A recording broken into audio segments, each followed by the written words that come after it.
Good evening, everyone.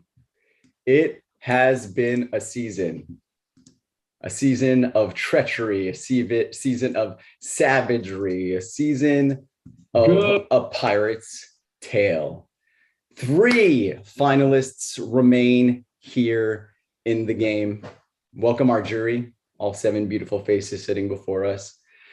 Please give a round of applause and a warm welcome to those who outwitted, outplayed, and outlasted up until this point. One of them will do it the best, but these 3 didn't get voted out. Please give a warm welcome to Nolita.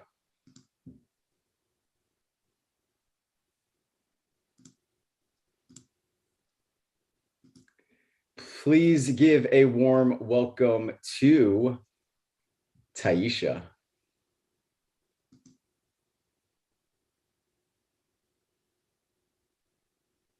And please give a warm welcome to Zach.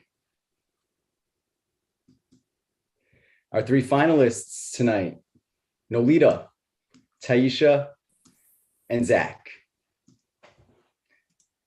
Yeah. We're going to start tonight off with a final tribal council.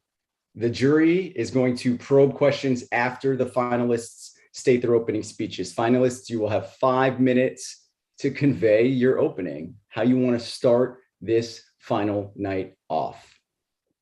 After that, we will cycle through the jury, and they will be allowed, they don't have to take up the whole time, but they will be allowed. Ooh, somebody say something? They will be allowed 7 minutes to ask their question, whether it's one question to all 3 of you, a statement, or different questions to each of you. Jury, it is up to you to flow your own question. I'm not going to interrupt and be like, oh, Taisha, you're talking enough. I think you answered Bree's question enough. No, Bree, if Taisha's talking too much, you can be like, thank you, Taisha, heard enough. I got to move on. That is all up to y'all. I'm only going to remind you when you have like 2 minutes left, a minute left. It'll just be random. I'll let you know. Okay, time's coming up. So start wrapping it up. Do we have any questions before we begin tonight's festivities?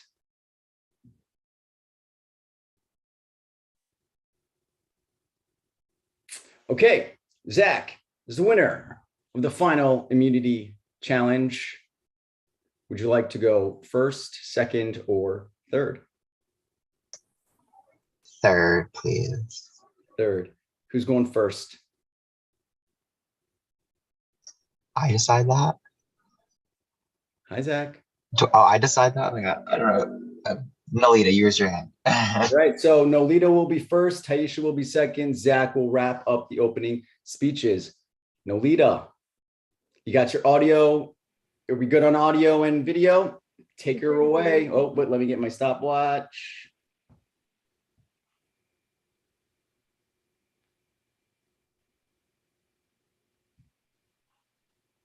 Okay, you ready?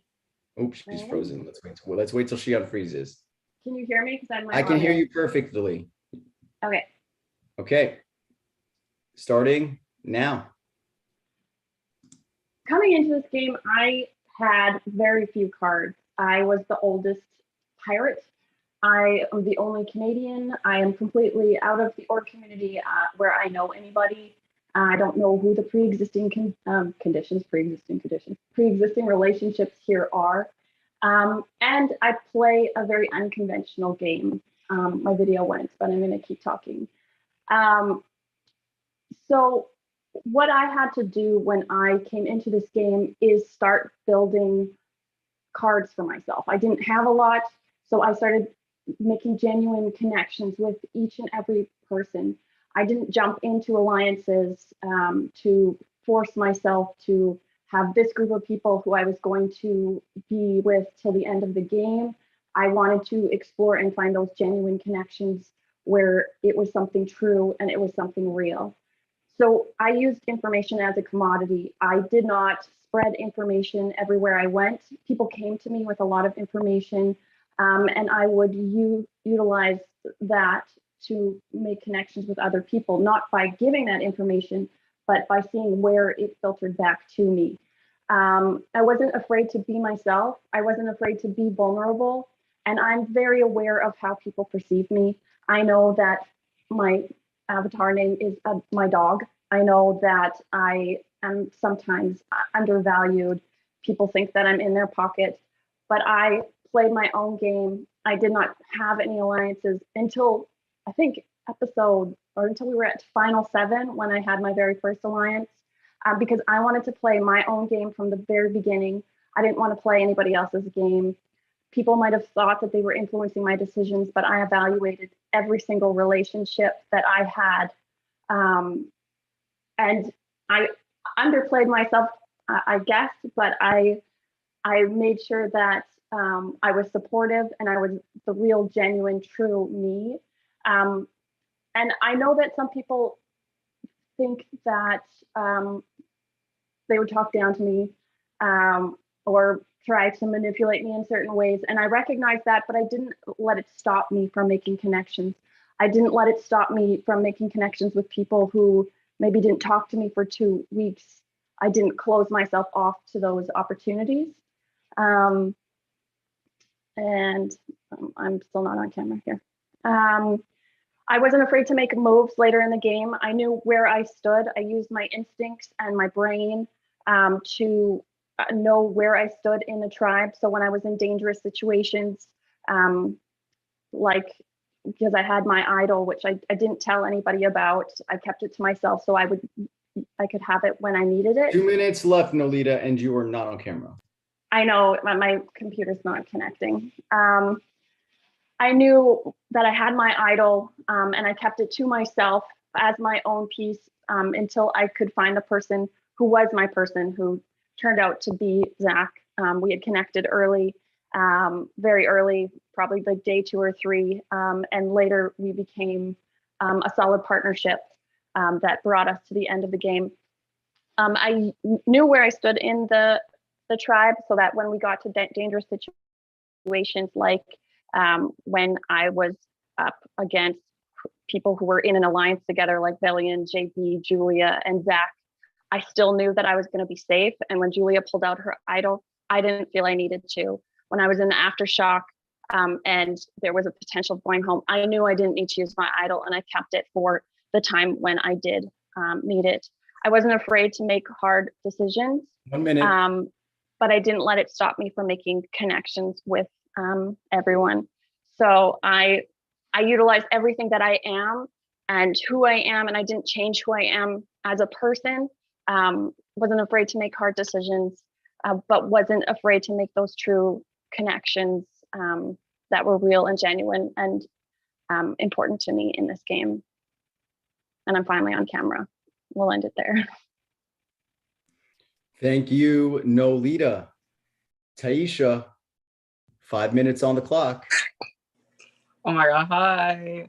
I think I want to start this off by saying when I first came into this game, I wanted to play a safe game. I like playing quiet games in the beginning and then like trying to like get louder towards the end, but I don't even think I had the opportunity. Like we on Blackbeard went to tribal every single round. Like we had no type of room to build those like good connections, because every time you would make a connection with somebody, like we'd be at tribal, we have to send someone home. So it was hard to like form those genuine connections.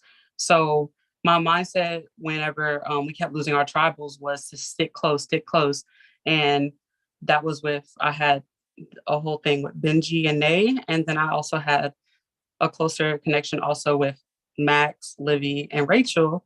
And it was nerve-wracking because it's like if you keep losing, you're going to keep losing allies. While on the other side, Calico, I felt like was building more connections. So I think the most important thing for me was when we got to that little earthquake, we were able to form different connections. And I wanted to see where everybody was on Calico. That was like my number one thing. I needed to find a way to infiltrate. Yeah, is that the word? Anyway, yeah, get myself in there with some people from Calico because I did not feel safe on Blackbeard, and they had just left, and I felt very vulnerable. So I think one of the main turning points of my game was during the food chain comp when Romeo let me have safety. He asked me if I felt safe. I said I did not feel safe, that if I did not have it, I felt like I would go home. And honestly, that was such a big deal for me. If I wouldn't have had that relationship with Romeo, I do believe I could have went home. I can't play tic-tac-toe. I wouldn't have won. So after that, from that point on, my connections with Belly and Nolita grew stronger. When we finally did end up merging, I am very close with Zach. And when Zach told me he said he felt really good with JB3 and Julia, I kind of wanted to nip that a little bit because I want the trust and loyalty to like just be more focused in on me. So whenever the opportunity came to get Julia out, I knew that's what I wanted to do. And honestly, JB3 as well. Nay left and she gave me a half idol. And I did not know where to seek to get the other half. When Julia left, I'm guessing she gave it to Zach. And that was honestly all I needed. Zach gave it to me, to us. We kind of basically said we both had an idol. And I was at a point where I really just wanted to get to the end, but I was in the middle. And it was really hard because I had to make a bunch of difficult decisions. I was close to a lot of people and I kind of had to choose who I wanted to be loyal to. A lot of people saw me as being very close to Benji. 2 and minutes. I was, that's my boy. And it got hard to a certain point because people would always be like, oh, well, you're really close to Benji. I don't want them perceiving like all my moves or all my decisions based off Benji. And he was a very good player. So I decided like ultimately to go with the whole Nolita Zach route. I thought that would get me to the end a little bit more. When Benji left, it was me and Rachel. Oh my God. Like, I don't know how to tell you, like it actually happened, but Rachel was I knew if Rachel got to the end, I would not have won. She was such a good player. And I think one of my biggest competitions. So getting to the end for me was a personal goal. I felt like I didn't play it safe. I came in, I made connections where I needed to. People needed me as a number. No one ever said my name. And it's not just because they didn't see me as a threat. It's just because I put myself in situations that I needed to. And honestly, I'm proud of my game, no matter what. I enjoyed meeting everybody, playing with everybody. I am down 1 to minute. answer any questions you want me to answer. And yeah, that's it. Thank you. Thank you so much, Taisha. And wrapping up the opening statement, closing out the opening statements is Zach. Time starts now. Hi, everyone. I'm not really good at speeches or anything like that, so I'll just start from the start and we'll see how it goes. Okay, so basically, I was on Calico and it was really hard being on Calico at the start because it seems like a benefit because we kept winning. But to me, it was a detriment because I didn't know where anybody's loyalty was. So I had to really try and hone in on the connections that I could make. And with those people, I really got close to Julia, JB, and Valiant, who I ended up being in an alliance with. But what really became my secret weapon and what I knew and said many times in my confessionals would be my secret weapon was my connection with Nolita.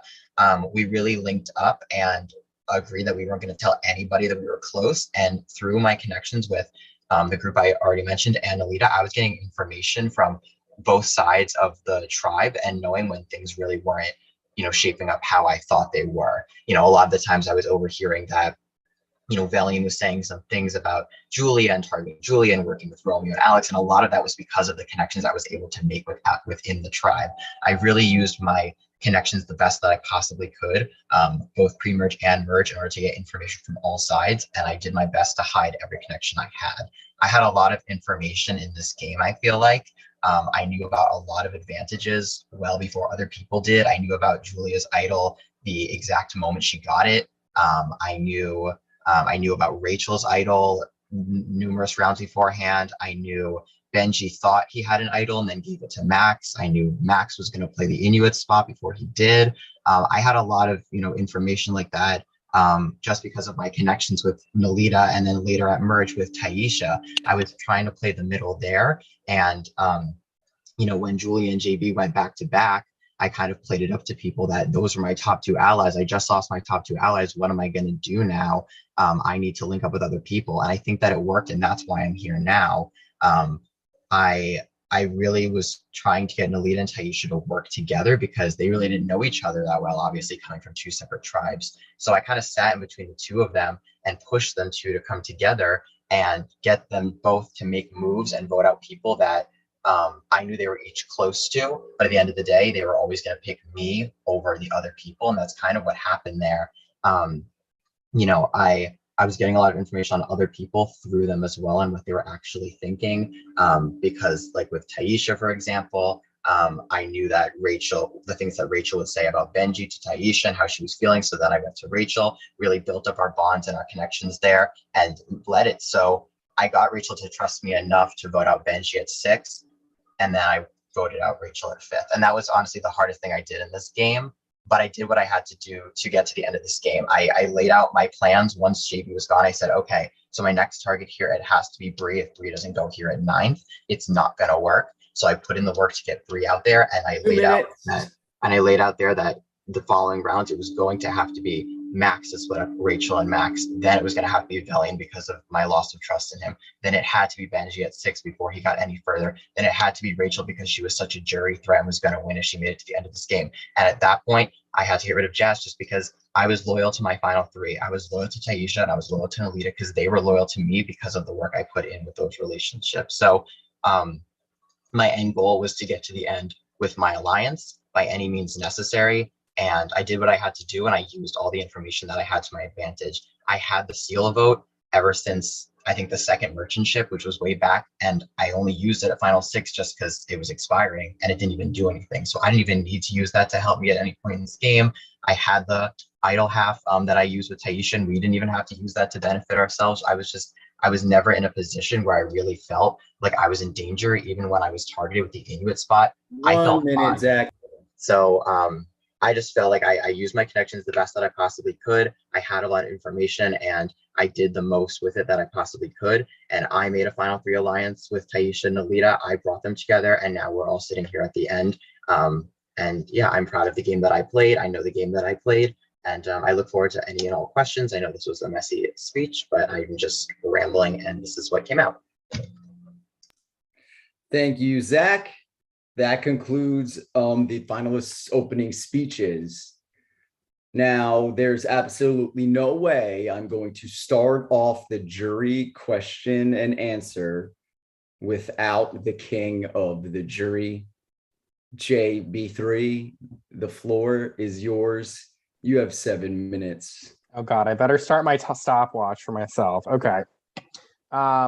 Right. So I just want to start off by saying that I'm thrilled that you 3 are the final 3. I was rooting for you all to do well.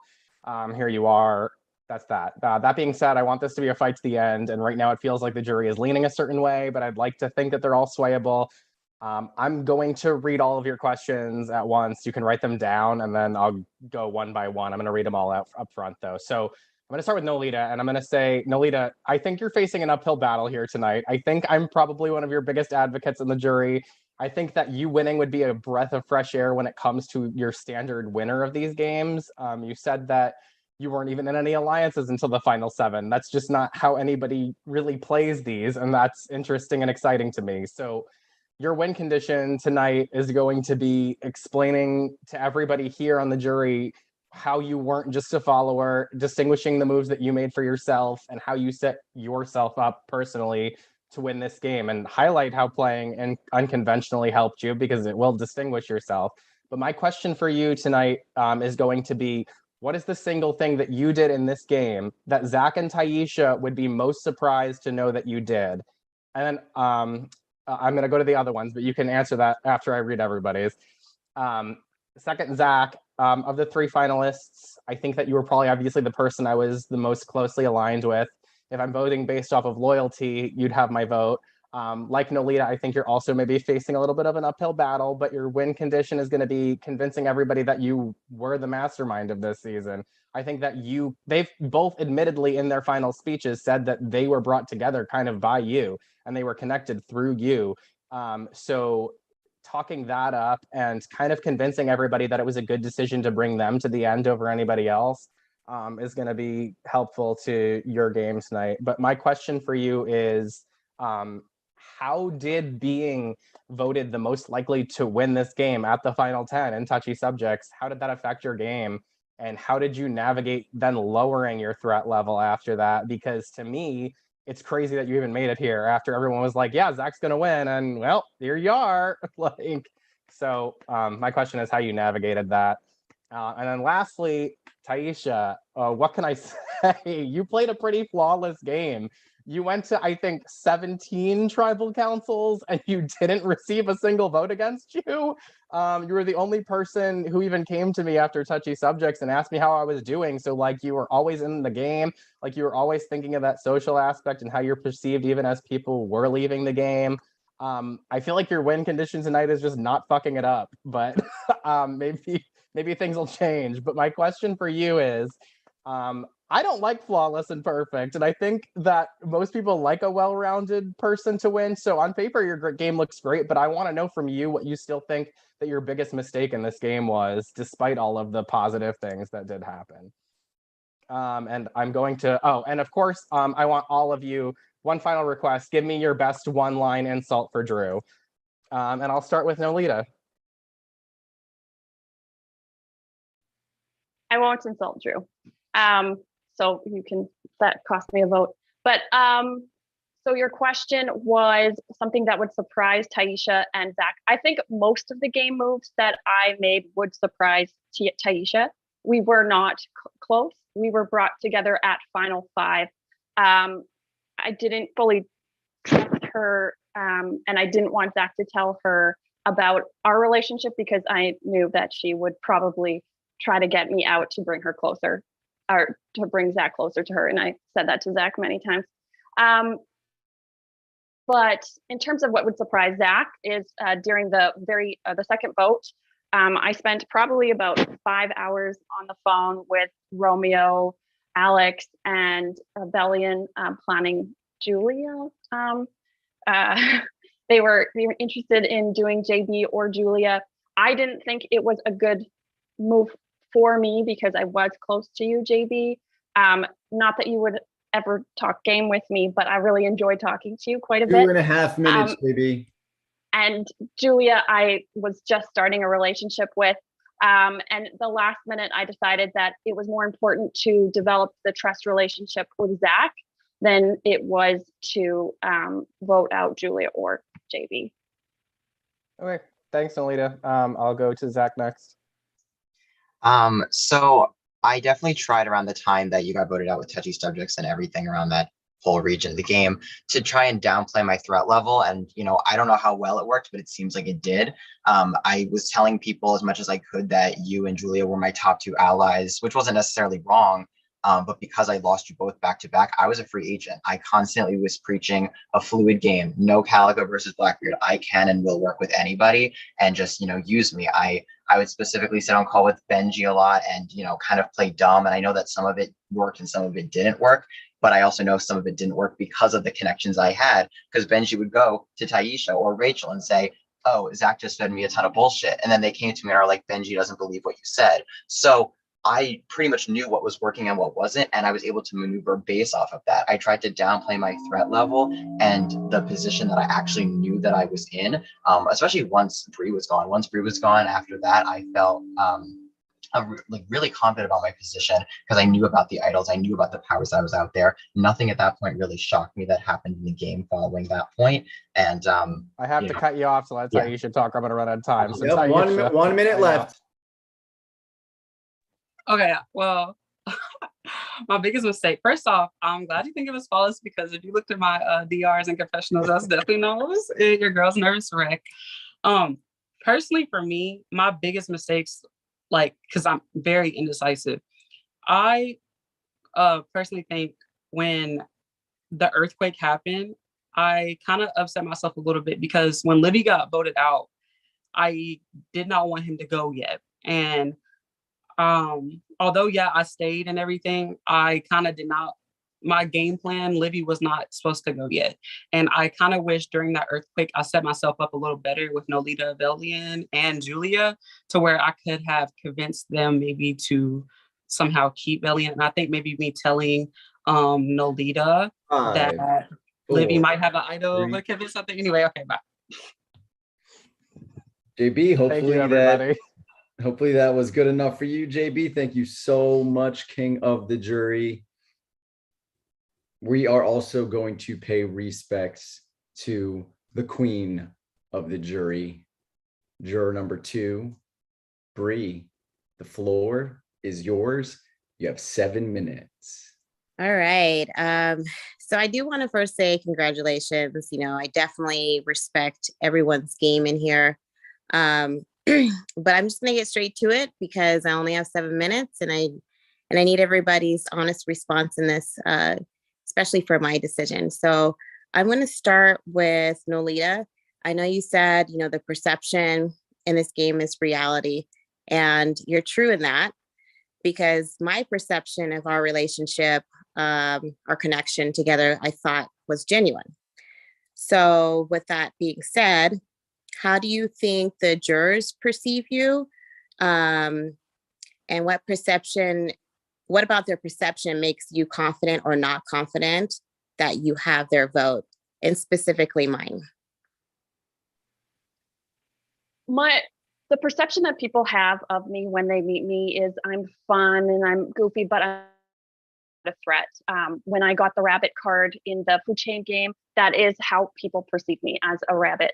But what I can do, when I got that, where they were saying that I was no shot in hell and winning and all of those, that was kind of how people perceive me no matter what I do. I wasn't trying to hide my intelligence. I was just being supportive. But I was very good at comps. I was, I think, second in almost every single comp, third once, first once. It didn't matter if it was mental or physical. But people still perceive me in a certain way because I am happy and I do love dogs. I did have a genuine connection with you, Bree, and I had to evaluate that connection to see where I stood with you in the long game. And when I realized that I wasn't your number one, I had you and Zach were my people from the very beginning of the game. I did have to make a decision that was best for my game. Does that answer your question? Yes, that's answered my question. Thank you. Okay, so Ty, do you feel that you've played an honest game during the season? And if so, describe how you stayed true to others that gave you their trust. No, I did not play an honest game at all. I honestly have not. It literally, there were so many times because I was close with a lot of people. Here's how I like to explain it. So there was a certain point where I had the Blackbeard crew. This is like after marriage. The Blackbeard crew. Me and Benji had, you know, Bree and Jazz, and then I had Zach. And it kind of felt at a point where it was like, I'm gonna make someone mad no matter what I do. I got to see which group I fit in the most with that is going to take me to the end. And there's no way I could be truly honest. I gave information when I could. And when I was talking to people, I was being genuine in my relationships, but also at the same time, I had to go with my gut and choose the best option going forward for myself and everything like that. So I hope that answers I did not play an honest game, but I played it enough to where I could get myself to the end with the people that most benefited me. Okay, thank you. So Zach, you're my last person. I felt like we were pretty much transparent in our connection, at least on my end. So whose vote do you think you most likely have and why? I feel like I most likely have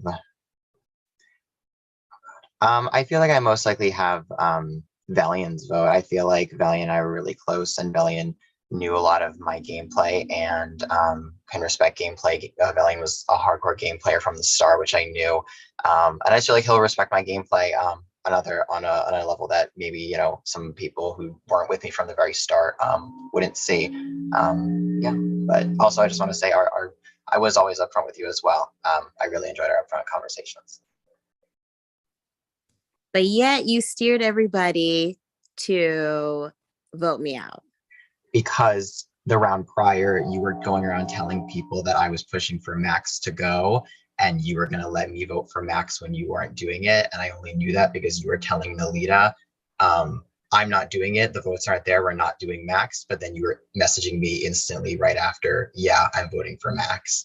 So once that happened, it was over. And that was honestly the most shocking part of the whole game to me. When Nolita came to me and told me that you were saying that to her, that was like the most, that 110% was the most wow 1 moment. minute, 50 seconds left, Bree, sorry. Okay. Yeah. I'm done. Thank you. You're done, you have more time, you're good? Yeah, I'm good. Thank you. Okay, perfect. Thank you, Bree, very much.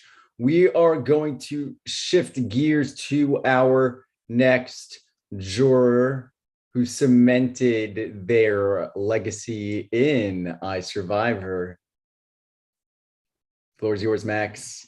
5 minutes starts now. I mean, Five? seven. I was gonna seven, say, sorry, what? I seven. get two less? I misspoke. Okay. Well, hello, final three. Congrats. We'll just get right to the questions though. I'm gonna start with Zach. After I got voted out, it eventually came to light that you claimed to have voted for me because I used the Inuit spot and had placed you as a nominee. Even though afterwards I came to you and explained to you that you were a pawn and had no chance of going home and that no one was going to target you with the Inuit spot. Explain to me how that is a valid reason for voting me. That wasn't the reason why I voted you. I voted for you because you were a great player and in a great spot, and I had to split up you and Rachel. That was one of the moral validations that I could use for myself and my own personal sanity to vote for you, because I don't forget it when someone writes my name down. I don't forget it when someone puts a target on me. And it was hurtful when I was honest with you and you put a target on me, but I understood, but that doesn't mean I forgot it. So it was something that I kind of used for my own personal sanity to be like, well, he did it to me, so I had to do it. But that wasn't why I voted you out. Okay, I understand. I mean, once again, you're claiming it as a target, but it wasn't targeted. It wasn't like a target towards you or anything, but we'll move on to the next question. Nolita, people have been saying that you were a silent assassin and a good social threat, but some also see your game as riding along to the end. What behind the scenes move did you make that was a major contribution to the game overall? Just one? Yeah, just one major contribution, like the biggest Um, one that you can think of to highlight your game. Well, one of the biggest ones was, I have several, but one of the biggest ones was keeping my idol to myself the entire time so that nobody had it, so that when I knew that it was me up there, and that you were the other name, I did view Benji as like one of my biggest threats. And so there was talk of you possibly having an idol. So I voted Benji just in case you had an idol, so that we would still break up the Blackbeard 4, because until we broke up the Blackbeard 4, there was not going to be a way forward for connecting with anyone, because we were so psychologically connected because of everything that you had gone through. I didn't have a pre-existing relationship like Zach had with Taisha, so I had to make those moves myself. So that was a major move that I made myself. Thank you. And lastly, Taisha. Hey, boo. As many of us know, you never received a vote and seemed to play a rather under the radar game. What was the biggest move that you made to get you here to the finale? The biggest move I made myself, because I do feel like people don't understand the fact that I literally had a choice of who, like, I personally could have got like to the end with, and I decided whenever the time was coming to get rid of Benji. I really truly do feel like if I would have made the decision to stick it out with Blackbeard, that we would have like been in the end of the game. And I think that moment that I chose that it was right to get rid of Benji for like the sake of what it was perceived as, I think that's the moment I realized I could see myself in the end and with the people I was in there with.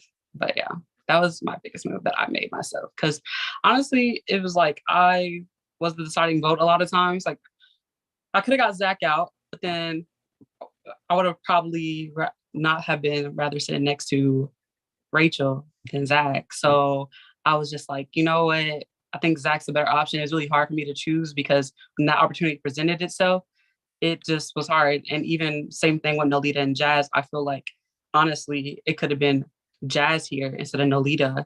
It was just more so about where I kept my promises, like towards the end. Awesome. Thank you, you three. Good Max, luck. you good? You got 2.5 minutes. You good? Yeah, I'm chilling. All I'm good. right. Thank you, Legend. Okay. Moving on to a man in my heart. Velian, floor is yours. You got 7 minutes. Hey guys, congratulations first. So my first question is going to be for Zach. Can you hear me? Yes. Okay. So Zach, my first question is, did you take any risks in the game to build up your resume or to position yourself better in the game? And if yes, what risks did you take?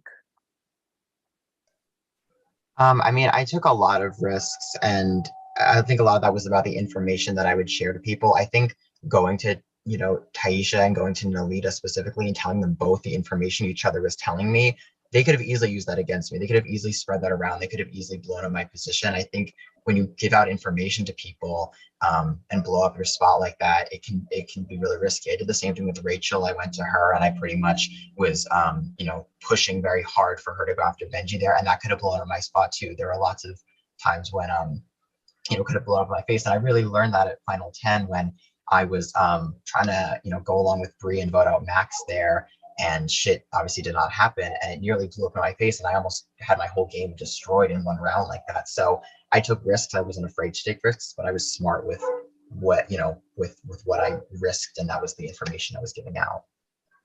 Okay, thank you. I have one more question for you. And so the round I got voted out before Taisha won immunity, we were discussing Tsai as the vote. So did you really consider Taisha as a vote for that round before No, she won immunity? Yeah, I Okay. didn't consider Taisha as a vote for that round. No. Okay. It didn't make sense for my game. So the next question I have is for Taisha. So Taisha, did you plan to be the only Blackbeard member at the final 3? And if yes, what was your strategy behind that? I did not plan until honestly we got a little bit more into merge, and I was like, I'm around some good ass fucking players. Like Rachel's a good player, Max has some good moves, Benji has some good moves, and I was like, there's no way. I was like, there's no way if I sit next to one of my other fellow Blackbeards that I really have a chance. I play with some amazing ass people. We got through some hard ass things, and honestly, the hardest thing was letting each one go. And having to do that. It was hard. Like we would be on calls and it's kind of hard just lying to people's faces. So yeah, it was not my plan. Okay, thank you. And my last question is for Nolita. Hi, Nolita. So my question for you is how me being voted out benefited you in the game? It didn't benefit you in the game. I didn't vote you out. I didn't want you to go home at all. That vote, Rachel, we knew had the idol. It was actually Zach who voted you out, not me. But I wanted you at the end with me.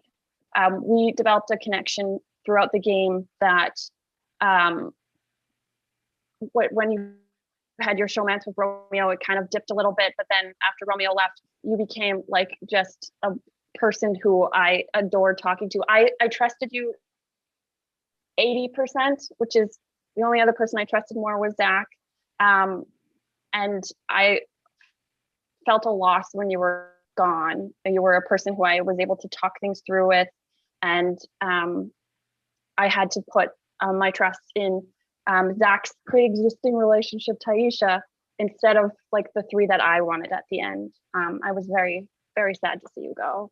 And I don't think it was a detriment to my game because you're so crazy. Like you would be all over the place and it was like tracking where you were going and just knowing that you were going there, but being able to know that at the end of the day, you had my back.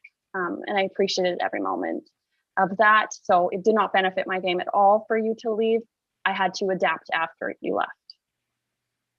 Okay, thank you so much. So good luck to all. Thank you, Velian. Moving on to the one and only Blackbeard Captain Benji. The floor is yours, brother. Thank you. Congratulations to the final three, very well deserved. My vote is still up in the air tonight, so these questions could determine where my vote goes. My question goes to Zach first. How important do you feel jury management is, and what were some of your steps to procure said jury management as each one of us walked out the door?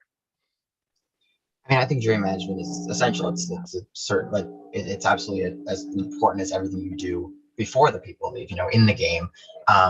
Unfortunately, obviously, I am very well aware of my game and what I did, and I definitely had to lie to some people. And, I knew all the powers that were out there, so I had to do my best to avoid all of those and not have, powers come up and screw up my game. So I understand that I definitely I couldn't be as honest with some people as I would have liked to be on their way out the door. But once all the powers were gone, I mean, I told Rachel to her face that I was voting for her, got me 2 more votes. But, I was open and honest with her. I was the first person, I think, to tell her I was voting for her when everybody else was already saying they were. And I was honest with Jazz as well after that. So I tried to be honest pre-merge when I didn't expect powers. I was honest after the powers were all done. I was as honest as I could be with, people who I was voting out. But at times you can't be, and that's just the way of the game. And you can't be honest with everybody. I guess to follow up with that then, with Final Six, Ty has the idol and you had Polly's parrot. Do you think being honest with me would have changed anything as far as how the verdict have went? The reason I wasn't honest with you was I wasn't 110% certain that every single power was out. There were so many powers in this game. I wasn't 1,000% sure that the powers were done until they were done. But also, it seemed like no one was being honest with you. And I didn't want to be the one to tell you, and then it blows up and God knows what happens and the thing flips. So I don't know if you knew or not if that you were going, but from what I was gathering, no one was telling you, and I didn't want to be the one to blow it up. And next thing I know, you're staying and the plan is just all over the place. I didn't want to mess up something that was going in my favor, and I apologize for that. Thank you, Zach. Taisha, I kind of have the same question for you. Knowing that it was the final six and you were splitting with that decision, especially with how close I worked with you, do you really think that would have made a difference? And do you feel like you should have told me regardless because we were working close together? Yeah, I think at a certain point, it was really hard. Me and Rachel went back and forth between it, but that, like I told you, that was the moment when I realized, oh my God, I'm sorry. Anyway, that was the moment. That was the moment I realized though, I seriously had a shot, to get to the end. And in order for people to actually respect me, I needed to cut you. But it was really hard, to honestly do it. And honestly, to be straight up, it was hard to just tell you straight to your face, we were on call the night before, celebrating. And that's why you're where are you at, girl? I was I cannot face this man. I cannot be friendly with this man. And I'm about to vote his ass out. No. I was, oh my God. I'm so sorry. My uncle's on. Anyway. But yeah, it probably would have benefited me, and it probably would have made me feel like a hot mess though, during that vote even more. So yeah, it probably would have benefited me, but I just, at that moment, I could not do it. And I could not really look you in the eye and tell you I was about to vote you out. All right, thank you, Ty. Nolita, as you had mentioned in your opening speech, you had safeguarded a lot, if not all, of your information throughout the game. Do you think it helped more or hindered, and how so? I don't think I safeguarded all of my information. I used it as a commodity. So if people would give me information and then later people would tell me the information so I could see the trajectory of where information was going, if it was correct, how it was being transmitted. And I also, when I found those people that I did trust, then information became more valuable. I also found with you in particular, I tried really hard to make a connection with you, and sometimes you would only ask me questions for the information, and it showed me like you were an information keeper as well, and were a threat to my game. So I used information. Zach was saying that he planned all of the order of people, but that's actually that's not true for me. I made my own decisions each and every time based on the information that I got from each and every person. It wasn't just filtering information to Zach and Zach making decisions. It was me using information to make things happen. So I knew that, for instance, during the earthquake, that one side was targeting Velian, and I didn't want Bree to go home, and I knew that Julio JP would probably target Bree. So I told Velian that I wasn't sure who I was going to vote for, Romeo or Velian, so that he could turn the vote, do the work himself. A minute and to 20 get the seconds vote left. turned onto Romeo. So I used information to my advantage by holding my cards close and only playing them when I needed to. Does that answer your question? Absolutely. Thank you so much. I know I have like a minute and some change left, but I'm satisfied. I'm good. Thank you, Benji. Moving on. 5th place, iSurvivor glory spot. A lot of legends share the 5th place glory spot. Rachel, it's your glory time. Time starts now. Let's go. Okay. My first question is going to Zach. Before I left, you told me you were working close with me and pushed to keep me here and shot my name down up until you couldn't. However, I heard from a few of the other jurors that you were down to vote me out when my name was being thrown around during most of the merge. Was this true? And do you feel like it was a good move for your game considering you were sending us to the jury? So I definitely told people at times that I was down and I hinted at it, but it was never something that I actually wanted to do. And I know I was open about that with Taisha and Alita. I wanted to bring you further once we made our strong connection, especially once Max was gone. Like your name had come up at 7, and I knew you had the idol and you were going to play it at 7. But even if you hadn't had that idol, I didn't want you going at 7, and that's just the truth of it. So I definitely said to people that I was willing and open. Just like I told people I was willing and open to voting Taisha, and that just wasn't true. So I said a lot of things to people that just weren't true, just to make them think that they could trust me. But I honestly, genuinely didn't want you gone. And like I said earlier, I laid out in my head who I wanted to go when and where. And I never had wanted you gone before 5th place. 5th for me was just, and I was like 5th or 4th, but I felt like you were just too big of a threat and could have won Final Four immunity. I also have another little part to that. You mentioned you knew almost everything that was going on between powers, idols, and who was going.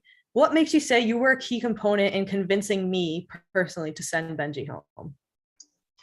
I just know that you were super, super close with Benji, and there were numerous points when you were telling Benji information that other people were telling you, like when JB had told you, I don't remember what it was, but JB told you something and then you ran to Benji immediately and it was like a whole thing. So I knew you were very close to Benji, but specifically the round that Benji used the express pass, I remember calling you being like, Benji's used the express pass, now you and Taisha are here on your own, like he really left you guys here, now you have to fend for yourselves, like all this shit. And I would say, kind of how my relationship with Benji was, and maybe I, wasn't as instrumental in changing your mind there, but to me, from my perspective, I definitely saw it change the more I spoke to you about it, going from how close you were to Benji to you telling me yourself, Benji's talking to me right now and he's telling me that your call was full of bullshit. Like I never would have expected you to come to me and tell me something so important that Benji told you, but to me that shows the shift and how much my work with you mattered. Thank you. Thank you. My next question is for Nolita.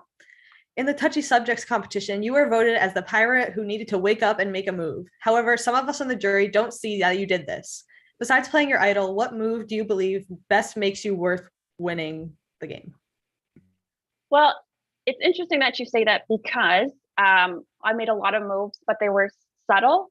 A lot of it was small moves, things that to sway people in certain directions, such as with the Velian vote, those things. The idol was a pivotal move, blocking Benji or distracting him during the Pyre trio so that he would focus on me so that someone else could win the immunity was a move.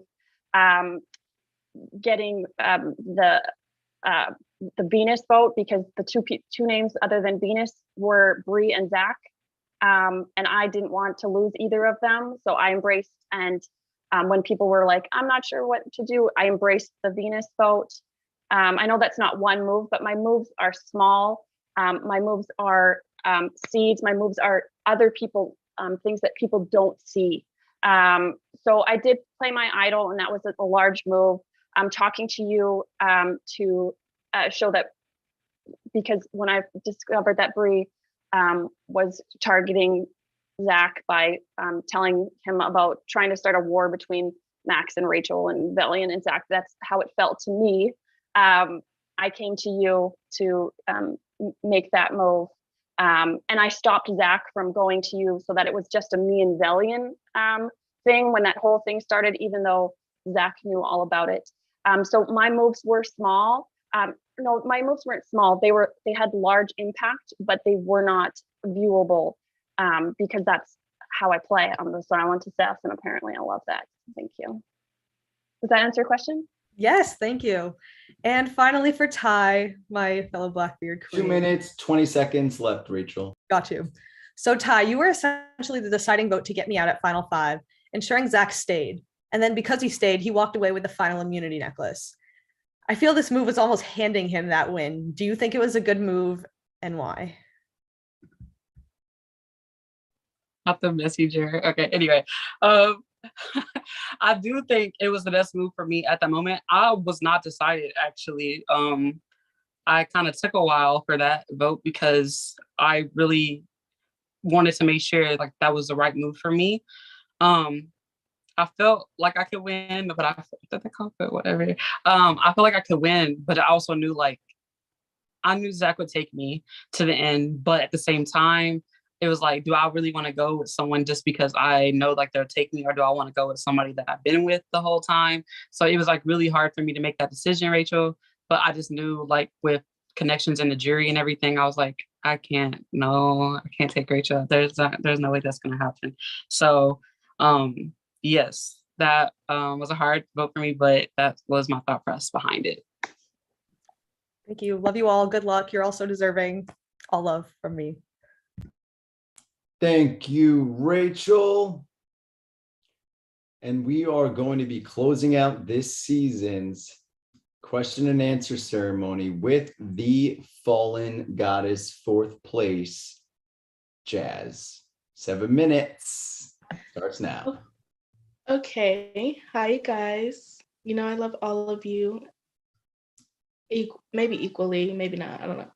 But y'all kind of already answered all of my questions, but I do have one thing that I thought of hearing all of you guys' answers. It seems like you guys were pretty set to be here together. And it's just, I'm hard pressed to believe that you guys all had the same best interests throughout the merge. So I just want to hear like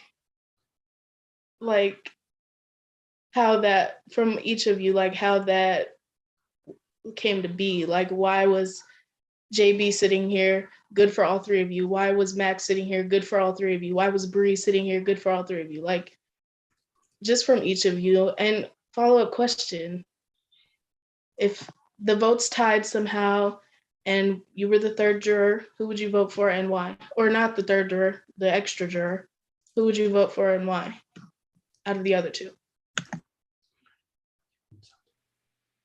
You can go first, since you've been going last a lot. Thank you. Okay. Honestly, I'm not gonna say we, because I was not considering Zach and Lolita when I merged in any of my gameplay. So that was nowhere to be seen. Like, I was messy as hell. Anybody that talks to me knows how indecisive I was. There was a moment when JB left and it was during the round Bree left. That was not the plan. I did not vote Bree out. I think I voted Velian with Jazz. Like, I did not want that to happen. But when everything kind of like picked up and got exposed, I literally was just like, okay, there's one angle out the door, so I have to like regroup and find another way. That was like the only like placement that I did not want to happen at that time. Everything else kind of fell in line with everything that occurred. When we got to final five final six is the only time like I can really say like truly like Zach, me, and Alita like really like even formed that whole group. It wasn't like we were all in cahoots the whole game. That was not it. All my decisions just happened to flow for what made sense for me at the end of my game for me to get to the actual end. It was not like I was in cahoots the whole time because that was not the case. If I was in the end and I had to vote for a winner, I honestly feel like I personally saw more of Zach's game. So it'd probably be Zach. But if I'm looking at it from a stance of answering questions, I think it's more so would be Nolita. I would vote for after seeing the questions being answered. For sure. Okay, Nolita. Again, we weren't in cahoots for the merge. The only person that I was in cahoots with, and it wasn't even until I was very torn between Bree and Zach the entire game. It wasn't until I had to pick sides when Bree said that that Zach's plan was to get out Max, that we actually became like a true partnership. We were very close before then. As far as like why people leaving were good for my game, Julia leaving was good for my game because Zach was very close to her, so it did bring close to me. But more so than that, I didn't want to vote out Valian, and I wasn't going to vote out Zach. So JB was not good for my game. It changed the course of the whole merge for me because before then I had been very torn between Zach and Bree, but it showed me that she had loyalties before me and wasn't telling me information that I thought we would have shared based on the connection that we had. So him leaving was very hard because it changed the path that I was going forward. Bree leaving was a pivotal as well because she was set up. I actually put her as set up to win the game because she was playing an amazing social game. And she's just so like balls to the walls, like just says what she thinks and isn't afraid. Who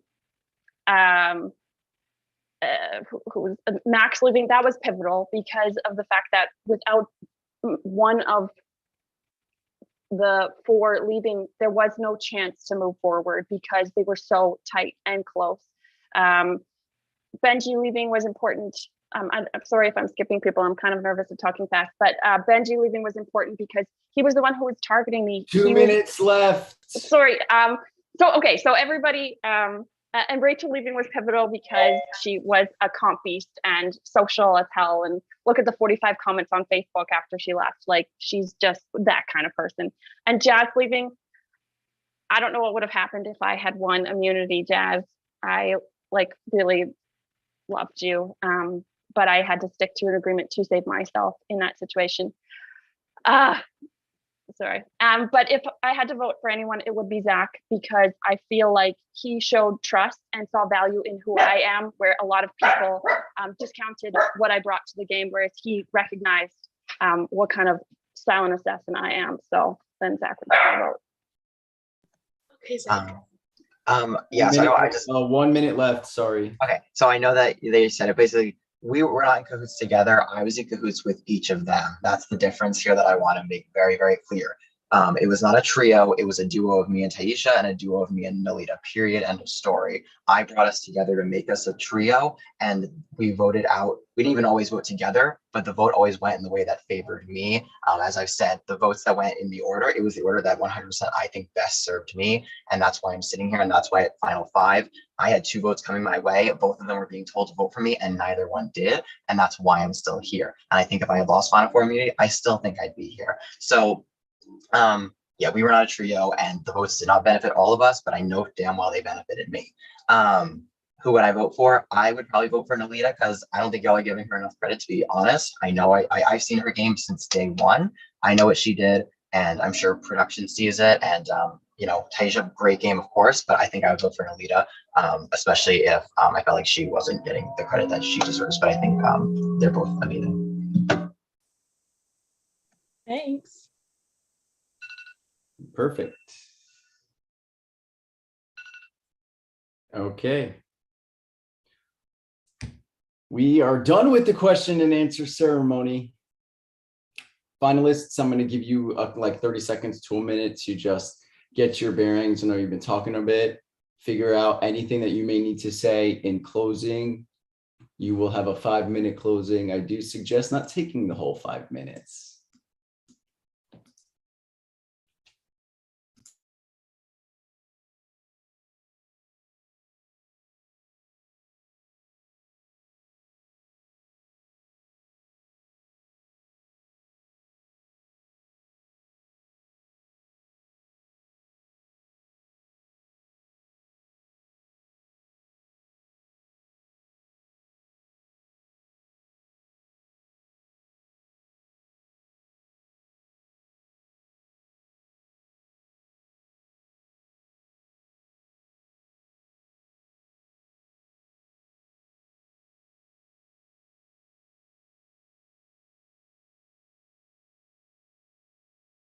Okay. We're going to do reverse order on these closing speeches, starting with Zach. I feel like I've illustrated a really, large amount of my gameplay here throughout the questions tonight, and I hope you all see my gameplay for what it is. I really want to just reiterate that I really feel like I was in the center of a lot of information coming in from all different directions. It's crucial in this game when you have information. Information is currency. We had gold as currency, but the real currency is information, and I had a lot of it. And that is what I used to make all of my decisions and build my bonds with people. I think one of the most important things that are examples of that is when I did vote Velian with Rachel, knowing that no matter what, Rachel wasn't going anyway. But I voted with Rachel to show trust and make Rachel believe that if I didn't know about her idol, wow, I really was with her. But I really knew what was going on there, so I was kind of planning ahead there to build that trust. And it's instances like that where I use the information that I had to build trust with people. I tried to be upfront when I could, and I know that I absolutely was not at times, and I'll own that. I'm not ashamed of that. That's how the game is played. But I tried to be upfront with Jazz pretty much this entire game, for example, and I think we pretty much were. I tried to be upfront with Bree basically until shit hit the fan at Final 10. I tried to be upfront when I could. I tried to play a straightforward game, but at the end of the day, I did anything and everything that I had to get here. And if I had to tell a lie, I told a lie, and I don't regret it. If I had to lie to someone's face as I voted them out because of an idol, so be it. It's not a big deal. That's how the game is, and I get it if it would have happened to me. Like I said, this was my final three. This wasn't, Taisha's final three. This wasn't Alita's final three. This was my final three plan. This is the final three that I wanted to be sitting with here at the end of the day. And I brought them together. I'm the one who made the alliance of us. There was a point where Taisha was pushing for Nalita to go at 5th place. It was like final 9 or something. And she's like, or final 8. And Nalita's like, and she's like, oh, well, then Nalita should get 5th. And I was like, no. Like, that's not going to happen there. That doesn't make sense. For Taisha's game, maybe it did, but it didn't for mine. So I just feel like I had a lot of, control over things and a lot of information. I used it to my benefit. And I hope that you guys can see my game for what it is. And I appreciate all the questions and everything. And best of luck to Taisha and Nalita. I love you both. Thank you, Zach. We're going to bring it over to Taisha. 5 minutes on the clock to wrap it up. All right. Closing this out, I want to say I had an amazing time playing. Honestly, at the end of the game, all I want to say about my game for the jump is I was never safe in a safe position. I was always out there.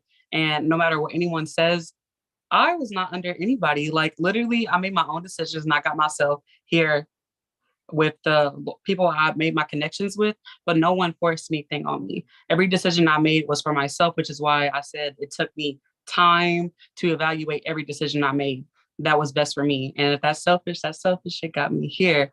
But honestly, I had an amazing time playing. I had fun. I drank toilet water. I did my thing and I got here. So either way, I'm proud of the game I played. I want to say I am so sorry if I ever made anyone feel bad or anything. I honestly feel like I kind of went crazy in this game, but I got here and I'm happy with the people I'm in here with. They're lovely people. I love and adore them.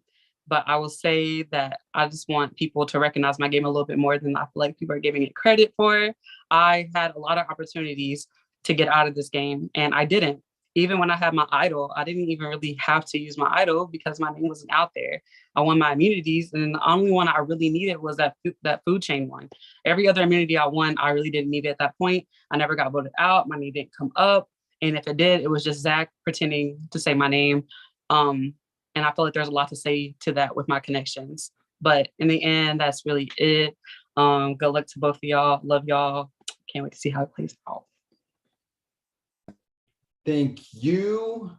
And closing out this FTC, Nolita, 5 minutes. Okay. So coming into this, I created bonds, like genuine bonds with everyone. I wasn't under anybody's thumb. I did not isolate myself. I think Zach isolated himself with JB and Julia early on the second vote. I had to inform him about what had gone on, and we had pieced together in the day and discovered the pairs like Velian and Romeo. So us sharing information allowed us to move forward. I didn't isolate myself because I was able to have connections with everybody across the board, both pre and post merge. I wasn't afraid to do well in comps. I did not have to throw things. I used my idol judiciously. I used information judiciously. I built trust, genuine trust with people so that it superseded pre-existing relationships. I didn't have pre-existing relationships to get me here like other people, but I was able to use Zach's pre-existing relationships to help get me here as well. I used my instincts correctly 99% of the time. And I treated people with respect. I recognized the value in each and every person. If I made a voice call with someone, I kept it. I didn't leave people on read. I made sure that each and every person had value in my eyes. And I'd never stopped thinking the best until there was evidence that I couldn't trust someone, like with Rachel, where I really wanted to move forward with her, but we had lost trust with various things, and moving forward to the end with her, I couldn't trust her. So there was certain things that I did. There were some regrets that I had, such as not talking to Bree before she left because she wasn't able to be there and we couldn't have the voice call. There was a lot of things like that I wish that I could have done on the way out, but time constraints. But as far as I played the game, I played with my whole heart. I put my heart in every relationship. Every single conversation was real and genuine to me. And then I had to take my analytical mind later and put connections together, patterns together, discover the relationships with people, and make hard decisions because I truly loved each and every one of you. And you brought so much to the game, but I needed to get here with the person that I wanted to get here with from the very beginning of the game. I think I was a well-rounded player. I showed comp prowess, they were intellectual, or whether they were looking at the vibe of the tribe, the majority, the touchy subjects, or any of those. I did well in them, and it put a target on my back because I became a Blackbeard target to get out, but I was able to save myself from that situation. I've never been a target before. It was kind of fun. I will round out that game. I'm glad to be here with you all, and you're all beautiful. Thank you and good night.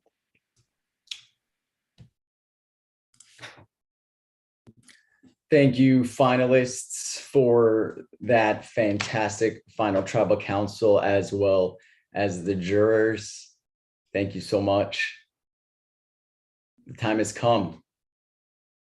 In your minds, jurors, figure out who you think deserves the title of Soul Eye Survivor of season 37, Port Royal. For the last time, please make your way over to your Discord confessionals. Type the name of the person you want to see win. You want their name written on this parchment. You want them to take the title and be the face, the representative of the 37th season. Once you vote, you can unmute and talk. Do not share your vote with anybody, or once you unmute, And for the last time, I will go tally the votes. Once you start to see the juries unmute, finalists, you can unmute and start talking to them if you'd like. And while I go tally the votes, pre-jury, those who are here, y'all can hop on camera. Please welcome our beautiful pre-jurors. We have Megan here. I know Nay was watching, Bobby was watching, Anthony, Alex. We're gonna have a great reunion after this, but all of you can be on camera for the winner reveal. So I'll be back.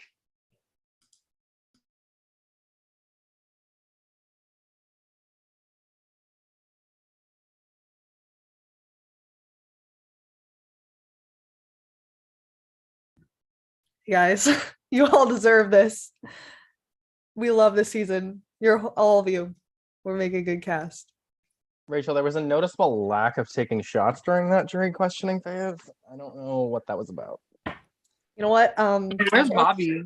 You gotta take think one you now need to to take celebrate. about It's the 4 end. right now. Maybe I can't with you. Bobby. Where's Stop. Bobby? Romeo's here. Romeo! My green screen doesn't work as good as that. Maybe I but can't. That's Oh my God, hilarious. Show my Livy. virtual background. Livy, I live for you. You're only here for a little bit with me, but I love you. Oh. Oh my gosh, my ID's still in my phone. I love all of you so much. Wow. Where have you been, Romeo? Where the fuck Romeo! did Julia go? I have a bone to pick. Yeah, Not where's all of Julia? Blackbeard. Julia. Where did Yeah. Julia go? She dipped. Yes, Romeo. Romeo, come on camera. Romeo, yeah, get up Romeo, there. Romeo, where far down Romeo? Also, somebody tag Alex production. He said tag him when Yes, did. Romeo. Already did. Already did. Yeah. Thank you, Drewski. Romeo, hi. Romeo, I got to join you in the voted out while in DC club. Back it at the club. My photo came at the perfect time because I had a sinus infection where I've literally been out for the past 2 weeks. I got one when I got back from now getting DC. better. There's I freaking missed being him. in DC. Oh my god. Romeo, I thought you that's had a it. I sinus thought I infection. flopped. I thought I flopped, but No, I was done. I was done. I was tired. I already know. Not done. Romeo said log out. He said, I'm tired, child. Eliana! Yes, the Vomeo showmans. Joyce Yes, is back. we're back. It's been so long. Valiant's turning red. Oh my god. Dalian is flushed right now. I am here for this. Why am I here for this? I'm waiting for the Because superlative why that they shouldn't you got. be here for this? They're gonna be best showmans. Oh, duh. Honestly, though, where's that award? They need to win that trophy immediately. Can we have like a Survivor aftermath with just Romeo and Villian with the romance going on? They just go at it. Stop. Yes. Guys, wait till the summer, our new premiere show, I Want Entertainment presents A Shot at Love with Velmo. No, I love that. Yes. Can I sign up just cause? Yeah. Can I be on production for that? Yeah, me too. I want a prod spot. Sandy, it was Velmio. Yeah, Velmio. Velmo, my bad. It's been a while. Hey Romeo, did you see Sandy and his little taper? I was like, okay, Sandy. We were all hyping him up, and then he got embarrassed about us. I know. He's about to boot people out. I was like, Sandy, you're Livy, so your name. cute. Did you guys see JB wink at me? Drew What? sure did. Drew sure did. I don't know what Oh, you're I talking did. I erased it, JB3, but I had the the like I had colon it too! JB3 dot thing on my whiteboard for like a week. Livy, I'm changing my thing too. Oh yeah. It Part was of me there like a truly, week after I got voted out. part of me was truly tempted to order like a hat or something with the like emoji You on it to wear during the jury. We're literally getting You merch. Do should. It's it. never too late. Just use Do custom ink and then order I it had it on yourself. my whiteboard. I had a ship arrives JB3. Oh God, Yes. change my fucking mind. Zach, please Listen, mute up. before we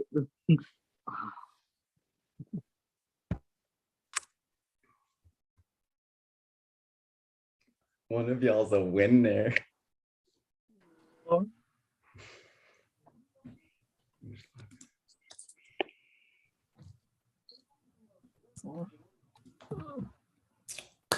Once the votes are read, the decision is final.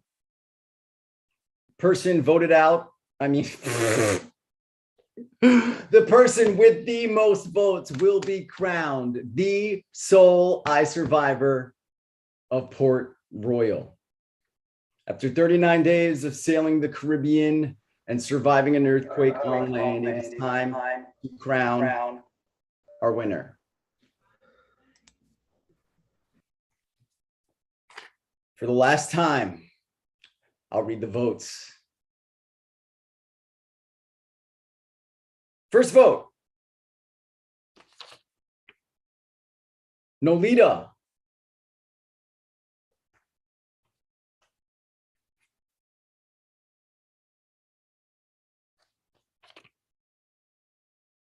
Taisha.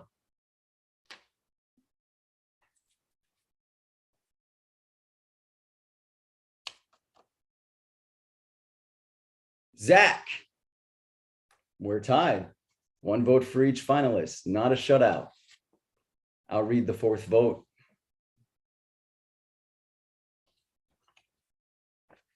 Spelled it wrong. It says Tayacha, but pretty sure they mean Taisha.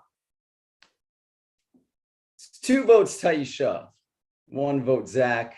1 vote for Nolita.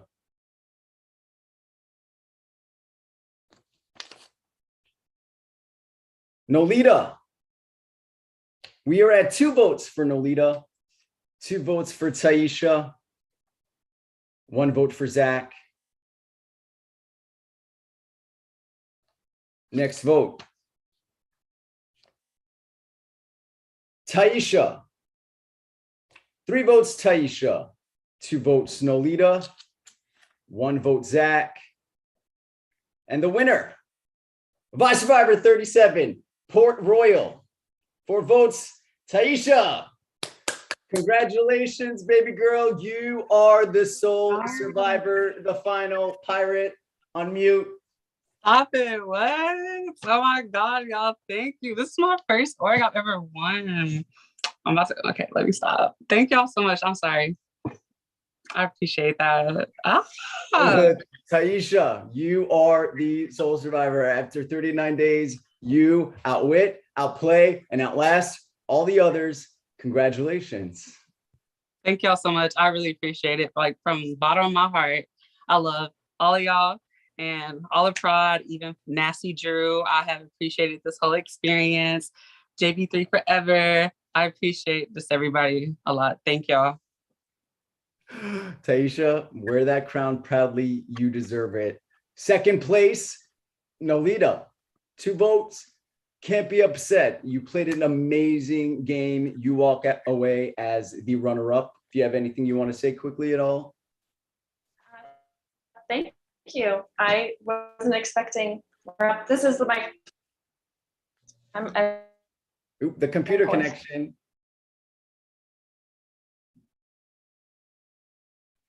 I wasn't expecting to even make this. Usually people take me out at Final Four, so it was exciting to be able to talk to a jury, and it was very nerve-wracking, but it was a great experience, and thank you so much. And Zach, 3rd place. Can't be mad. You made the final tribal council and you did the shit. You did the shit. We're going to get to it in a little bit, but you did the shit.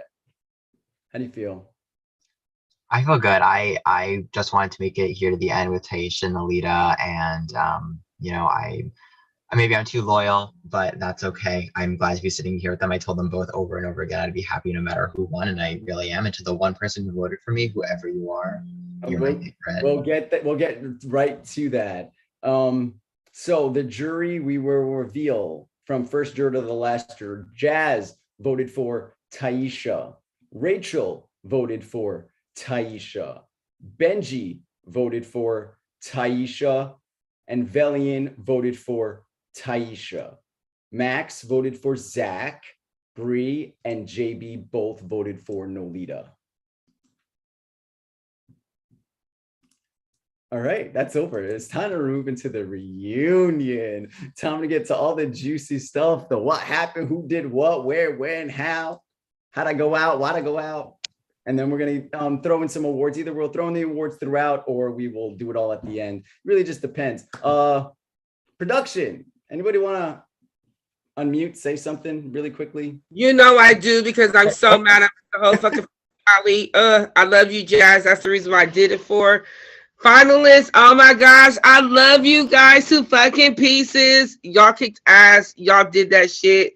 Ty, girl. Black Girl Magic, I love you. Lolita, you did that shit. Zach, you have the best poker face fucking hands down. I could never fucking read you, even during DR confessionals. I love you guys. I can't wait for the reunion because I got some tea to spill. Heart emoji, love you guys. And thank you, Sandy, for letting me be part of this amazing experience once again. Duh. Any other prod want to speak up now, or you want to later? All up to you.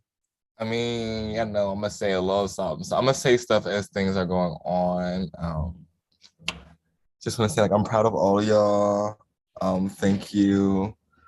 As the head casting director here, I like really appreciate everybody that I spoke to. Y'all showed up and showed out. And yeah, even the ones I didn't get to interview, like they were like last minute stuff. Like Jazz, you came in here, you showed up, showed out. So like I'm just like very appreciative of all of you. Yeah, I'll get to everything I gotta say late in, like, you know, as we go on. But proud of y'all and congrats, Ty. You did that, girl. Thank you, Rocky. I guess I can God damn it, Drew. Oh, okay, go ahead, Gwen. You go first. Go ahead. No, it's okay. Go ahead. I just want to thank you from the bottom of my heart for making this season so amazing. Especially after last season, how atrocious it was. I was definitely very nervous coming into this season, but you all came and you all did that. You all came to play. You all fought hard, and I love every single one of you. Like, I couldn't say that last season, but I can for a fact say it this season. You are a rock star of a cast, and you all deserve to be here. Even, yes, we had like 5 or 6 replacements, but I couldn't see the season without y'all who did get your replacement spots. And we'll get that to, I think we mentioned it a little bit who the replacements were. Yeah, I think off the top of my head, it was Livy, Velian, Bobby. If you consider Jazz, I think, because someone dropped out. Jazz and Rachel. So thank you to all those replacements, because I couldn't see the season without y'all. So again, everything happens for a reason, and it does. I'm so happy we got the cast that we got. And Gwen, thank you, Drew. Love you. I just want to say thank you, everyone. It's been quite a pleasure. There was not a single dud in this cast, and there are usually at least a few duds. As lovely as people are that play. So thank you all for coming and playing. I know obviously there's gonna be a lot of focus on like the jury and kind of what happened there, but the pre-jury, like, they were so active this entire time. Special shout out to Bobby, because he was there every day watching every minute. Pre-jury was popping. Yeah, Bobby did buy supplies, I will say, for the jury portion, because he thought there would be a buyback. In another timeline, like Gwen was just saying, this pre-jury were the end gamers. I'm telling you, it's out there somewhere, because that was just the caliber of people that we had. Everybody who went pre-merge, from Anthony to Livingston to pre-jury jury Julia, every single one of you in between brought it, literally. Yeah. I will say when we get to awards, production has been in production chat fighting over who gets what awards. It was not easy. Honestly, if you don't see this lineup of production in the next season, you know, this award debating is the reason why. Oh, it is. I also just Drew. I mean, he's pretty Never nice. mean, so don't try it. The other thing that I do want to just say is JB, I think you're hilarious and y'all need to show him some love because you did not show it to him during the season and he is one of the funniest people I know. So give him some love, make up for that shitty touchy subjects. But also, yeah, I don't know. I was gonna make a joke about something, but I'm not gonna do it live. So I love you all. It had to do with my subjects question I wanted to ask, but didn't. Ugliest. Yeah. So, The other one? as a group, we're all going to take a trip down memory lane for a little bit. You all started this game together, what was it, March 11th? The live Zoom was sent out. Nobody knew what the hell was going on. Nobody knew the tribes. And then it was very clear, a Calico versus Blackbeard game. Blackbeard started off rocky, very, very rocky. They lost the first challenge only by a little bit, but the dynamics of what was going on at Blackbeard compared to Calico, it was like Blackbeard was playing as if it was the final 10, and they've already played 24 goddamn days of the game, which ultimately resulted in Anthony being blindsided 3 days in. Survivor fan, first org, day one, started making not moves, but getting close to Missy, getting close to Nay, getting close to Benji. That was what seemed like might be the power on Blackbeard. And then the captain of Blackbeard had one fatal conversation with one individual.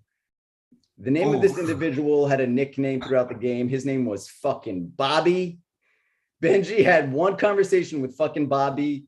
And honestly, we can discuss the next two boots from here on out because it was that one conversation that sent Anthony home, that one conversation that sent Missy home, and that one conversation that put Nay on the outs of that tribe.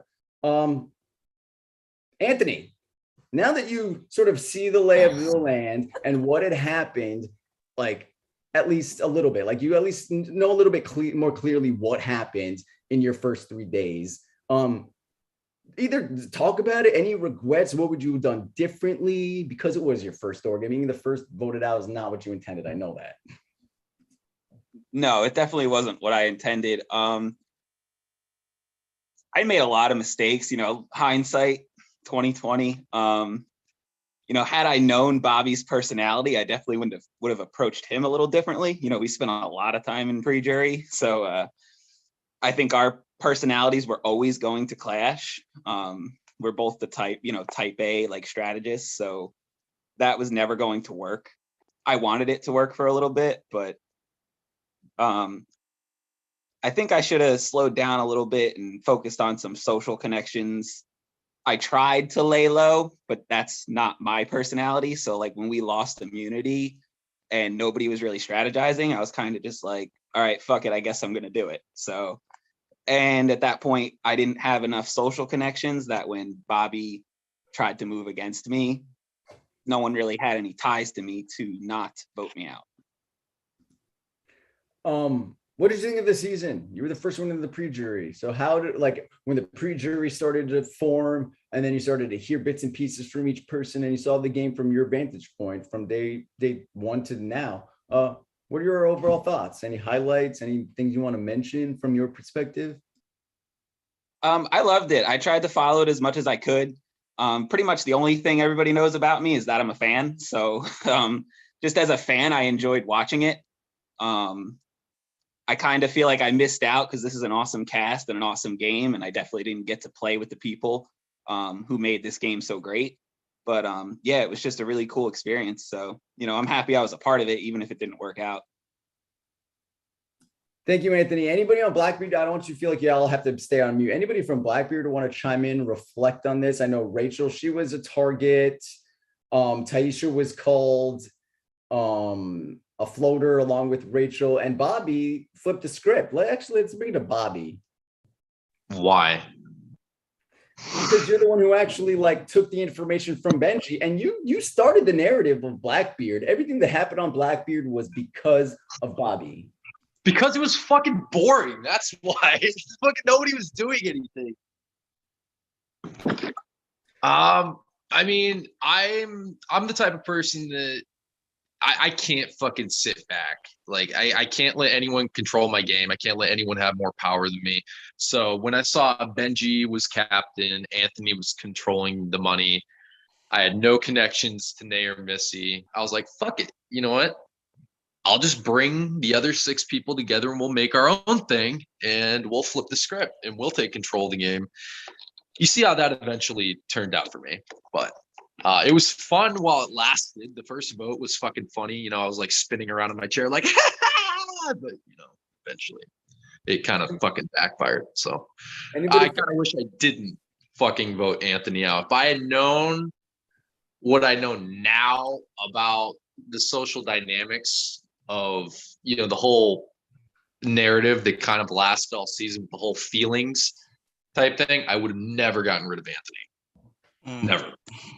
Blackbeard, who were around you. Yeah, Blackbeard, y'all can unmute and just discuss with me. I'll cut y'all off, but anything you want to talk about from the Anthony round or Missy round, because then we'll get to the round 3. Okay. I have stuff to say because I know you guys called me a floater and Ty a floater, but Ty just freaking won the whole thing. And I had to put up a hell of a fight, obviously. But round 1, okay, I didn't watch the intro videos, and I'll admit to that. I got 1 point. I'm a loser, big loser over here. But I knew with my social connections that's when I connected with Max, and I was like, oh, we're going to be great. And then we pulled in everybody else, and we had the wild cards, the 6-person alliance. That was that. But first of all, who came up with the wild cards, Hunty? Let's just shout out you, Val. Period. But I knew with my social connections that it was set on me, but until that group got pulled together, we were like, hey, why not? Let's go out with a bang, do a blindside, whatever. And it just happened, and then it was the other biggest player that wasn't on our side, and that's how that happened from my point of view. But I knew my ass was not leaving week 1. Rachel, just to add, the pre-juror yesterday that said they would have went further was not me. That was Bobby. I kind of figured it was Bobby. I knew I actually wanted you out first, not because of your challenge forms, because of how many people were supporting you on Facebook, and I knew you were going to be a social threat. And I was right. So I do think getting you out first was the right move. That's valid. I guess. So Blackbeard 2 in a row. Bobby pretty much started the flow of where Blackbeard was going. But then somebody came out of the works named Taisha and was like, hold up a second, Bobby. This is not what we're gonna be doing anymore, Bobby. And it started with Taisha, and then it just trickled to Max, it trickled to Rachel, trickled to Benji, trickled to Megan, trickled all the way down to the entire tribe. And especially after the 24-hour challenge, it became Bobby has to go. So he went from creating an alliance of 6, putting 4 people on the outs. And just when you think Nay is supposed to go because Benji's captain, Bobby goes. And also Benji was removed at that tribal council. JB played the first power, and best, not the best, but funny part about this, y'all, is JB plays his power. He's going to he's at Calico, and he's like, y'all, I'm gonna play my power. And you know what? I'm gonna just make him target Bobby, fucking Bobby from the challenge. He's gone. Playing it up that's his mission. And he went over there. He didn't even talk to anybody. Like he didn't have to do anything for Bobby to actually be the target. So we're just like right timing. I wonder if Calico was like, wow, JB did that, huh? Because he really didn't do anything. Let's hear from Taisha, and I want to hear from Bobby about where it all went wrong. But Taisha, you're the one who got the ball rolling on that. Why? What happened? Bobby, I love you. Very entertaining. But the moment I got in the game, I just knew Bobby, like I could not work with Bobby. Bobby was not going to be good for my game. Also, there was a point where we had a 4-person alliance with me, Max, Libby, and Rachel. And I also had an alliance with Benji and Nay. And I did not want Benji nor Nay to go. And I needed Bobby to go. So when that 24-hour challenge, Bobby saved my ass right there. Because, that was not it, right? But that was good. I love you, Bobby, though. I love. I mean, I personally fucking respect the hell out of Nay for getting, I'm not Nay, sorry, Taisha for getting rid of me.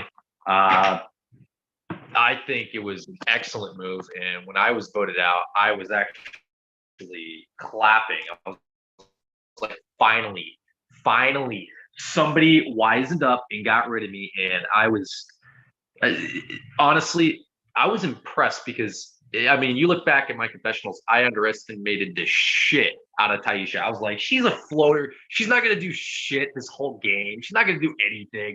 And she fucking whooped my ass. It was actually fantastic to watch Taisha maneuver this whole season. It completely justified me getting voted out. I love watching it. I have no bitter feelings towards Taisha. I think it was an excellent move for half the people on my tribe to get rid of me. So, yeah. Does anybody on Blackbeard regret getting rid of Bobby and like following the tide that not Nolita, that Taisha created? A little bit of Megan. We'll get to. We're gonna bring it over to Megan because Megan left after Bobby, and from my perspective, it looked like y'all were actually close-ish, getting to that level of like, okay, maybe I do trust this person. Am I a little off base? Is there any regret about like? And I think I might ask this in your exit interview of like, maybe not investigating a little bit more about like how Bobby's name came up, why, and then maybe questioning, even telling Bobby a little bit. Bobby, I'm hearing your name. I'm not, and maybe like keeping it a little bit general to maybe include, like, I don't know. Bobby wants me to say that I regret getting him out, but I'm not going to give him the satisfaction of that. So no, I don't regret it. What about you, Megs? That wasn't, you weren't one of them, Rachel. I actually thought it was good for you to get rid of me. I mean, I definitely had to contemplate it for a while, realistically. But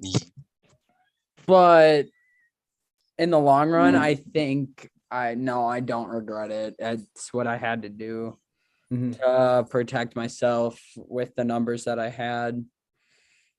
So unfortunately, it just kind of is what it is. What about you, Megan? Obviously, it was because I had connected with Bobby pretty quickly from the offset. There was the question in my mind, do I tell Bobby to play his idol? And we work out what to do from there. Obviously, I took a risk and didn't, which didn't entirely pay off. But yeah, basically. Had Megan told me, or had I was originally at the last second going to talk to JB before Tribal, but my ego got in the way and I just decided not to talk to him. I was like, I don't need to. But had I known I was going home, I would have absolutely idled out Livingston. Before we move on from Bobby and get to the double tribal counts around, and before anybody else, sorry, Benji, was that you just, okay, we'll get to you in just a second. I need to bring this up before I forget. So Bobby finds the Blackbeard hidden immunity idol, right? Him and Livingston was it the you two who were searching for it like the night before for like hours and hours and hours? They couldn't find it. Later that, or the next day, or later that day, Bobby finds it, then hides a fake idol. He says, hey, Sandy, can I hide a fake idol there? And iSurv1vor protocol is like, yeah, you provide me what I'm putting there, I'll put it there. So he found this image of a, I don't know, compass or some shit, and I put the same instructions that I put on my idol, which was play this in your Discord or claim this in your Discord confessional. So he gave me the image. I put claim this in your Discord confessional. Benji, the paper didn't even say hidden immunity idol on it. It was a piece of paper. like it was a stick. Okay, so he hides his What's a idol. stick? Bobby gets blindsided. Bobby. Okay. So any power that was either played incorrectly, or no, not played. If it was played incorrectly or played, it went out of the game. But if you went home with it in your pocket, you paid it forward as a treasure to a pirate remaining in the game. Bobby went home with the idol in his pocket. Classic. Livingston was gifted the idol from Bobby. Tell me how, like the next day, Livingston, like the next day after Livingston has the idol, Livingston, Max, Benji are on this idol hunt. And they're like, oh, Bobby told everybody he had the idol, by the way. Crazy. So they're like, oh, Bobby went out with the idol. Let's go on a hunt. And I don't think Livingston knew that there was a fake idol there, but when he had gotten there, I did. I did. Livingston knows there's a fake idol there and is on call with Benji and Max for like 3 hours on the, what could it mean? Oh, I have no idea I found it. Like it was, and he's like, I want to say something. Yeah. Livingston was like, oh yeah, guys, I found the idol. I think I found it. It's right there. And he let like 3 minutes pass so until Benji and Max got there. And like they didn't even question it. It took like, so long. Like Livingston let let Benji come and claim it. And I was like, they didn't question it at all. That was crazy. So I just want to, but the reason I brought this up is Bobby, your hidden immunity idol had its own life, its own story that lasted all the way until Mac played it at the merge. Like fucking. That was the best part too. The icing on the cake was that Max, of all people, played it. It just justified it all to me at the end. Benji, what were you gonna say before I interrupted you, bud? Okay, no, we're good. I just wanted all the. Oh wait, did Livy want to go first? Oh, so I want to add something about the idol too. But... Okay, yeah. First, Livy fucking rotted in your own words. Second, Bobby, as far as the vote, even though I was not there, I knew your ass is grass a little bit.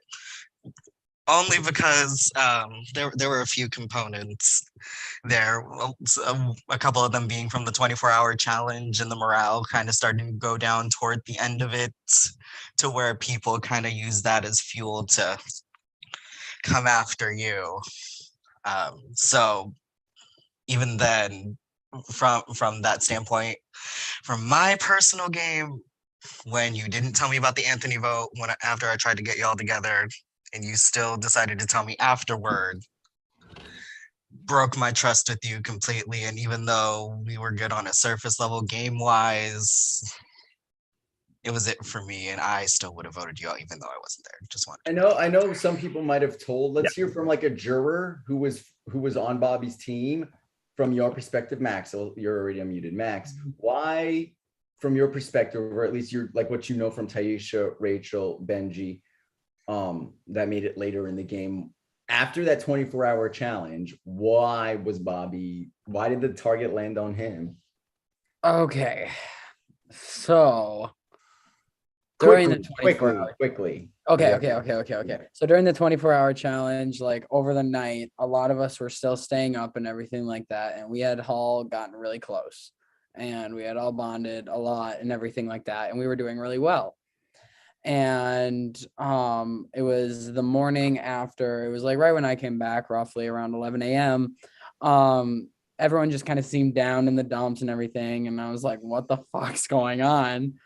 And we're getting to the moment, and Bobby liked to do this countdown thing and everything, and like would tell people how far off we were, how like early or late or this or that, and it would just like it was just like a nerve thing. And like, yeah, and the tortoise, don't get me started on the tortoise. That shit was the reason. Okay. We gotta get to the point. Why was Bobby voted off from your perspective? Because it was just he just was causing issues, like, and it was just getting on people's nerves, and It's just They got in their fields. And Bobby, any rebuttal before we move on to the next round? They got in their fields. Is that- Sandy May. Look, not Max quite. got in his- Not really. Look. Max got in his fields, and it cost him in the end. I got my feels when. Sandy May, we Voting me out. You got in your feels. can we briefly touch on the 24-hour challenge and a couple of the moments from that? Yes, of course. If you remember any, you want to bring up. I swear, Gwen. Well, one of my favorites is Benji's gift of him twerking. And then probably one of my other favorites, sorry, I'm like eating Taco Bell, it's delicious. Was when Sandy would hop on the Calico call and they would immediately lose their points. And it was Blackbeard. Calico kept on every time I got on the call, Calico was screaming at me, "Get off the call, you're unlucky." So I was at Blackbeard the whole time because Calico didn't want me. I think there's something about Drew, but I'll let other people talk about it. No, we're not bringing that up, Julia. It was my only good moment this season. Don't take it from. I'm gonna say some quotes that lead up to that go along. Some quotes that we pinned that follow along with where we are. So one of the first pinned quotes from the first episode was Julia. "I hate everyone here." Next quote was Julia. "There is nothing I love more than manipulating straight men." Taisha. "The way he talks, my insides deflate."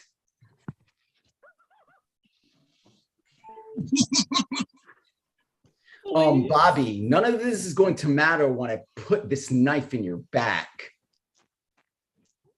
Missy, "This is what you get for not trying to work with me." Benji, "Why? I'm queer. I've already suffered enough." Okay, and this is up to the 24-hour challenge. JB, "We don't just want to kill them, we want to bury them." JB, "I swear to fucking Bobby and Nasty Drew."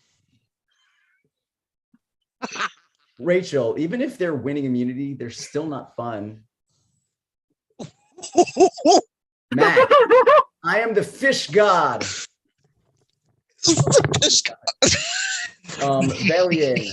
Velian, "I'm my own number one." We know. Okay, and then sorry, those are the quotes. We got some more coming. So yeah, then y'all were forced double trouble count. So we lost Queen Venus. Venus, you're not here, but we love you. And then Megan. Okay. Oh, that's my biggest thing. Can I cut in, Sandy? Yeah, of course. Megan, your name was not the vote until literally a minute before tribal council. So had you been there, I think Blackbeard, raise your hand. I think it would have been Megan. Raise your hand if you think maybe it wouldn't have been Megan. It could have been somebody else if Megan wasn't there. I mean, if Megan was around. If Megan was present, being social, could it have been different? Megan, let this be a lesson because you were one of my top 3, Queen. Top 3. So just know you were in a good standing. You had a good social game. And I think you let your head get to you because you thought you were paranoid that it was going to be you. And I think it was sort of a self-fulfilling prophecy thing.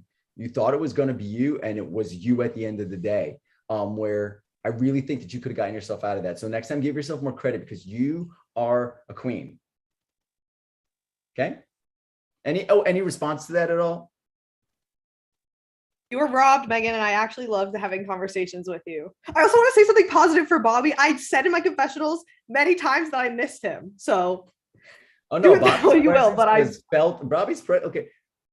Honestly, obviously, y'all have a lot of self-awareness. Y'all know there's nobody like Bobby. Nolita knows she's not like Bobby. Bree knows she's not like Bobby. Nay knows she's nobody in this cast is like Bobby. So when Bobby's presence is removed, it's a different game. So Bobby, even you were only there 9 days, it felt like you played for a month. And that's how long that's how your impact was felt, is you were there for a month. I'm not some mythical fucking unicorn that just there's plenty of people like me. No, not okay. No, there's not in this cast. Absolutely not in this cast. You're crazy.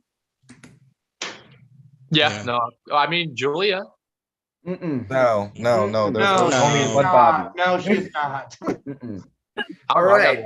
I got Moving on from Megan and Venus's. Oh, let's talk a little bit about Calco. This is your time. Yeah, let's talk about Venus. Your first vote off is Venus. Some people were okay with it, some people not so much. Although it was a 9-1 vote, it might as well have been like a 5-5 or 6-4. Might as well have been a split vote.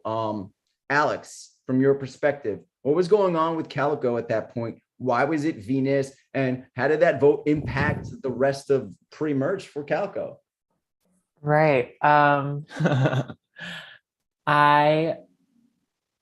think I'm going to take the role as the bitter preacher of the season. So if anybody else wanted to be that, sorry, I got it first. The thing with the Venus vote was following the 24-hour challenge,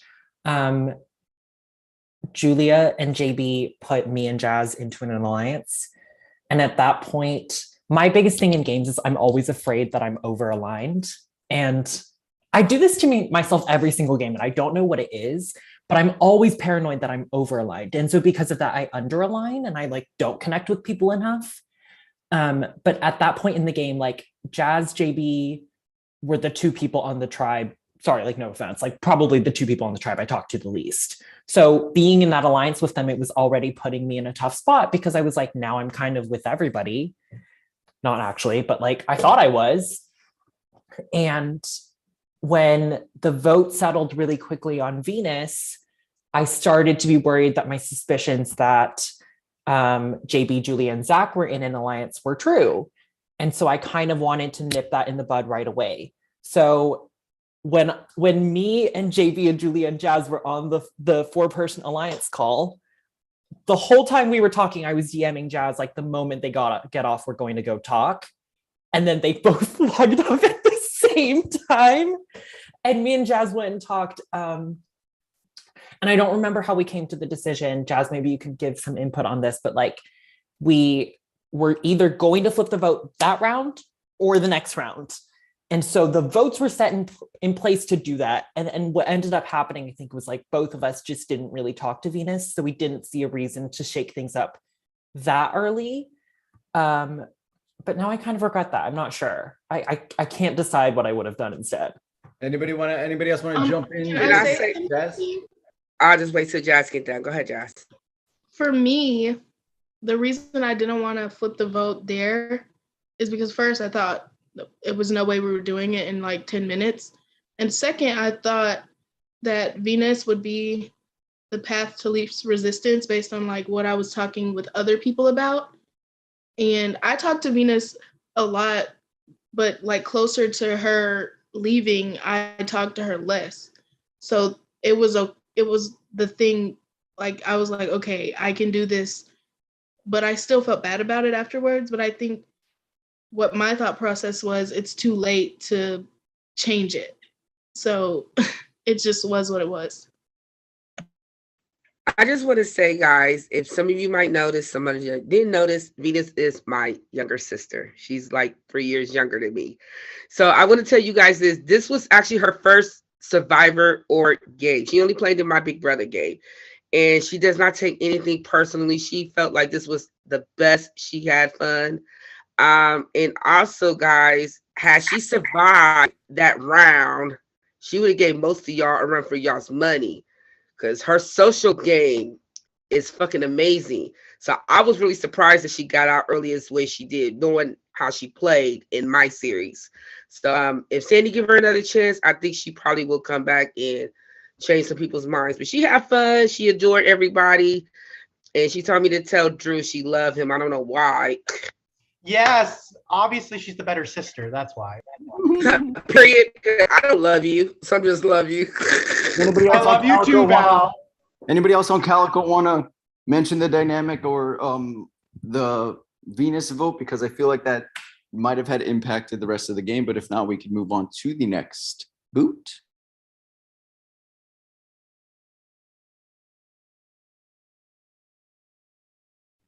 We love you, Venus. All right. Oh, next, heartbreaking. Blackbeard just can't get their shit together. Same old story. It's like a broken record. Was really rooting for Nay because Nay was part of like Anthony's alliance. Anthony Nemesi left. Nay escaped going a couple like in sequence. But Nay could not escape the dwindling numbers of Blackbeard and was sent home. Nay, you want to give any reflection on your time in the game? Maybe something you would have done differently or anything?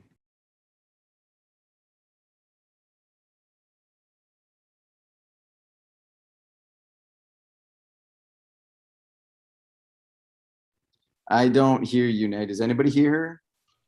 No. No. Nay, we can't Oh hear yeah, you. she's saying a lot. She's saying so much right now. You just can't hear her. She's trying. She's looking for it.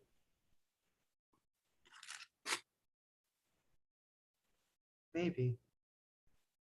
Nope, can't hear you. Nope. Not yet.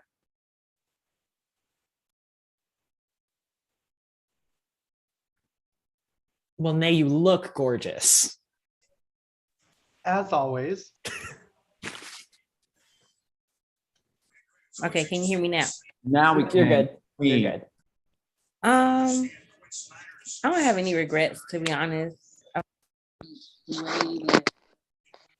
gone. It made the person I was rooting for to win.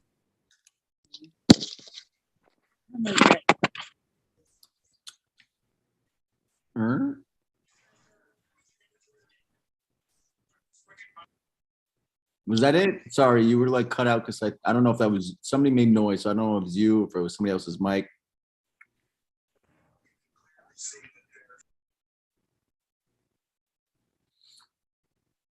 Taisha, I know you took it hard when Nay had to go. Do you want to talk about your relationship with Nay for a second? And how's it feel to like be the winner at like sort of like, you know, you couldn't play the game with her, but you sort of like made to the end and won. Yes, Nay was my girl from like the jump. Like we hit it off and she was always like honest and truthful with me. I could vent to her and I wanted us to get as far as possible. And I thought like we got through like a bunch of close calls and then we just lost again. That was like Blackbeard went through it. Like that was just horrible. We had like, look at the pre-jury.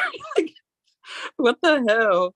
Like literally it was horrible. And like, that was like probably like the hardest one for me, like personally, because I just knew I was losing someone that I trusted. And I felt like I couldn't do anything at that moment. I felt like so helpless because I had already set up too many like alliances and stuff. I couldn't do anything to help it. Yeah, Blackbeard was wrong for doing that to Nay. Y'all were nasty. Nasty. Called you nasty. Blackbeard, y'all have anything to say about that round at all? Capture. Oh, there was a quote from the Capture the Flag round. 1 second. 1 second. Let me see. Oh no. iSurv1vor production. True shit, JB. Pins. True shit. All right, Nate responded. She said she doesn't have any regrets. I feel like the moment that I left was great because I didn't want Ty or Benji to go. It wasn't to get further, so I am okay with that. With it. Love you, Venus.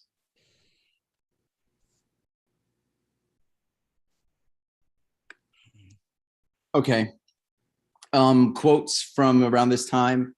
Benji, I haven't taken a big one in a while. Benji, literally, they're losing Battleship. Romeo, I'm concerned. Alex, lies, deceit, all capital exclamation. Benji, I'll say sorry after the game.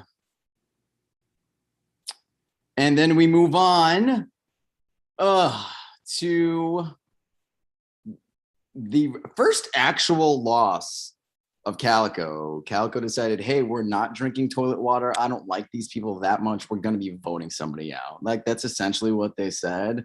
And yeah, victim of that round was honestly one of the most chaotic, one of the most messy players of the season. Went out pre-jury, but still will hold that title. You were, Alex. No, Alex, girl, you were a lot. Like, I want to jump in real quick on Alex because let me tell y'all something about Alex.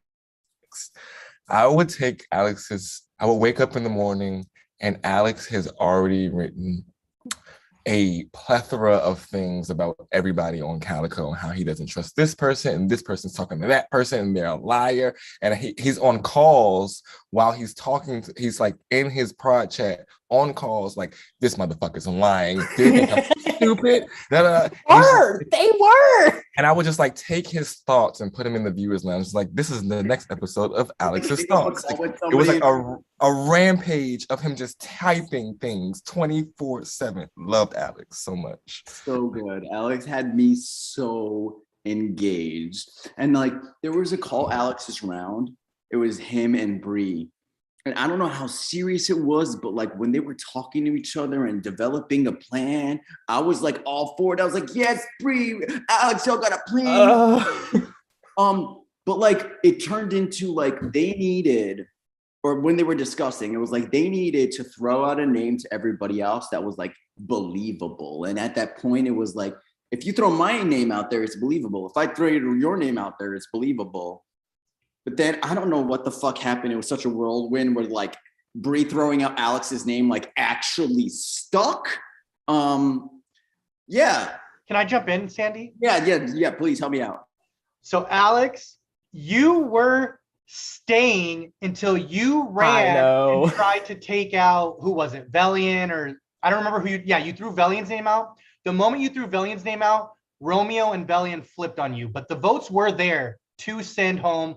Was it Julia or It JB? was Julia, and I didn't want to vote Julia out. She was gonna go had you not done that. I think that's the missing puzzle piece for people was I really, really wanted to flip. But Bree, when we had that phone call, I said, I think Zach's gonna win the game. I want Zach out. I said, I don't trust Velian, and I said, I don't trust JB. It's not that I super trusted Julia. Her and I made a day one deal that we wouldn't touch each other. And I didn't want to cut the first deal I made in the game. So when all of the votes were going on Julia, I was like, I have to pull something out because I just like felt like it would be a mean thing to do. I gotta ask how many deals Julia made. Jesus Christ. I don't know, but I thought you were the one spearheading the Julia thing. No, I wanted JB to be the vote. Oh, yeah, never mind. I remember. I remember. I remember. I was gonna say it got so messy that at that point then I started hearing my name and I was like, okay, what the fuck? And I was hearing that Alex was kind of like dipping his seed in everybody's, situation. So I was like, oh no, I'm like, I can't deal with the mess. And Alex, to be honest with you, and even production knows, I had to like check myself to talk to you. I'm gonna be honest with you because it was so hard to connect with you because I felt like you were like just all over the place. And I was like, I don't know if anything he's saying to me right now, it has any type of honesty or truth to it. Well, let me just say the reason I played like that was because, and I want to pick my words really carefully here, but like the group that I found myself aligned with at the beginning, I was down to run with those people until the merge. And then there was a moment, it was the call between me and Jazz. And I'm not going to talk exactly about what that is, but like, there was a moment where I realized I wasn't going to be comfortable doing that. And so because of that, I had to sort of flip my game on a dime. And I don't think I was a good enough player to be able to do that without making everybody think that I was lying. Okay. That makes sense because when I was trying to connect the dots and things, and I'm like, okay, someone's lying right now. Like I'm getting like Max is saying William's name, and then I'm getting like, okay, well now I'm getting my name thrown in there, and Max is saying my name. I'm just like, okay, we had a talk, but it doesn't seem like our talk, was something that we were both aligned with. It would just seem like it was like a desperation to save you from the vote. Right. And so that's the perception that I got from that conversation that we had after we hung up the call, and people, I was conversating with other people.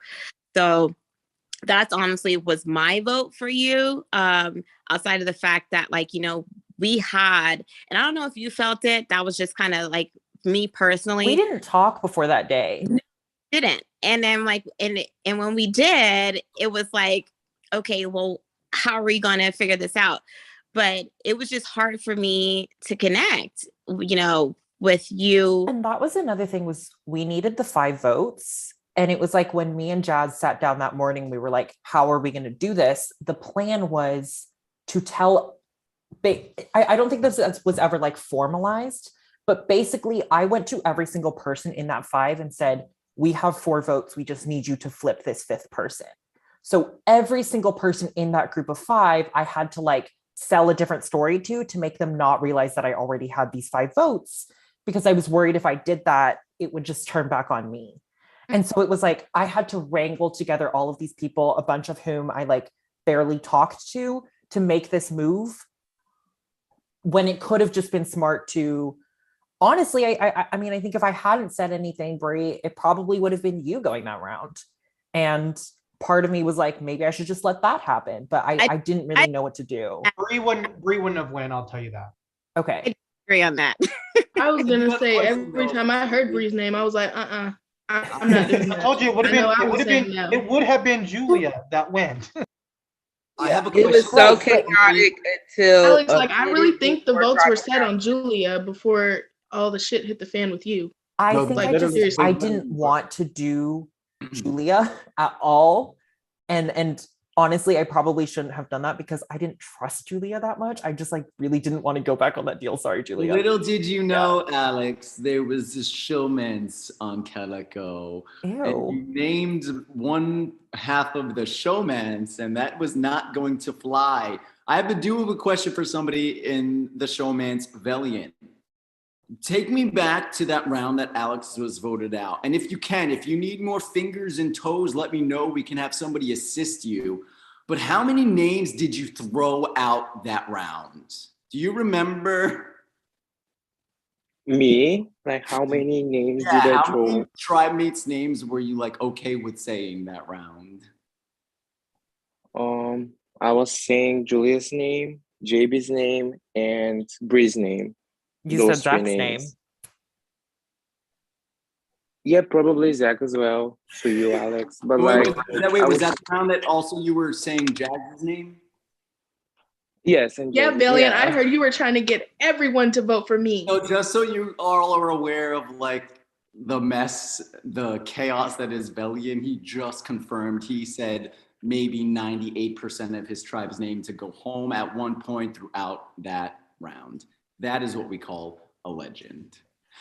But that's why I wanted him out. Was I was sitting in these calls and I was like, what is going on? Alex, fair enough. I get it. I do. Valiant. Yeah, I was. Sorry, what you? Valiant made zero sense because Valiant always wanted me out, but then in the times where Valiant could have actually voted me out, didn't vote me out, and I just never understood it. Truly. No, Valiant trusted you. He could say it himself, but he definitely trusted, wanted to work with you. But there was always part of Valiant where he was smear campaigning your name, making fake accounts on forums so people thought you were looking for. That was ridiculous. But then he'd be in a confession, oh yes, I trust Julia. Mm-hmm. So good. Alex, thank you for bringing your chaos, your fun. Your tribal council was probably one of the most chaotic next to Bobby's in the pre-jury phase. So memorable. We will get to some awards. Did Nolita vote for me? Nolita did vote for you, Alex. Oh, fuck her. You're fine. Okay. Leave Nolita alone. And then the game took one of the biggest turns in the history of the series. We had our first earthquake while we were running a game. I was worried about y'all's safety, so we had to take you off the ships. Didn't want anybody to drown. And then y'all were able to talk to each other. Was it a merge? Wasn't it a merge? Is it a merge? Food chain happens, and we had 2 people voted out that night, and then a whole lot of other shit happened. So let's relive Davy Jones's locker. Before you get into that, can I jump in real quick? Yeah, jump in. Thank you. So I know someone brought it up in the jury, and I'm kind of calling out Benji, but had Taisha not won the food chain, she was the vote. You 4 were going to vote her out, but Benji was like, I can't believe Taisha thinks we were against her. What the fuck? We were not against her, but you would have voted her out if she did not win that round. So Queen Taisha, congrats on winning that food chain, because you would have been the vote instead of Rachel. Love you, Romeo. I'm not like calling you out, Benji, but I'm just saying you said that, but I know for a fact you 4 would have voted Taisha out. Oh, Benji, and also I certainly considered it. Yeah, I was glad I got voted out. And also, Yeah, because that was still split tribal. Also, don't take offense to Drew's comment at all, because no, it's not supposed to be. Sorry, I'm not trying to be offensive. Oh no, I definitely didn't take it any sort of way. You're fine. I was just gonna follow up, being like, we have a couple more examples of Benji's snakery. Because Benji, you were a player. This game player. That's yeah. Bro, question mark. But Romeo, Davy Jones's locker, the earthquake happened, double treble council. It was only maybe a day, 7 hours prior, you were on a confessional with us, and you were said, yes, I got Velian on my left, I got Bree on my right. These are my people. And then fast forward to later that night, it is you and your people vulnerable. What the fuck? What the entire fuck, yo? Like, that was the worst case scenario. And honestly, looking back on it, making that move, I'm glad I made that decision. And shout out to my girl Ty for winning the season, because it was that in that moment when she told me, and we had that talk in the fucking sky, and I asked her, and I was like, do you feel vulnerable? And she said yes. And I was just like, all right, I'm gonna take one for the team, and hopefully socially things will work out for me later on, and that there'll be more people to choose from in this elimination. And it ended up being the 2 people I least wanted to be next to, and it really just threw me in a freaking frenzy the whole time, because I did not know what to do. I really didn't want to play Davy Jones' locker. I really was trying to use it as a last ditch effort. I honestly did not want to play it, but I mean, it's Survivor. I'm not one want to go home with any souvenirs, and I damn sure didn't really want to gift it to nobody. I wanted to use it myself. So I was just like, hey, I mean, if it's going to be me, then so be it. And I mean, it was, and I ended up having to go up against Bellion, which sucked even more. But if I was to lose to someone, I'm happy it was him. Romeo, your facial expression through the whole night was fucking priceless. Like, if I could screenshot it for it to be my move every day of the week, I would. Because someone who had a good power position himself so good ended up going. I cried because I was definitely rooting for you. And it was amazing that you was able to give your game up to someone who eventually won the game.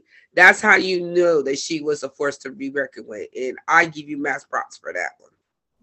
Absolutely. I wanna bring it over to Zach, JB, Taisha, anybody who voted Romeo out in that round. I know he hasn't been super active in the jury, and the pre-jury, and there wasn't even many Calico in the pre-jury to let him know why, what went wrong, had it land on him. So yeah, anybody who did send Romeo home that night, if you want to, unmute and just. I didn't vote Romeo. I was immune that round. Oh yes, JB. Told me about the power, so I switched my vote to Bree. Go ahead. I didn't see Romeo's message that he sent. So he did tell me about his power. So I'll just say, Romeo, I wasn't trying to get you to waste the power, but I had to pick between you. I wasn't losing Bree, and I had to pick between you and Valiant. And I was hoping there was a battle back and you'd come back, to be honest. But yeah, I didn't see your message. So I was a little blindsided, and then I thought later. That's been weighing on her a lot. It's like every Yeah. round, it's just like, oh, Romeo didn't see my message. I'm awful. Yeah. Well, I didn't want you. I didn't want you to think that I did it on purpose. Like I read it and then I forced you to do that. I probably would have told you, well, I'm voting you anyway, because I had already made that decision. But I didn't like ignore it. I just didn't see it. I would say that was the one thing that I like. It did weigh on me because I didn't want you to feel like I was just discounting you. I felt like we had a genuine relationship. I did, so I appreciate that. It really did kind of like hurt me because I was just like, oh, dang, I thought me and Nolita were a lot closer than that. At least I thought she would have said something. So thank you for that. I appreciate it. Julia? Yeah, for me, I don't know. I just was like, I'm gonna stick to my guns, and if I go, I go. Like that was just basically it for me. I was like, I honestly, obviously, like appreciated the heads up about it, but I was also like, fuck it. Like if I get twist fucked out of here, like I get twist fucked out of here, like iconic anyway. But yeah, that was just what I was gonna do. I didn't get a message from Romeo about the power, so I don't know why that is, but I feel like you straight up told me that you were gonna vote for me, so I was like, all right, cool. I mean, that's He fair. said, let him suffer the consequences. I mean, and that's fair. And that was because honestly, I don't know what it was, Romeo, but I spoke to you the least out of everyone on the tribe. Like I felt like honestly, I would message you so much and I just didn't get replies. It was the same thing with Alex. Like I would see Alex active on Discord and not replying to you all the time. Yes, Alex, you can shake your head. I saw it. No, I'm nodding because I thought you were sneaky. I thought you were gonna I mean, that's fair. But you did. Can I just say that Calico, the way y'all danced around each other was so fucking annoying. And then y'all came into y'all prod chats and would say, they're not talking to me, but you guys weren't talking to each other. Like, it was so like weird. I was just like, why? Well, I agree, Rocky.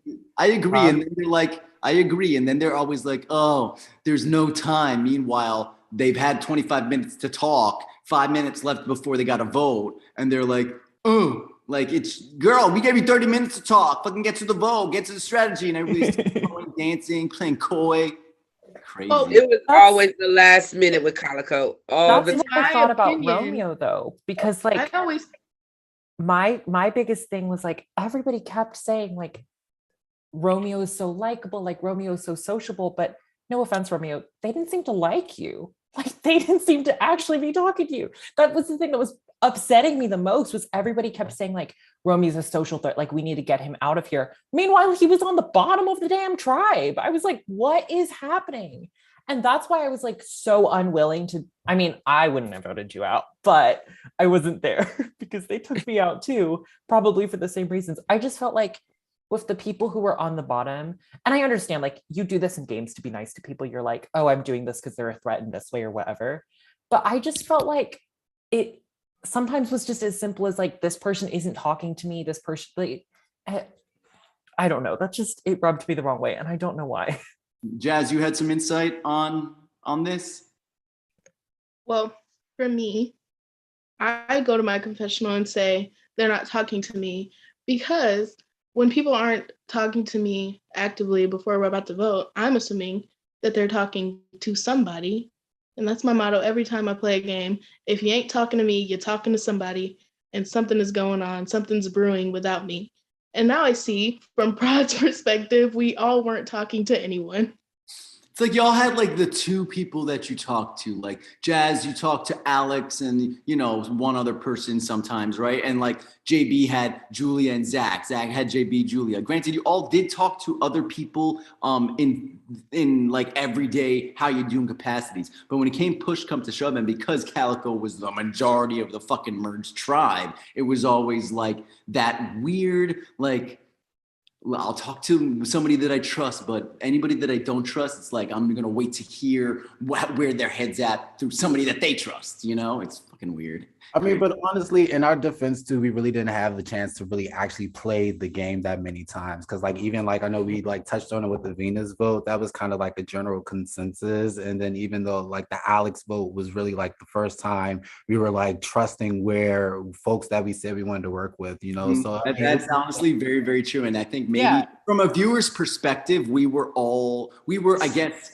accustomed to watching Blackbeard at Tribal, and I guess Sandy Calico at Tribal was like a night and day. Hey JB. No, because Zach said it in his final speech. I said it in confessional after confessional that I would have preferred we had gone to other votes because we didn't get that chance to like solidify trust with each other. And I also complained about wanting a tribe swap because I didn't want it to just be Calico versus Blackbeard. Oh wait, because there was Rocky, I hope you're gonna mention it based off of what Let's talk about that real quick. So there were many times also you all come into your projects, Julia, Zach, JB, Romeo, Bree. I can't wait to get away from these people. They get on my fucking nerves. I can't wait.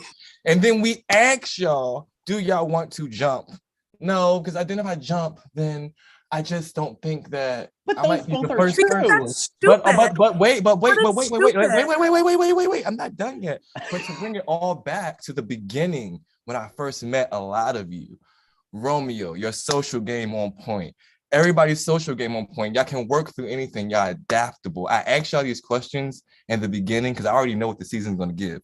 So I'm asking y'all these questions to see how y'all gonna act when these situations come up. And a lot of y'all did not do the things that y'all told me in your interview. I'm 100% sure that even if in that situation, even if all three of me, Zach, and Julia had flipped, all five of Blackbeard would have just voted us out in order. There's no way they wouldn't have.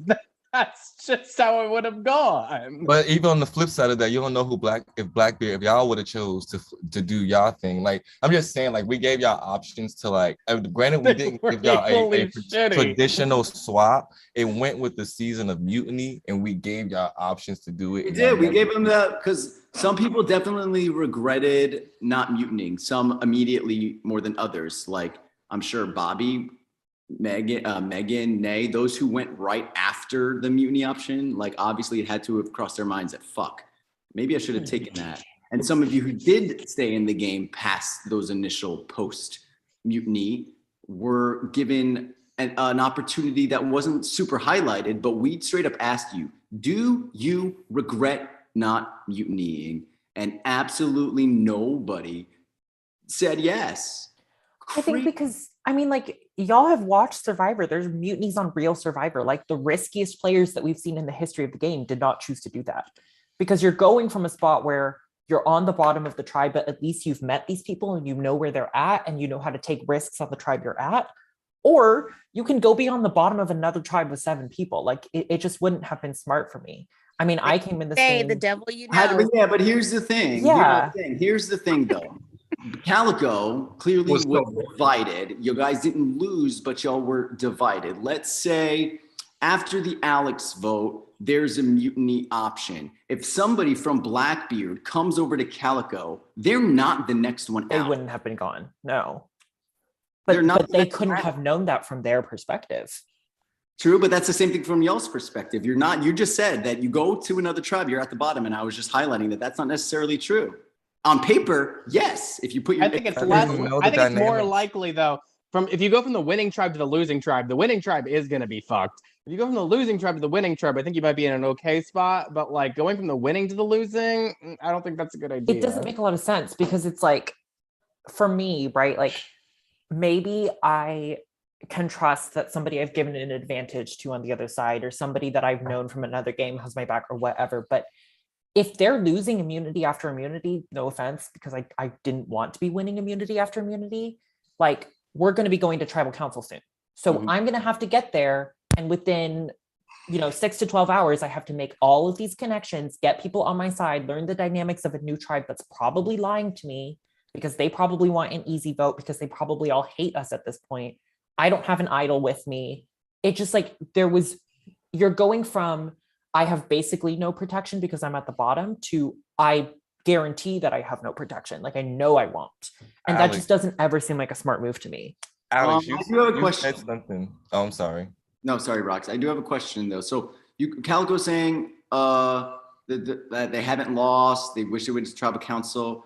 Bitches, after the 24-hour challenge, it is tied up until like the last one, and you have all the Calico people who at this point have already said maybe we should lose this one.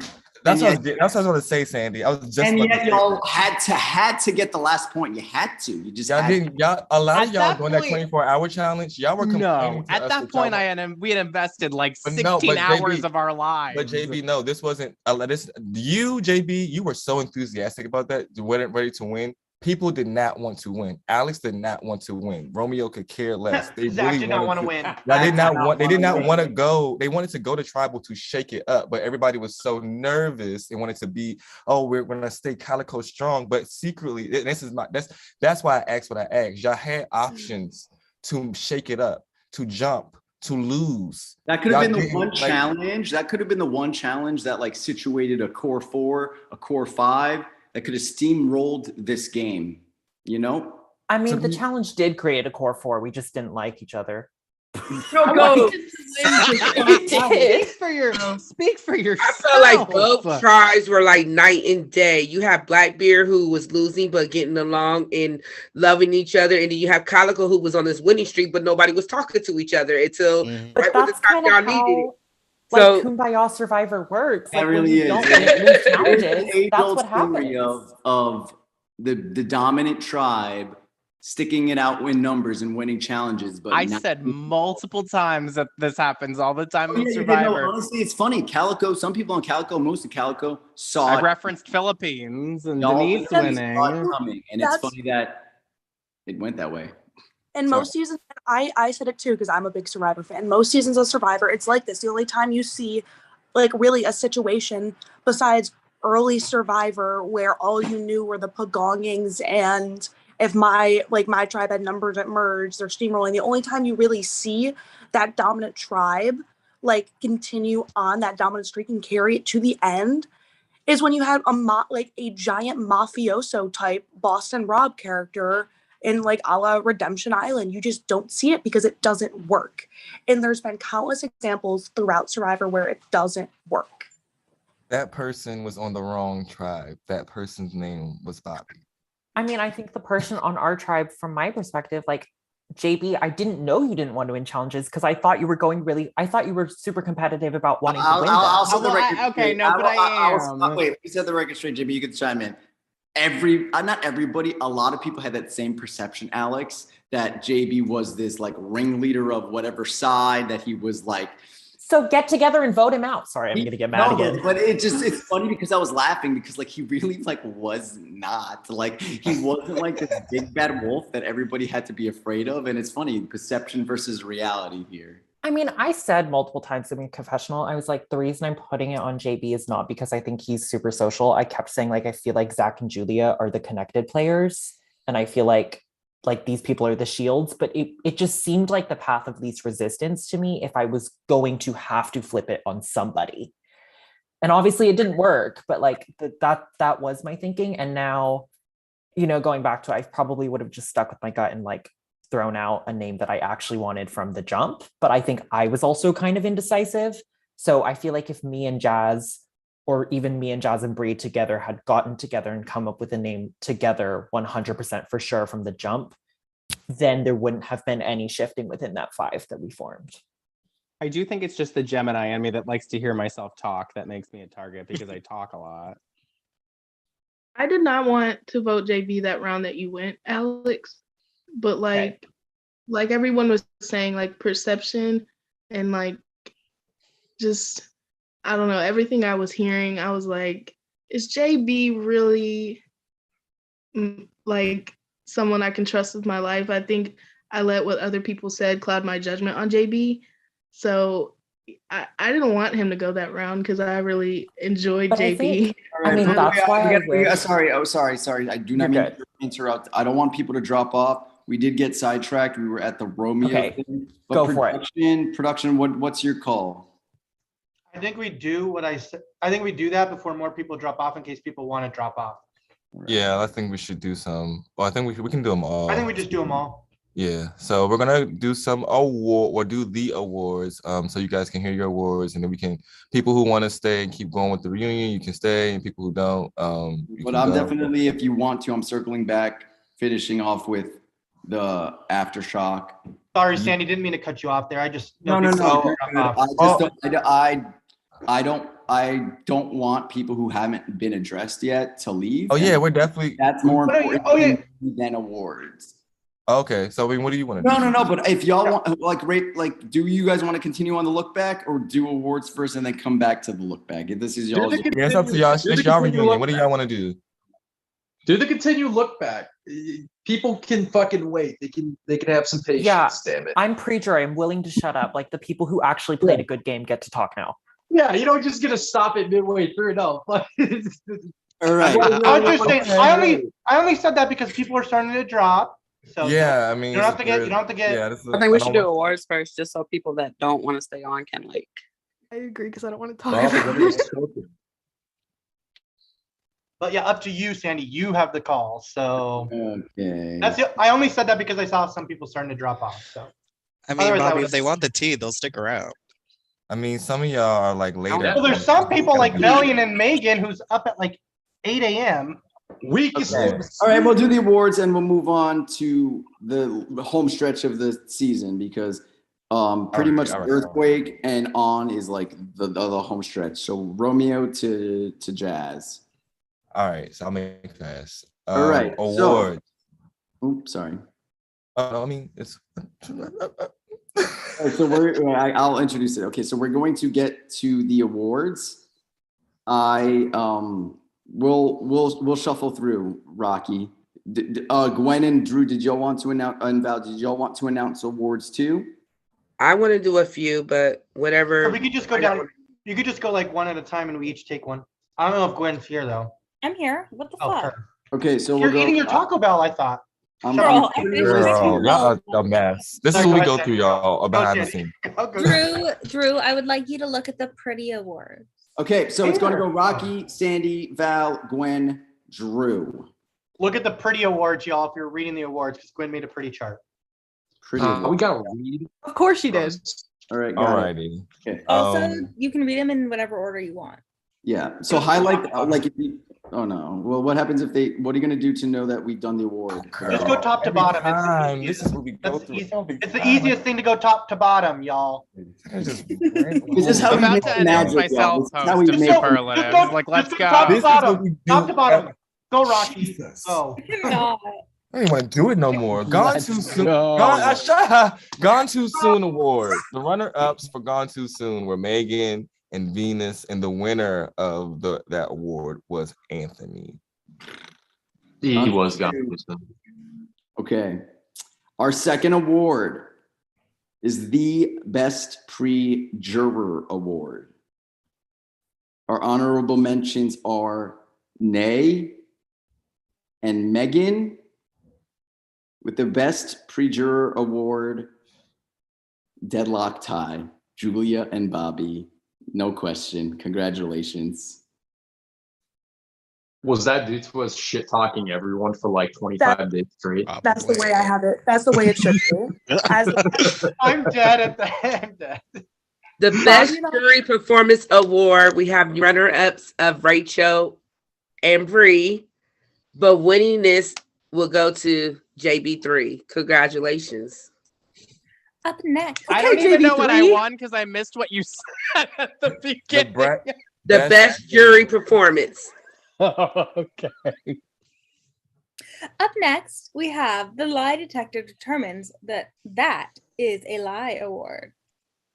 Our runners up are Valian and Taisha, and the winner is Benji.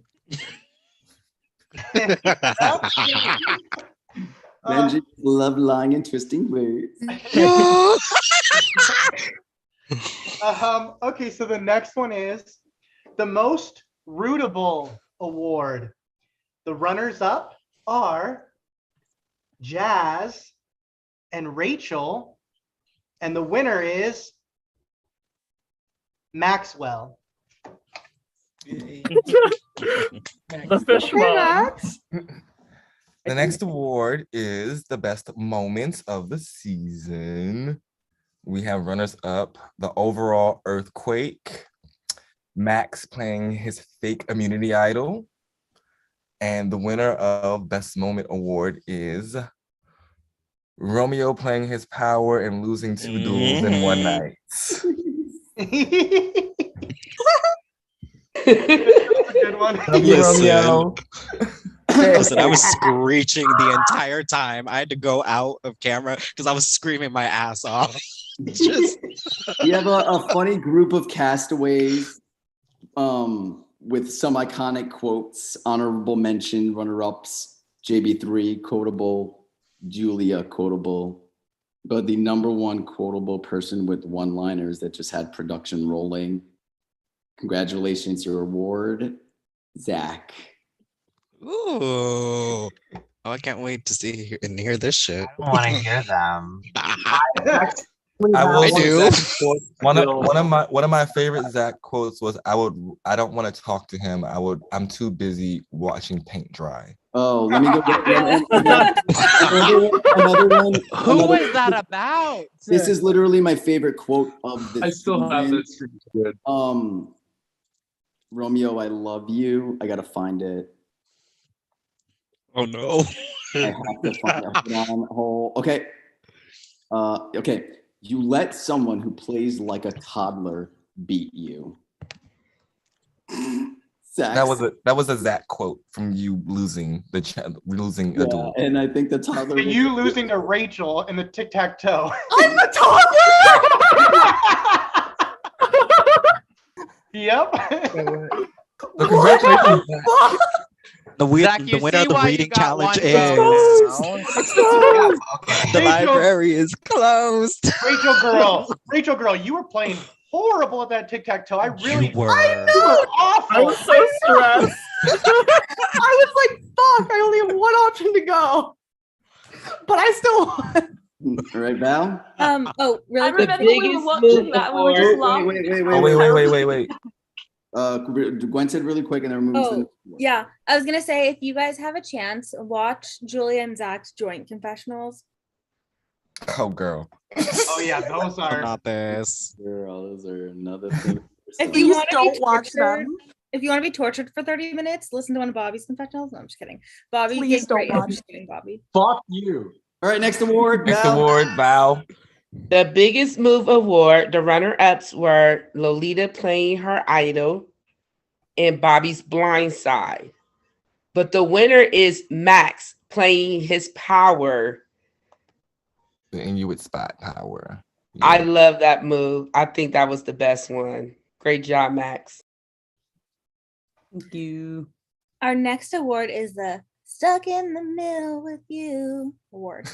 And the runners-up are Nolita and Jazz, and the winner is Queen winner Taisha. Okay, girl, you was always in the middle. You always in the middle of something. Oh, she was. You were. Okay. Not that. The funniest award, obviously I can't get it because it's between you all, so I will make sure I say the right names, but runners up are Mr. Feet Lover himself, Livingston, and Valiant, but the winner is none other than Queen Julia. It's all I wanted. It is truly all I wanted.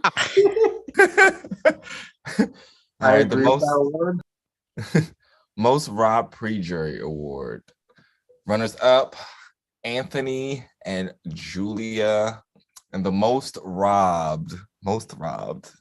We wish she was here, Missy. Most robbed pre-jury. Y'all cut her after doing the best on the insane puzzle, Rob. Blamed it on. Yeah, blamed it because she didn't play. Okay, girl, blamed it on a harmonica, girl.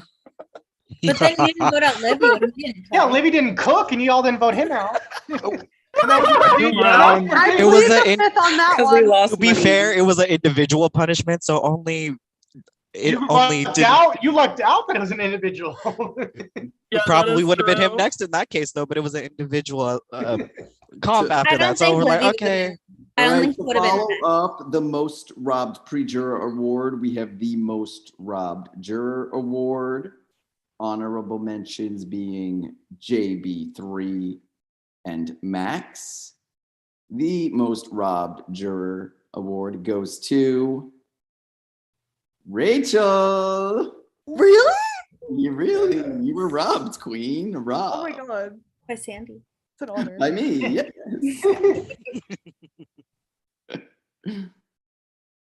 Val?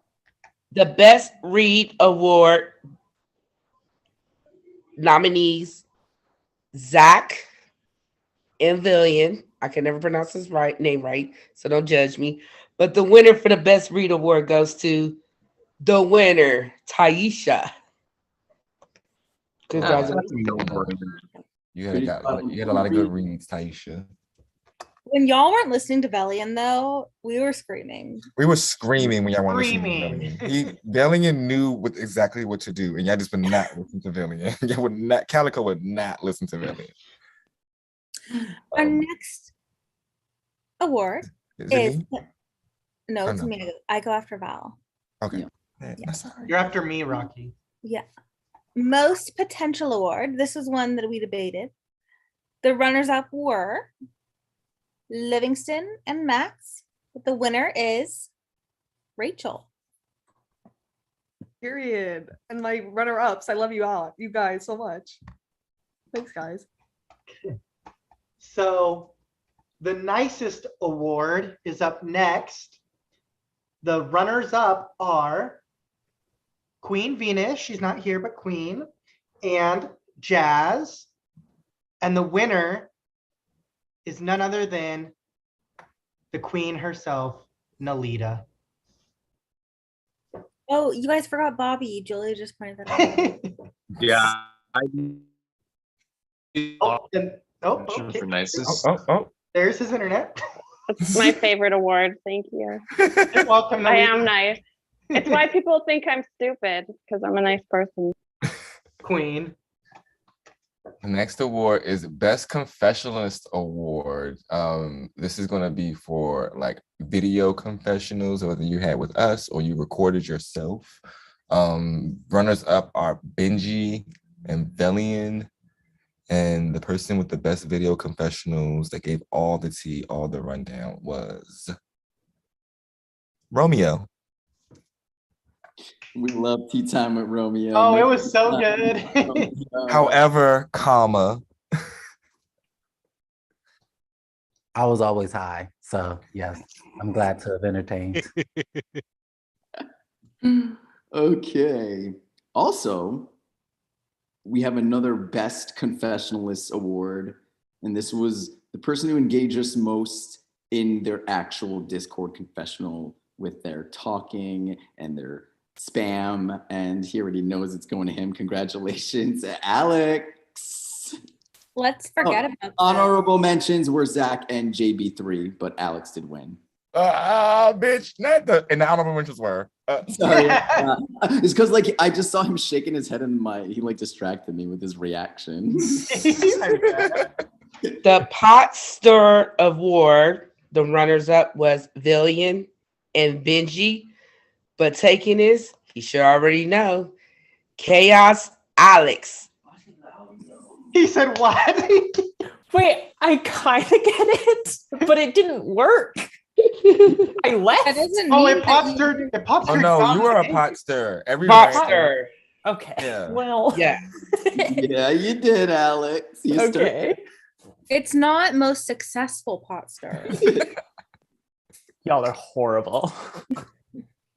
The next award is for the best strategic pre-juror. The runners-up were pot stirrer himself, Alex, and Bobby. The winner is Megan. Kala. Megan. Really? Not Bobby. Megan, clock him. Megan was great I'm strategically. surprised too. No, you were in a very good You spot. were in You a very good situated- spot, and you Yeah, knew you were until you didn't. situated No, yourself. I thought you were gonna say Julia or like Livingston and Megan. Yeah, I thought it was gonna be Julia. I mean, I didn't watch Megan play. Girl, you guys didn't like go to tribal council at all before the jury. That's fair. That's really fair. Yeah. Wait, why did? Never mind. It's fine. You're still a pot stirrer. You don't have to go to tribal council. Up next is the Best Strategic Jury Award. Honorable mentions. Can't believe I have to say both of these damn names, but JB3 and Rachel, you get the honorable mentions. But the Best Strategic Jury Award goes to Velian. Yes, King. King Velian. Yeah, the one with the most common sense. Girl, we can't hear you with that internet.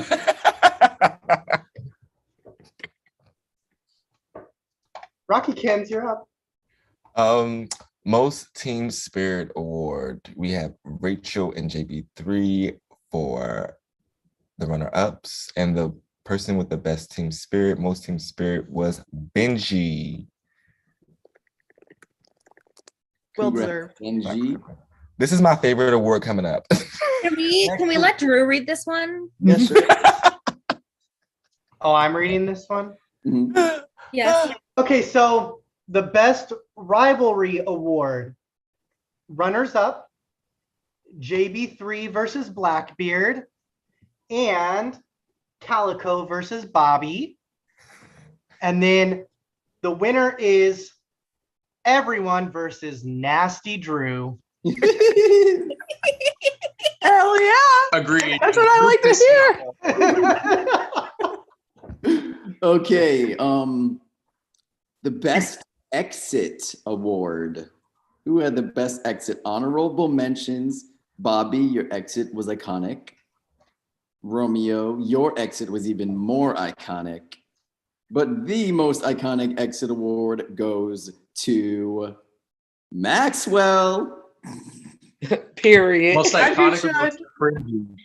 Dude, don't even right now. I was gonna say, Val, do you want to swap? He'll just say that I apologize for how I reacted, but it is what it is. I'm very happy for that award. All in the passion of the game, buddy.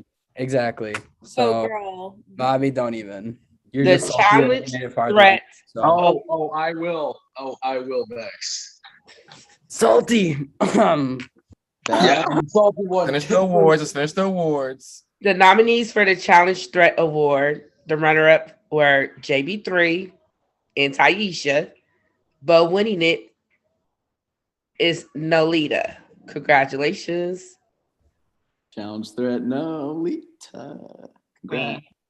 Up next, we have the Yet to Blossom Award.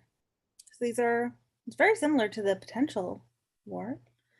Nay and Megan are our runners up, and the winner is Queen Venus. Queen. You went, Sandy? Yeah, I went. Oh, perfect. Okay. Okay. So the Smooth Talker Award, runners up are Bobby himself and Benji. And the winner is none other than Queen Taisha. I am not. Let's not do Yes, that. you are. You are. Take the Yes, award. the hell you are. I'll do that. The next award is the Worst Wi-Fi Award. We have runners up, Nay and Nolita.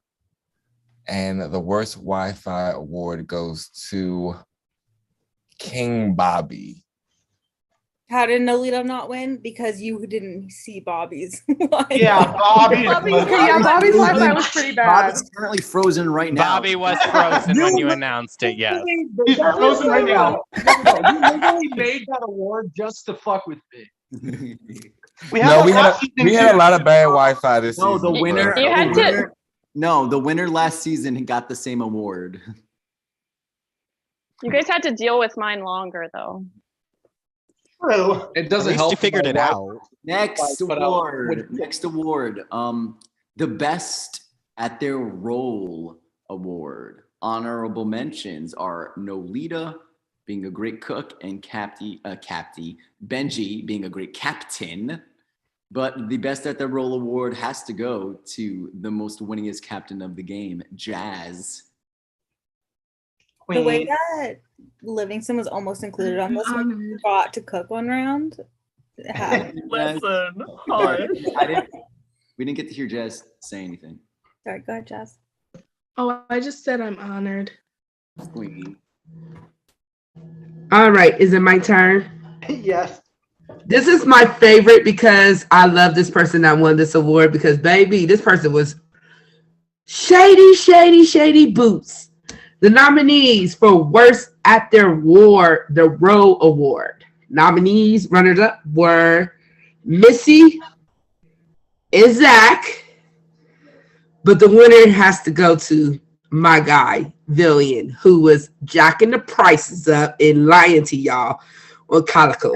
Y'all, the first round, oh yeah, Calco don't know this. The first round, when he told y'all it was 80, 70, no, it was all corporate espionage. He was trying to fucking raid your pockets. Yeah, he was trying to collect that money for himself. But we all didn't need anything the first round. And then She was Julia, trying to get idol scrolls and stuff. Julia Like, went to him the next round and it was like, Velian, we can't, like, we need to tell them the prices changed. Like, we cannot keep those. I asked her. yeah, and Julia knew this, and she just was not going to tell y'all. And Zach, you're on there because you forgot to build material, which cost your ship to get 4 things. If you would have got 2 more, you guys would have automatically went to tribal council. I would have loved it. It's funny because like every episode we would go and like update Like, the oh, book. Zach has nothing. Exactly. Okay. We get to Zach's journal and we're like, oh yep, Carpenter didn't do shit. Carpenter didn't do shit. Carpenter didn't do shit. It was so funny. This isn't a big deal at all, and I'm pretty sure she knows, but like when I couldn't send coins to Julia because I had nothing left because I bidded everything on an event, did everybody know? Oh yeah, I said transaction failed. It was so funny. No, because I saw transaction failed, and it's no. I saw Wait. Before we get sidetracked, let's finish the rest of these awards. Okay, sorry. Who's next? Best blindside? Gwen is next. But I am so sorry. I got distracted. Best blindside. The runners-up are Max and Alex, but the winner is the one and only Bobby. Yeah, that was a blindside. That fucking hurt. Oh, I'm next. Okay. Most surprising pirate award. The runners-up, Rachel and Nolita, and the winner, she's not here, but Queen Bree. Price the shit out of us. She's the The next award is the Silent Assassin Award. We have Nolita and Zach as the runners up. And the Silent Assassin Award goes to the queen, the winner herself, Taisha. Okay, congrats, Taisha. Next award. The I'll Throw Out Anyone's Name Award. Honorary mentions are Bobby and Alex, but the one and only person who would throw out anyone's name, congratulations, Velian. What do you mean throw out anyone's name? I didn't throw out that many names. You pulled that out of your ass. Oh, you did, Bobby. Bobby. Bobby, the first round, round you wanted to do Anthony, and then all of a sudden it turned to Missy, and then it could have been Nay, but then you went back to Anthony, and then it could have been Benji if he didn't. And then but Benji was always going to be the thing for you, but Benji he was the captain, so you try to get everybody to do Benji, but people wouldn't do it. You were all over the place, Bobby. That was only 3 people though. Number 4. We're gonna move on. The most chaotic award. The runner-up were Villian and Bobby, but we already know who this is going to. Congratulations, Alex. The Most Chaotic King Award goes to you. I just want to say that the best rivalry should have gone to Bobby's revisionist history versus actual history. True, true. No, Bobby, in all honesty though, like I'm fucking with you, but we loved having you in the pre-jury and being so. Oh, we did. Amazing. I had the worst fucking pre-jury reads ever. Like it was astonishing how fucking horrible they were. Julia's nodding along like she was there. Next award, Gwen. Oh, you mean in the chat? Okay. Independent Pirate Award. The runners-up are Nolita and Bobby. The winner of this award, who likes to think for themselves, is Bree. Period. Okay. So now we're moving on to Biggest Hero Award. Ooh. And no, Bobby, you're not on there. The runners up are Rachel and none other than Miss Runner-Up herself, Nolita. But the Biggest Hero Award goes to Livingston. Living hero. Even though I led Max and Benji to that fucking fake knowingly. That's what I think that was what was so funny about it, is because you were a hero and it was so like not out of character, but just so. I felt so bad. I was so close to at least telling one of them to build trust, but I was like, I'm gonna do it. Listen, I still love you. The biggest villain award. Runners up are Julia and Benji.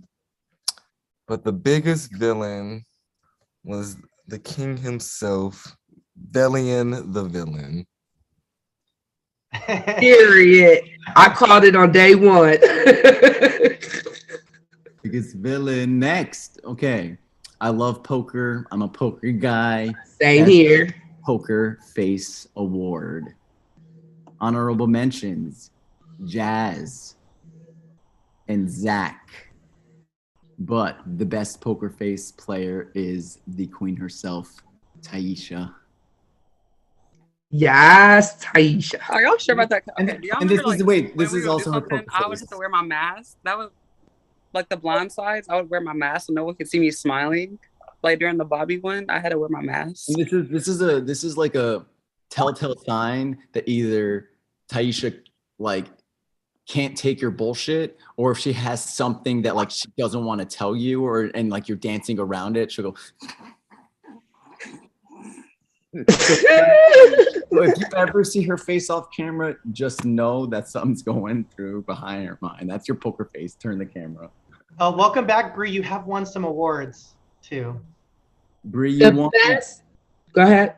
Sorry about that. I had to get ready for some things. I'm like, I'm coming back. You've won the Independent Pirate Award, most independent player, and you won the most surprising pirate award so far.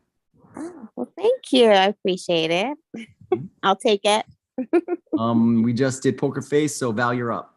Best Tribal Council Reactions Award. And the runner-up, Romeo and Villian. But my favorite person who survived the first boot, congratulations, Rachel. I'll take that with pride. I always react with my face. Up next is the most underestimated award. And this I would say underestimated by the players. Runners up are Velian and Rachel, but the winner is Miss Taisha. If she was not underestimated, I don't know if she would have made it to the end. She would have been seen as too much of a threat. Up next is the best storyline award. So the person we feel had the best. Missed one, Drew. Missed one, Drew. Did I? Oh, I did. You're right. Well, that'll be St. Rocky's. Thank you. Nasty Drew. I'm sorry. This is why 2 Band-Aids were handed out. Okay. Drew, you exposed yourself, not me or Jazz. That was all you. A fire every day after that. So I mean, what? The Social Butterfly Award. The runners-up. You're doing the wrong one again. No, I'm not. No, he's right. Social You're right butterfly. now. Oh, whoop. I was like, no, I'm definitely not. The runners-up are Velian and Zach. And the winner, y'all shouldn't be surprised. I'll say this comment. Join me in the chat. Join me in our one-on-one. Join me in your call, Mr. Benji himself. Yes. Benji, love to join me. Join me. Join me in our chat. I'll be on the call. Best storyline award. My favorite thing about Benji's. Well, we don't know what your favorite. Well, we should have included Livingston in the worst one. I think you're flopping right now. Oh my God, Ty. Okay, until he gets out of limbo. Best storyline award. The runners up were Taisha's storyline throughout the series, throughout the season, and Lolita's storyline. But ultimately, the best storyline was Rachel. She was like literally almost first boot, and then she turned that shit around. Period, queen. She's in the jury. Period. Okay, next award, the most lovable. Who is just the easiest to love throughout the duration of the season? Rachel and Bellion, you were easy to love, but the easiest to love goes to one in my heart. Congratulations, Jazz. Yes, Jazz. You're joking. I thought you were gonna say Nolita. Most lovable was you, Oh my honey. God, I could cry. The most was this the most ecstatic award is no enthusiastic. Enthusiastic. Okay. The most enthusiastic award goes to the runner-up were Benji and Nay, but winning the pre-jerk king himself, Bobby. Are we shocked you bought supplies? Listen, Bobby, real quick, Bobby brought supplies because he thought there was going to be a comeback challenge. That's all he talked about in pre-jury is he can't wait to come back. He was like testing y'all who he thought he could beat. He was ready for you to come in. He was so good. He was so like, ready.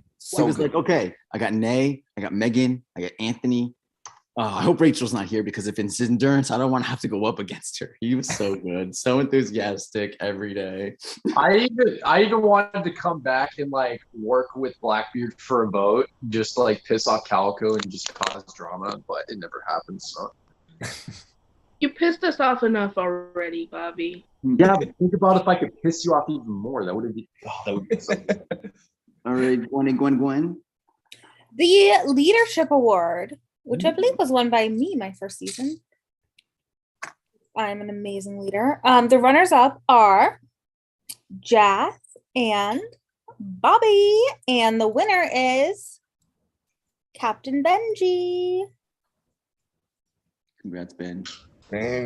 Also, Sandy Strick Project. Up next is the Best Duo Award, and runners-up are none other than the lovers themselves, Romeo and Velian, and may come as a shock, but we'll get to the reason. Zach and Julia, you are runners-up, and the Best Duo Award goes to Benji and Max. Period. Y'all watched shows together. Y'all watched Big Brother Canada together. Like it was just so I'd look at Discord, it'd be like 4 a.m. Eastern, and they'd be watching on streams, just like having date night. It was so cute. Oh, they was in the car having lunch one time, so that was the first one I actually joined on them. So yeah, I like that. It was so annoying. He wouldn't go to bed. Yes, Max is good.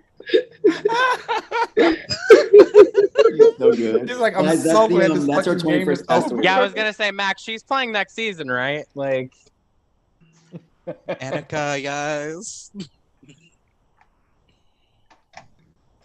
Oh wait, what's the one? Is it me? Who is it? Yes. Oh, my bad. Best Alliance Award. I just want to say, since I've been on Prod, and please don't take this no kind of way, y'all. This is the worst season with alliances. Y'all just was like, just add this person to the chat. Y'all weren't making any names. You weren't sticking with it, but these groups did. So, Can I do this one, Rocky, and you do mines? Okay, yeah, we can do that. We can do that. Yes. The Best Alliance Award. The runners-up were Throat Goats and We Three Kings. But my personal favorite is the one I got to name. Congratulations, Wild Cards. Y'all have the best alliance. I love y'all guys. Can we just say that the Wild Cards were the first official alliance of the entire game? Were they? Yes, they were. Their first official. That's sad. The alliance chart and seeing 2 alliances made before that, but okay. Were they? There was an alliance with Anthony, Benji, Nay, which is spelled And Missy, yeah. and Missy, and then there was an alliance of Bobby, Livingston, and Max. Were they named? No. They weren't named, no. but- Official. Period. It's fine official. You're some fucking corny name. I can do the next one because I actually want to do this one. This one is near and dear to my heart. Yeah, because me and Rocky changed the name to this because Sandy. The next award is the best behind the scenes shit talking award. We have the runners up, Alex and Velian, but the winners, dual winners, were my favorite Wicked Witches of Port Royal, Zach and Julia. I loved y'all so much, just talking so much shit. You were iconic. I missed that duo. I needed to talk more shit, it sounds like. Okay, so our next award, we're nearing the end. Not you all skipping me, but go ahead. No, we just let Val go in for Rocky's spot, and then we're just going back to form. Like, Oh, gotcha. Yeah, so Drew, hush, Drew. The Triple Threat Award. Honorable mentions are the final 2, or our second and third, Nolita and Zach, very triple threat worthy. But obviously, the biggest triple threat is our winner, Social Strategic Competition, Taisha. Queen. See that. The next award is the ugliest pirate. No, I'm just kidding. The most likely to cosplay as a pirate in bed award. The runners-up are Romeo and JB3. But the winner, I don't believe she's here right now, is Miss Freaky Freak Nay. She's listening. Shout out to Nay. Nay, Freak Nasty, Pirate Hi, in Bed. JB, that was you. the fan demanded superlative. I mean, that is the other one. So, Drewski. Up next, so we did have a pretty decent viewers lounge. So this one's the viewers lounge favorite award. Yeah, they picked it themselves. They picked them themselves. We had them vote. So runners up, Max and Rachel, and the winner of viewers lounge favorite, they must have been screaming from the rooftops, Taisha. Good job, Ty. I'm taking this last one before hosts' favorites. And our final award of the evening, other than hosts' favorites, the player of the season. I think played the best strategic game, probably, arguably. Yeah. Had their finger on the pulse from moment 1 till the bitter end. Congratulations, Zach. Woo! Period. Very well deserved, Zach. And Taisha, Nolita, you were runners up. Yeah, obviously. And with that, I'm gonna reveal my favorites last, so y'all figure it out. I'll go first. Oh, Rocky, perf. Host favorites for pre-jury. My favorite was my main man, Bobby. Bobby, I I know I gave you a hard time, but like Bobby, from the bottom of my heart, man, you were the epitome, and Prod can back me up. The epitome Yes. of the player that I loved. Just the shit talking that you were in it. You were like one of those players that you dream about the game, you're talking about the game, you're just thinking about the game.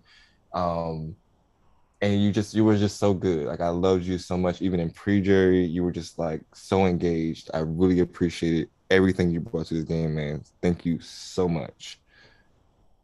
And I appreciate that, man. Shit. No, I mean it from the bottom of my heart. Like you really brought it. Well, I mean, I can't just go a season without shit talking people. I mean, it's just part of nature. So That's why we love you, Bobby. Period. Because you was one of those ones that did not care who you were talking to. You was straightforward, and that's what I liked about you as well. Yeah. And my jury favorite is Benji. Period. Benji, you were so good too. Just like the way you talk to people. One of my favorite things that Benji would do, it doesn't matter what you talk to him about, whether it's prod, whether it's a castaway, when he's asking you something and he's trying to think about what he's gonna say, he's just like, you're like, Benji, so how do you feel about this? And he's like, every time. well, you know. So yeah, Benji, you were a great player. So really appreciate you. Those are my host favorites. I will go ahead and go next because I think Gwen is probably gonna go after me, which is only befitting because one of the persons she picked is one of the ones I wanted to, but I changed my mind. But my favorite pre-jury member, I feel like if this person was able to survive that crazy ass round, they would have went a lot fucking further. Romeo, I love you, my guy. You were definitely one of my picks to win. I feel like you had it all. You was personable, you can hold a conversation, and you had the best showmance that I like. So I love you, Romeo. You was my pick from pre-juror. My jury is not probably going to be any different. She is a beast. She has an aura about her that I would love to have one day, but I'm too much of a villain, so I'm glad she has this. Jazz, who I didn't know was you at first. I rooted for you because you did that. You did that. And I feel like if you were in the end with probably whoever, you probably would have had a good chance of winning as well. You kicked ass not only being the captain, but nobody really said your name until that last vote. And I love you. Congrats. Okay, I guess it's my turn. So, my pre-jury favorite is someone that I came into this game having hosted before. And I honestly didn't have the highest expectations because in their own words, they may have flopped a little bit in my game. But they absolutely sent me in this game, completely won me over as a player. I mean, obviously I loved her as a person already, but won me over as a player, as a comedian, Miss Julia. I am so glad that you played and I got to watch you play again because you just watching your growth from when you played Duplicity to now has been like astounding, and I love your don't give a fuck attitude. Yes. I mean, you give a fuck, but you don't give a fuck. You know. I agree with you, Gwen. Was that the person that you wanted to take? No, it's the next person that you about to announce. Yep. Okay. Well, this next person, I'll just say it's Rachel. Rachel, the juror. I adore so many of you, and it was hard to pick. Sandy can even confirm that I was like going back and forth when we called earlier today. I was like, actually, no, I'm gonna pick this person. I'm gonna pick this person. But I think that it's only fitting for me to pick Rachel. Rachel, you are another person that I've hosted before, and watching you grow from Perception, which was your first game where you had no idea what a social game was. This girl tried to make a big move when she was barely around. But like you just really like took what you learned in Perception and really used it in this game, and I'm really proud of you. I love you so much, Gwen. You have a special place in my heart. I love you too. You have a Rachel, we have dubbed you Gwen's org child. You are her org daughter now. Yes. I'm about to fight Gwen for her because she's mine too. Let's go. I love you, Val. You got two mothers. We can co-parent. I knew I wasn't Drew's favorite, so it's fine. We'll co-parent, Val. Okay, I assume I'm up, Sandykins. Yes.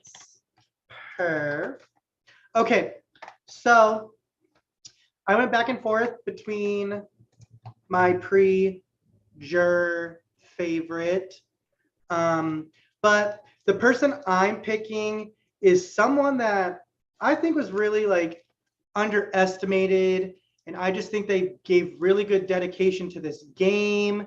And I really at one point in this game was like, damn, they're in a really good spot. No one's gonna take them out. Like, I really thought they were going deep into the game. And that's You had why them pegged as episode 2 winner. yeah, I had them pegged as episode 2 winner. So when they left a couple rounds later, I was shook. But Megan, you were my pre-juror favorite. You were a rock star. Thank you for your dedication, being over the seas as well. You were. Can I comment real quick, Drew? Of course. Because Zach and Julia clocked me on your post leaving, Megan, because I did say like you were in a really good spot and you were in between two sides, and Prod actually had to tell me like change that because you're like giving too much information. I was like, oh shit, my bad. And Julia and Zach definitely did clock and like, oh, she was in between things. You were so good, Megan. Just let you know. So good. You're welcome. And then my favorite juror award.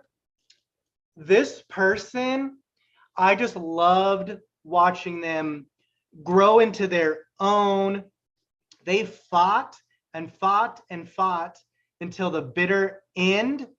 They didn't give two shits about how anyone felt about them. They were going to stay true to themselves from day one, and it lasted all the way until their departure. You're a queen. I love you so, so much. My juror favorite is none other than Bree. Thank you. That's my girl. Welcome. I tried, especially I already told you before. I said I didn't know what Rocky was getting me into, so you did that. One of my best Bree moments, I was doing a live professional, and Bree prides herself in her social game, but like again, she didn't know what the Rocky was signing her up for. She's like, Sandy, I am tired. I am tired of talking to these people. And I was like, Bree, I get it. I get it. I see you trying. You're a queen, Bree. If Drew didn't steal you as his favorite, you would have been mine. it was nonstop talking. I'm telling you, like I like to talk, but I was like, damn, like these people talk a lot. I need a break. So good. Okay, and my favorites are up. Obviously, we didn't pick repeating favorites, and when they're jury and pre-jury, so I can't pick finalists. My favorite pre-juror provided me with a hell of an experience, and to say that I was like sort of like goo goo gaga, like doe-eyed over them in this experience, like in this capacity. I was just a fan through and through, and one of Nasty Drew's twists took him out. So Livingston, you were definitely my pre-jury favorite, King. Thank you for playing. Obsessed with Livingston. I was obsessed. Nasty Drew. Yeah, Rocky was obsessed. I think he would Nasty make phone calls Drew. just to like watch you on camera or something. if I was a little And flirt younger, with my friends during the twist night. yes, because your friend. Shout out to both of them. Hey. Okay, shout out to Libby's friend. Shout out. I'll let them know next time I see them. Okay, and my jury favorite, just every day, looking at their chats, watching them maneuver, seeing the commitment every day. All And it y'all was were because committed. of me, Sandy. But You it- gotta give me props. What happened? It was because of me that you adored this person, Sandy. No, it wasn't. It was because of them, because of what they did and brought to the game. And yeah, again, all of you were committed, but this was just like definitely a different level of commitment. Velian, thank you for making the season what it was for me. You were great, and you definitely my favorite. So, and that's not to say none of y'all were our favorites, but yeah, we just Yeah, it was so hard It to was pick. really though. hard to pick. No one, like y'all are like it's yeah. I'm stumbling over my words because it's just hard. And before we move on and get to the rest of everything, one of my favorite moments of Valiant, and we had to actually take this out of the awards because it was a big thing for Pride. And Valiant, you actually made us going forward, made a rule now that this cannot happen. Valiant decided to make a fake account to look for an idol, but he used Julia's name to do so. And had multiple people thinking that Julia was looking for an idol, which she was because she did have one, but it was after the fact that she even found it, and she was going crazy, and she thought that Zach did it, she thought that Bree did it, she thought that Romeo did it, she thought Alex did it, she thought everybody did it, she didn't know who did it, she thought Livingston did it on the other side. But the whole time it was Valiant, and she even talked to him about it. He never said anything to her about it. But yeah, This so that's man now. sat on call with me. We were looking at the form, and he was like, "Do you see that Julia's on there right now?" I believe he changed the name. Yeah, so fair. it's now a rule that nobody ever can do that. It was iconic. We loved the moment I because remember, no, literally, I remember because like Bobby and I stayed up looking for that idol till like 7 a.m. and then we stopped. And Julia was on there like the whole time, and I assume, knowing this now, that absolutely couldn't have been the real one. Valiant, what did you change the name to? Yeah, so because I first came with my name and then I was like, I need to change it. And I was just thinking, and I was like, okay, let's just choose Julia and just Julia, if anything people to can say see about that. this, nasty Julia? I'm sorry, Julia. Well, what was the name after Julia? Rat. After, yeah. Like nothing. Someone asked me who I thought Rat was or something like that on some VC call. I thought so. To be fair, I thought the account actually was when I was like going through who I thought had the idol, I ruled Julia out because I thought she was looking too late in the process for it to be her. Because I messaged Julia and I was like, hey, like, are you looking at the forum or is someone pretending to be you? And then like within the next 2 hours, it changed to Rat. So I thought that she got like spooked by me. And the whole thing is, Valiant, you gave Julia the clues to even look for the idol. You gave it to her. She didn't know anything about it until you said something. So yeah, it's funny how everything comes full circle. But yeah, we can move on now. Julia, I want to see. Julia, do you have anything to quickly say? Because then I'm gonna jump back to Romeo fucking up twice in one night. We'll move on to Livingston and then all that stuff. But you speak about how are you feeling when you saw? Because you came to your project and you were like, why is there an account? Blah, blah. I was like, Julia, you had to make an account. Like, ProBoards doesn't make accounts up for people. Like, you had to have done that. You're like, Sandy, I swear I didn't do it. I log in, I see Velian Dobrov at Bulgaria.com or something. And I'm like, oh my God, this guy literally did this. It was like riveting and exciting because nothing like that has happened. But in actuality, kind of unfair. But Julia, how did you feel? Not good, Sandy. Not very good. I'm sorry to laugh at you, Julia. I love you, Julia. Romeo. So I just want to say I have to hop off because y'all, I'm on the West Coast and I have work at 5 a.m. just like Bree. But I love you all so much. Thanks for an amazing season. Please feel free to reach out. Yes, any one of you can. Not except JB. Just kidding. You can too, JB. But yeah, thanks y'all for an amazing season. We don't have it, but quick plug. Gamers Paradise 2 is coming out this summer. So it'll be a Big Brother game. The Big Brother I1 hosted by yours truly. So I was gonna apply, and then I realized it was hosted by you.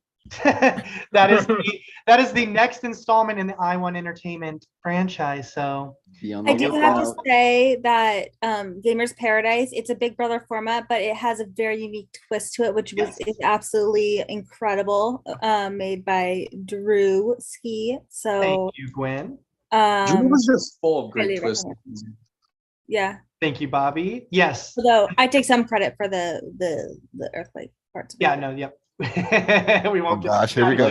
But yeah, so like Gwen said, it's Big Brother, but a twist on Big Brother. So if you want something new and exciting, and those viewers watching as well, feel free to apply. So thanks you all. I hope you have an amazing night. Love you, Drew. Love you all. Love you, Drewski. Love you Thank you all. for your Even though help. you're You're a nasty, I legend. still love you. Of course. Love y'all. Bye. Bye. So Romeo, what happened? What happened? So like on the first puzzle, Like why do you think you became a target? Oh, I think I became a target because definitely with the amount of people that were there, it definitely made it harder for me to like escape some of the social connections. Like at that point, you know, I kind of had like died back a lot on my conversations and pretty much was just only talking to like 2 people really the whole time. So I definitely knew that with me being one of very few options that it would be tight, but I just didn't know. You went through like the gamut of emotions more so than any iSurvivor ever in one night.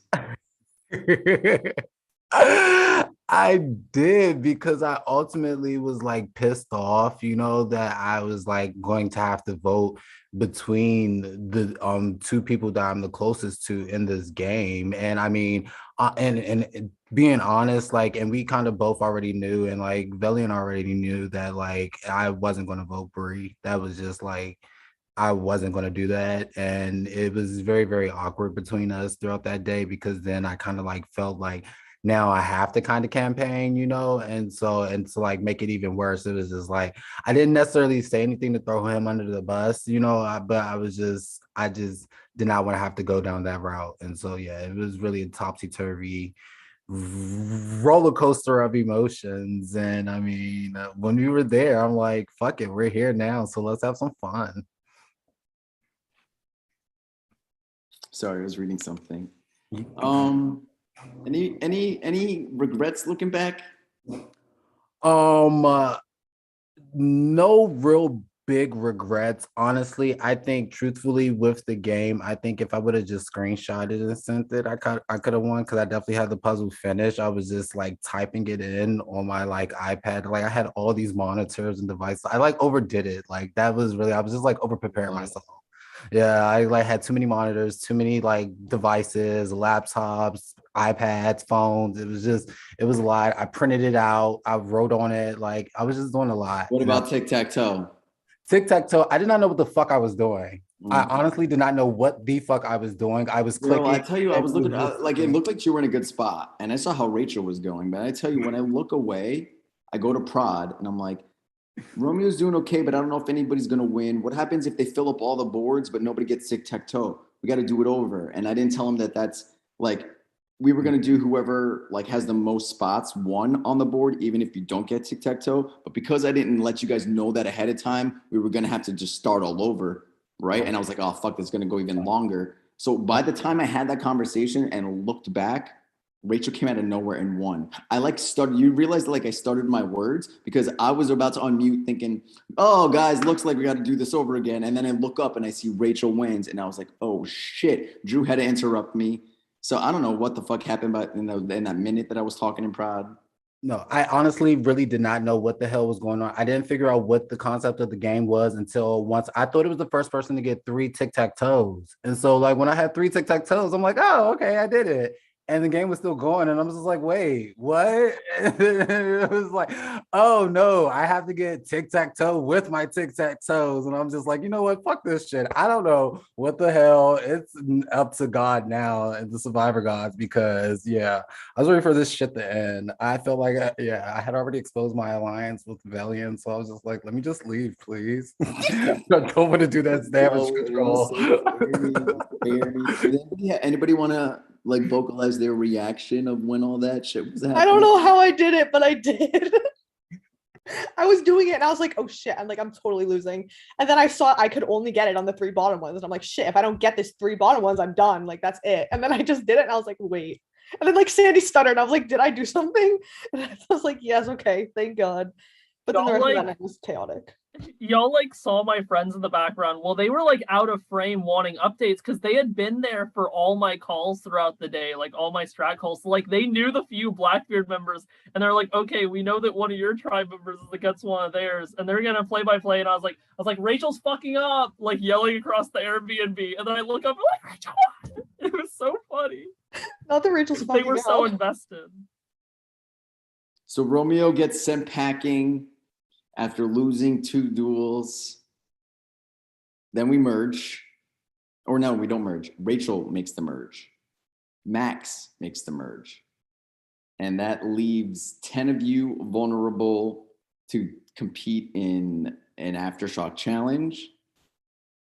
5 of you win the Aftershock challenge. 5 of you do not, resulting in Nolita, Velian, Julia, Taisha, and Livingston at Tribal Council. Livy, this is where it all goes. Because I remember earlier that day, your whole focus and concern was, fuck, I have to break it to Rachel. I'm so sad I need to do this to Rachel.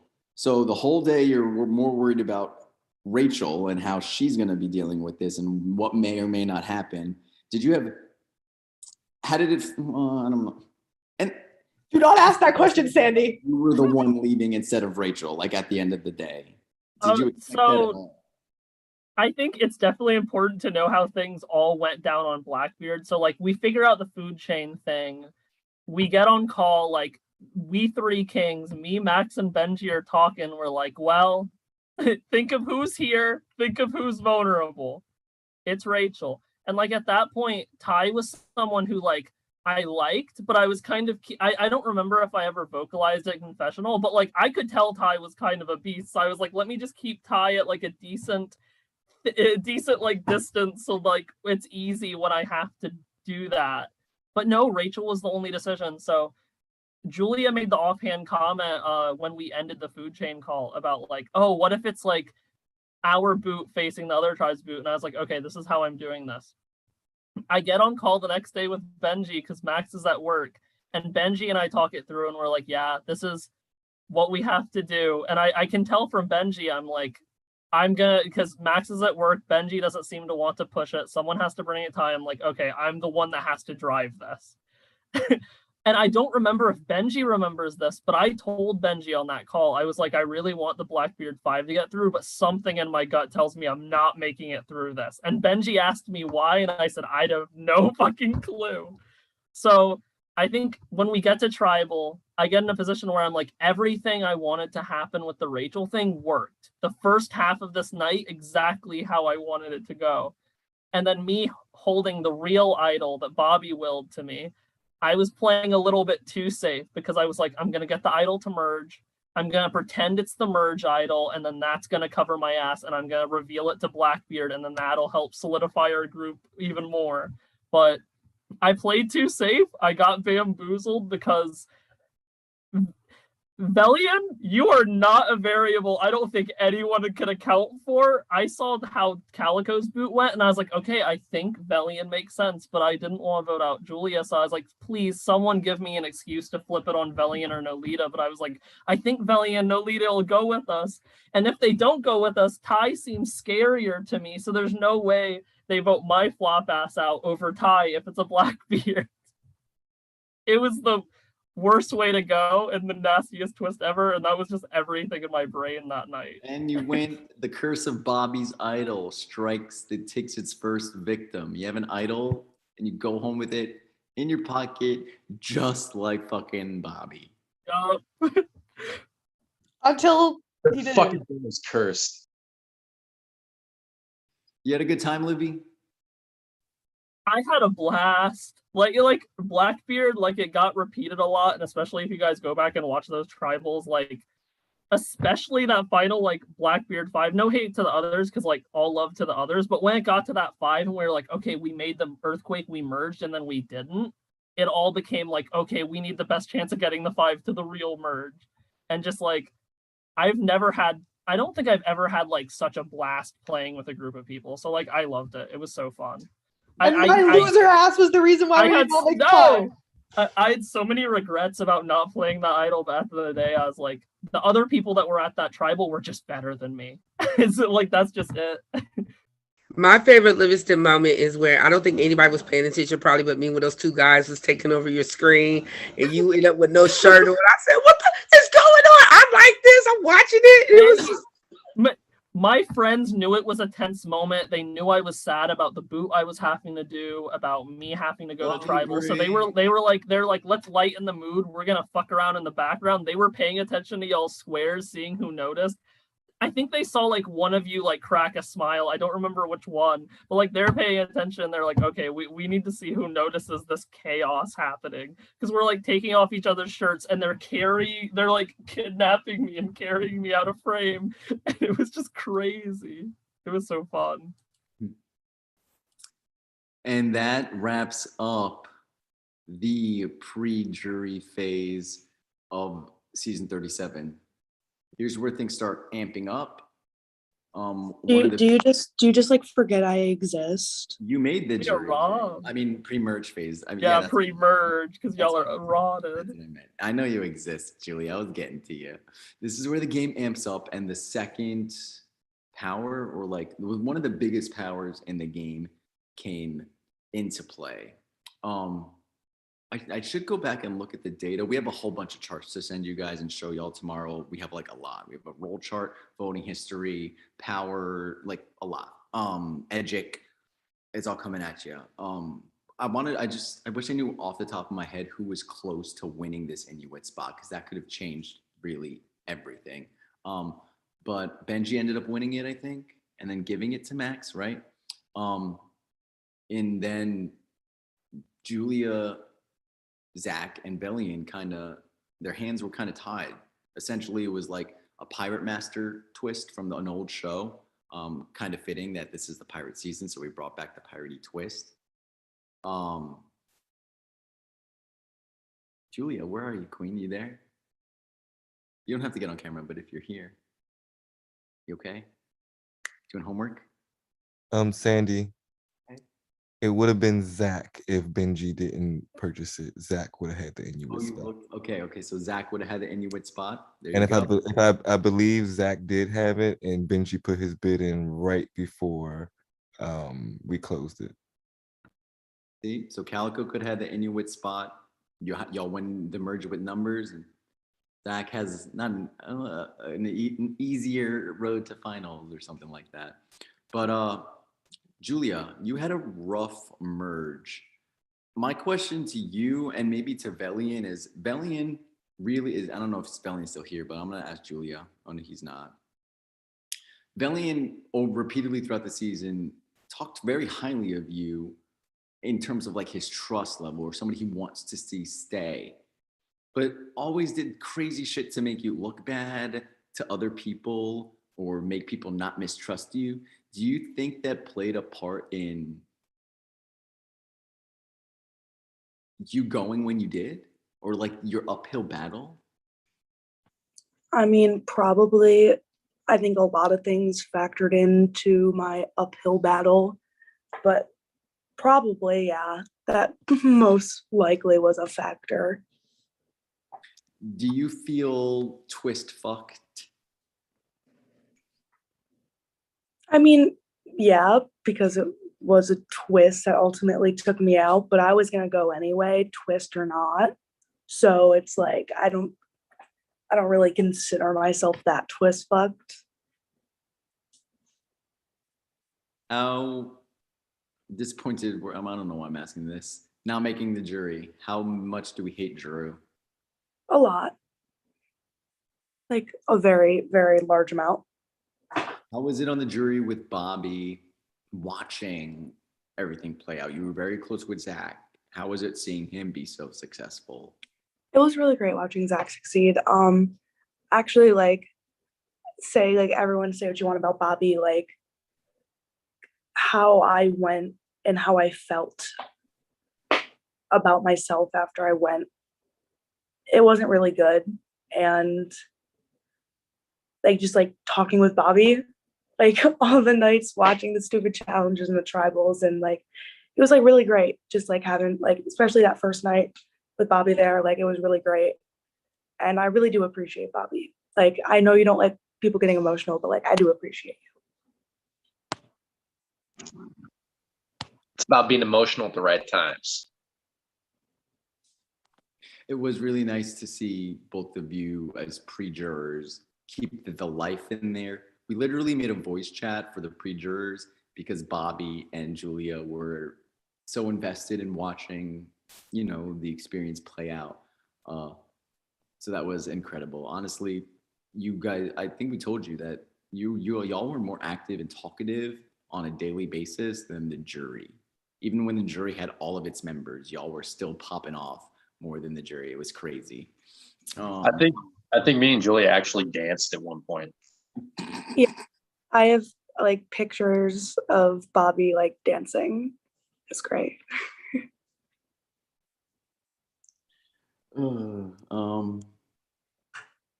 Yeah, where's Max? Is Max here still? Max, feelings on being the reason why Julia's game ended. Granted, she said she thinks she might have gone anyway, but you did play the power that put the nail in the coffin for her. Yeah, that was, you know, like I'd said, it was a thing to keep us four safe, because we obviously were outnumbered quite largely, going into merge. So it's what we had to do, and it was the right play at the right time. The could have been Powder Monkey Alliance that I was waiting for. The cross tribal Powder Monkeys. Never happened. Oh, can I just say how pissed I was that did not happen? I wanted to get Rocky off mute. Girl, I was so pissed that y'all didn't like take the opportunity to like work with each other. Like, yeah, they kind of get on my nerves. Yeah, for a game that was very Calico versus Blackbeard, the one avenue for like inter-tribe communication kind of flopped on our end, huh? And Julia, you kind of talked about it, like you talked to Max a little bit. You probably could talk to him when you get to like the merge portion, and you guys kind of like just avoided each other. And I was like, oh, what's happening? I feel like everyone was trying to avoid me, Rocky. That makes me feel any better. He is a leper. Never. Did you still have a good experience, even though like that was the treatment and the vibe you were getting from your fellow castaways? I know you touched on a little bit of, you know, how you felt afterward, but like now that you've been a little bit removed from the game, does it affect like, you know, your experience, how you view these people and stuff like that? No, it doesn't really affect how like I view most of them in that way. Like you're gonna have your own opinions on people and just like whatever, but I don't know, it truly felt like for most of the game, just on all ends, all people, like no one really wanted to give me a fair shake. No one really had any interest in like giving me a try or like even pretending like they wanted to work with me. And it was like a little disheartening. And I don't know, like it just kind of sucked that like nothing I was ever gonna do was gonna be good enough. These people like ripped me off, like they had ripped me off the second like we fucking merged. And does anybody have a response to that? I do. I was open to working with you. I think my own mistake when it came to that was waiting for you to kind of like and to see where that would go instead of just putting it out, because again, I didn't want too much information out there if you were already working with other people and it came back to bite me in the ass. But trust and believe, even when we had barely talked, I respect your game. I definitely wanted to work with you. I love you as a person, even though we didn't get to talk much in the game. I hope we get to talk out, but I hope you don't continue to have that perception of yourself and feeling like that, because honestly, beautiful person, but I'm just gonna stop right there. Yeah. Julia's a queen. It's like I said to multiple people, I was willing to do something. I said it like when Livingston went home. I said it, whatever, and everyone basically went. And like that's fine, and that's like totally okay. I get it. It's a game Survivor. You got to do what's best for you. But like that's just how it felt to me. And like I obviously, it's my perception. I'm an emotional person. That's probably what it is. But that's just what it felt like. And yeah. Ooh. Oh, love you, Julia. You were such a, again, definitely one of the people that if you weren't in this game, it wouldn't have been the same, period. Like, it was a true pleasure seeing my once rival play in our series and like seemingly like enjoy the ride. Like that was one of my goals, was especially the people that I knew, like you, JB, Zach, Livingston, Max. I knew all of you prior. Didn't know Bobby, didn't know Rachel, didn't know Benji, didn't know Alex. But the people that I knew prior, like I wanted to create an experience that would be memorable for them. Like I knew all of you. I wanted you to have fun and just play Survivor. So I really, as a fucking TV show super fan, like you know more fun facts than I do about the goddamn show. So as a true Survivor super fan, I hope you enjoyed yourself. I did. Like I said, I'm grateful I played this game. I'm happy with the relationships I'm taking out of this game. At the end of the day, I met one of like my favorite people I've met in a really long time here. I love Zach so much. Yeah, Zach. Sorry, Julia, I totally interrupted you, but I would probably forget if I didn't. One of the dynamic duos of the season. How was it playing without her? It was really, really hard. I don't know if I've ever made a stronger bond in a game than I have with Julia. And so when she left, when she did, and I knew I wasn't even going to see her on jury, it was really tough. And I felt I got similar vibes on Calico that Julia did, because I know that both of us would message people on Calico and didn't always get replies. And it was just kind of like, well, do people not want to talk to us or anything? And so JB was one of the few people who I felt was giving us both, actually like allegiances and alliances in it, and that's kind of how we all got grouped together. And then that's basically what fucked us all over, and that's fine. I'm glad I was able to make it, to the end anyway for, you both. And the whole time I was just like, this is for them, this is for Julia. Julia's not even in jury, but I knew she was watching. And yeah, it was just, it was hard playing without her. It was really, really tough. And the day she left, I was like, I don't know what I'm going to do now. Like, I don't know. On that note, sort of the same situation. You didn't have like a final two with JB, but specifically, Zach, your game looked quite bleak after this round came. And I sort of touched on this, JB.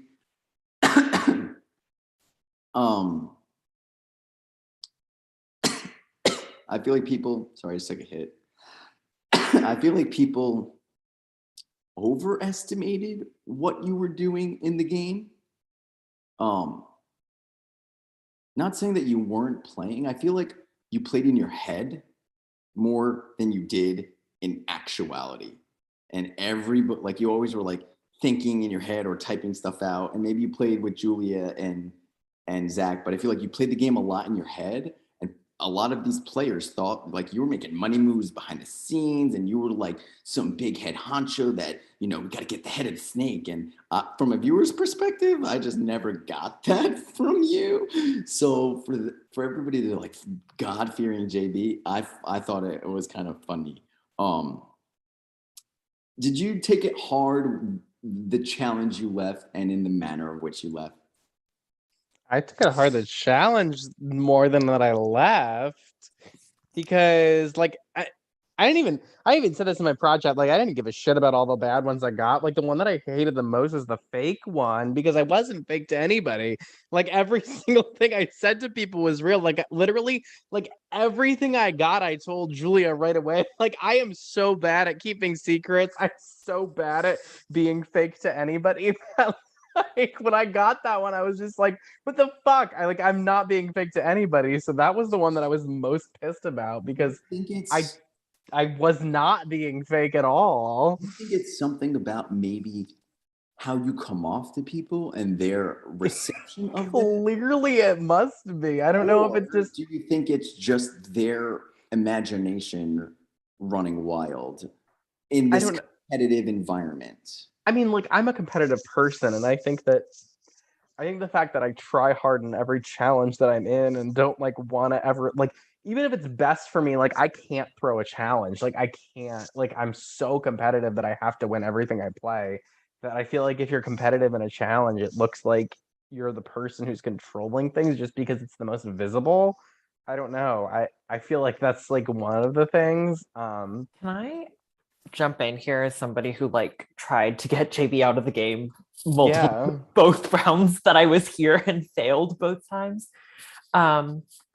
I think the reason that, because JB, I mean, like, I really liked you and I thought I got along with you and I thought you were like really funny and like, I didn't think you were like a super intense person or anything. I think what it was, well, one, like from the jump, I think we got off on the wrong foot because I said something about like, I don't even remember what it was, but it was about roles. And it sounded like I was throwing somebody under the bus or something like that. I don't remember what it was, but I already felt like you didn't trust me. So that was one thing. But the main thing was like, especially during the 24-hour challenge and when we were in the goats together, I felt like because you don't keep things to yourself, like you're not good at keeping secrets, like you said, it was really easy to figure out where your relationships were. And so I just like, I felt kind of stupid, like knowing that like you and Zach and Julia were really close, like letting all three of you get to the merge when I felt like even if I were able to get closer to y'all, I would have been a number 4 there. So even though like, and I think production can probably attest to this, like I was much more suspicious of Zach and Julia from the jump and of like Romeo and Velian.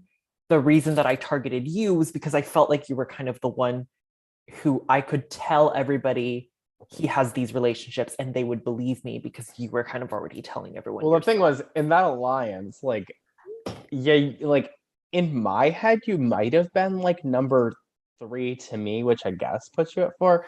But like Jazz was my number 2. So like I thought, hey, like Jazz and Alex are close. Like I might as well, like Julia and I are close. Jazz and Alex are close. What? We weren't close until you put us in that. Okay. And So then I we thought you guys were, we were both the way there. Yeah. We started comparing notes and we had like noticed the same things on the tribe. So that's where that came from. So we weren't, of the people in that group, I was probably closest to you, but, or maybe to Julia. Like I wasn't close to Jess. Okay. Yeah. But that's why I was like frustrated with that alliance. I was like, I don't know any of these people. Like, I don't want to be here. I kind of like, see, I didn't know who you knew at that point. And I guess, I mean, from whatever like Prada said, you like talked to a lot of people, I guess. So like it was hard to gauge, I guess, who you were closest to. I think it was hard for me to gauge too, just because the people I talked to the most at the beginning were like Nolita, Romeo, and Velian. And is Velian here? Because I want to say this to his face. This is going to sound mean, but whatever. Oh God. The more you talk to Velian, the less you kind of trust him. Well, yeah, I get that. So I was like on call with him every single day. And then eventually I was like, what? Like, what's going on? And then with Nolita and Romeo, they're both people were like, I feel like I made a really strong connection with them off the bat. And then I kind of realized that both of their games, at least at that point, was to kind of sit back socially. So I couldn't get them like 100% on my side in the vote, which is like probably why I went home, because both of them voted for me. Well, So no, okay. The reason I honestly think the reason that you went home is because Bree said your name, and we were just like, Yeah. oh, Bree wants to vote Alex. All right, like let's just do that. I'm Alex, pretty sure that was the turning point. It was Julia.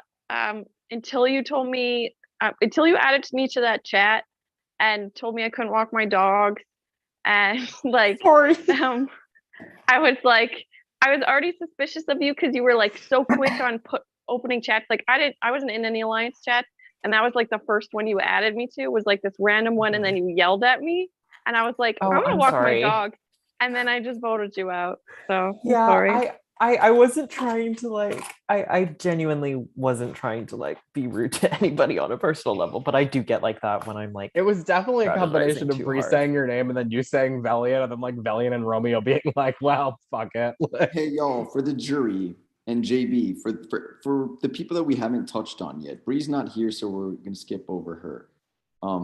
Then we have Max. Valian's not here, we're gonna skip over him. Then we have Benji. Then we have Rachel. Then we have Jazz. I'm gonna make this a little bit less like regimented because I mean I don't know the questions that you guys have that you want to be revealed. You know what I mean? Who was the person that didn't vote me the rounds I went? Why? Why did you not vote me? It was Velian. It was because he had the cryptic map and he couldn't talk because he had emojis, and Bree had said it, and I had told Zach what Bree had said because she was clearly trying to put a target on Zach, and I think he was just like, oh my god, like fuck it, I'm just gonna vote how I want. oh my god, I I voted had in no your idea who it emoji. was. I literally tried thought it was so Nay this hard. whole time. I was like, Nay's the only one who had nothing to lose, so like I assume it was her, but maybe not. Johnny, did you realize how I was trying so hard to save you and that nearly ruined my entire It game? almost happened.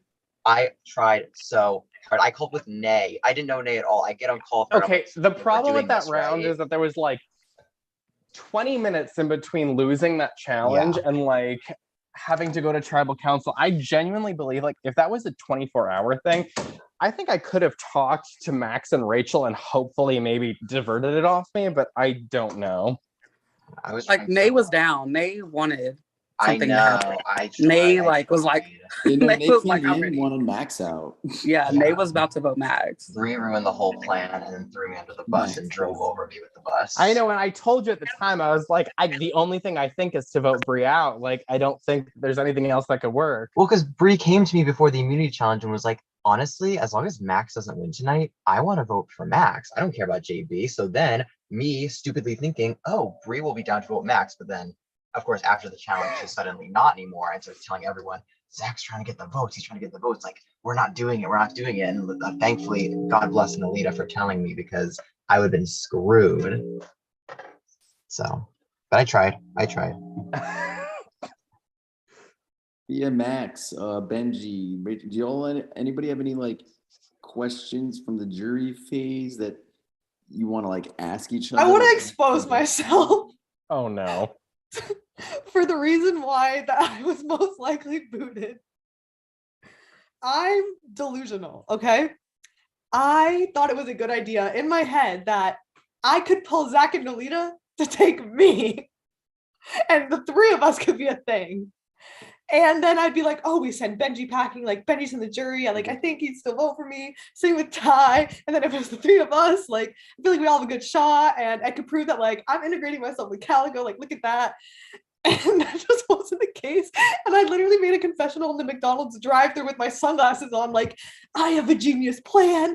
Look at me. I'm going to the end. And then I got out and I was like, well, fuck me. Like, that's so embarrassing. But that's where I my would head have was at wanted anyway. it. I would have wanted that trio if not for Taisha. That was the thing. Like, that was the only reason why I could not commit to working with you because I already had committed previously to an alliance. I would have gone to the end with you. I mean, I thought you were a threat, but like, I absolutely loved our conversations. I just had prior commitments. I'm still floored y'all took Ty to the end. I'm floored. I felt stuck on it, to be honest. I like when Zach was like, which one, Rachel or Taisha, basically giving me the pick, I knew that he actually wanted to pick Taisha because even at of just 4 the though, like with pre-existing Jazz, relationship. like I'm surprised you didn't take Jazz. I don't think Jazz was getting like any votes on. Maybe she Relevant was. to them clearly. They I don't know, vote but with me. No, If I I thought would- Jazz. I don't think Jazz was No. getting the votes. We If were I would've laughing won- so hard in pre-jury because of that. They're like, if we're gonna pick a third, Jazz is not even an option. Fuck that. We're going with Taisha or Rachel. So I have another thing to expose myself about when it was my vote, and Jazz came to me right before and was like, "We're voting Zach. We're voting Zach." And I was like, "Great." And then I like messaged Ty. I was like, "We're voting Zach." And then Sandy started to read the votes, and I was like, "It was 2-2 or whatever." And then I like started to pretend to be shocked because I was like, "I'm staying. It's Zach that's going." Oh, no. I sat there like. And then she enters jury. She enters jury being like, Jazz!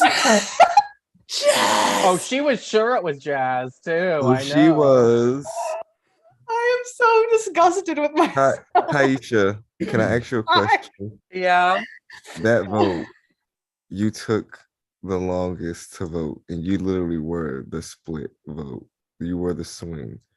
Were you taking long because were you thinking about voting out Zach? Yes, and I couldn't. Like, I really wanted to, but then I was like, because me and Rachel are so close, and I just didn't want to do that to her because it came out of nowhere. She was like, vote Zach, and I was like, did I even say anything? I don't even know if I said anything. I got off the call with Jazz. Me and Taisha had a whole conversation about voting for Zach. Like, I was like, am I crazy? Did we not have that conversation? I thought we were going, okay, I thought I was going to get on a call with Jazz, and Jazz was going to say, wow, we got to do Rachel. And I was like, going to be like, yeah, I don't want to. And so then I got on the call with Jazz, and Jazz was like, yeah, I think we can honestly do Zach. And I was like, what the fuck? And then she's like, wait, we only got like 2 minutes. She's like, I only got like 2 minutes. I'm gonna go talk to Rachel. And I was like, oh my God. And then Rachel was like, wait, hey. She was like, vote Zach. And I was like, oh my God.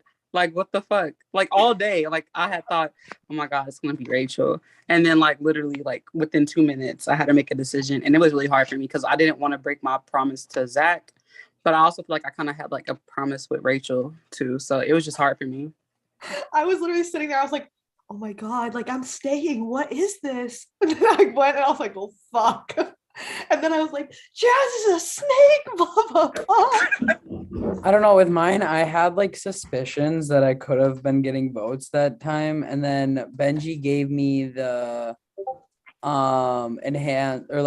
enhanced spyglass or whatever. So I could like look at the vote count. And I got super anxious. So I used it.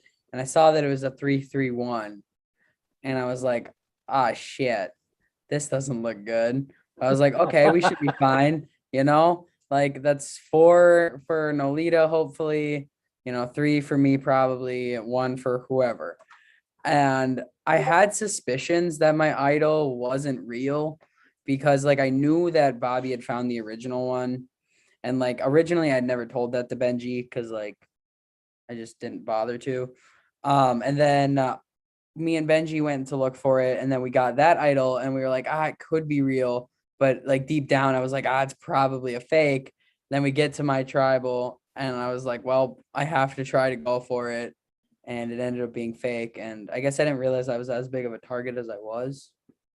Like I told that to a couple of the other jurors the other night, but I don't know. I just thought that was a fun adventure for me because like I was like, damn, I'm really about to go out on a fake idol, and I did. So can y'all see the viewers lounge yet? Yeah, you can. Like the general chit chat thing. I need to add. I don't think so. Let me add them. You know what, Max? No, I thought can't. Max was, I like, can't. such a big Want me to give target. them? I'm trying to Want me to figure give out- them a role? Want me to give them a viewers lounge role, Sandy? No, well, I took the like. There's no lock on it now. Do you see? Oh, like on the text channel, Rocky. There's no lock on it.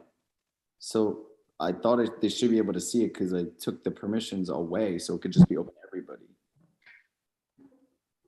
I just can't believe that when I got out of this game, I said Ty was going to win and that I was going to vote for Nolita, and I stuck by that. I stuck by the whole way. No, another thing that was. I have a question for Benji. Yes, Benji. Benji. Okay. Yes. First of all, fake idol. What the fuck? Oh my god. I had like an inkling. There was my optimism clearly fucking killed me. However, um, I didn't have to play it. Therefore, I let Max deal with the outcome on that one. I was praying. I was just praying that it was gonna keep me safe. If not, all right, let me scramble and figure out what the fuck to do. Because clearly, as I always stated, and I stand by it, if I did not win immunity, I was shitting bricks. So My least favorite thing about like knowingly leading them to the fake was how much better I was at it. So I was literally like pages ahead of them every time. It got to the point where I'd sit there and wait for them, and I'd be like, "Oh my gosh, guys, I just found the page. Let me link you." And it was so, it made me feel so bad. I was like, "God." Livingston, how long did it actually take them? It didn't take like that long, but it took me like quicker once I figured it out. I was like, boop, boop, boop, this page, that page.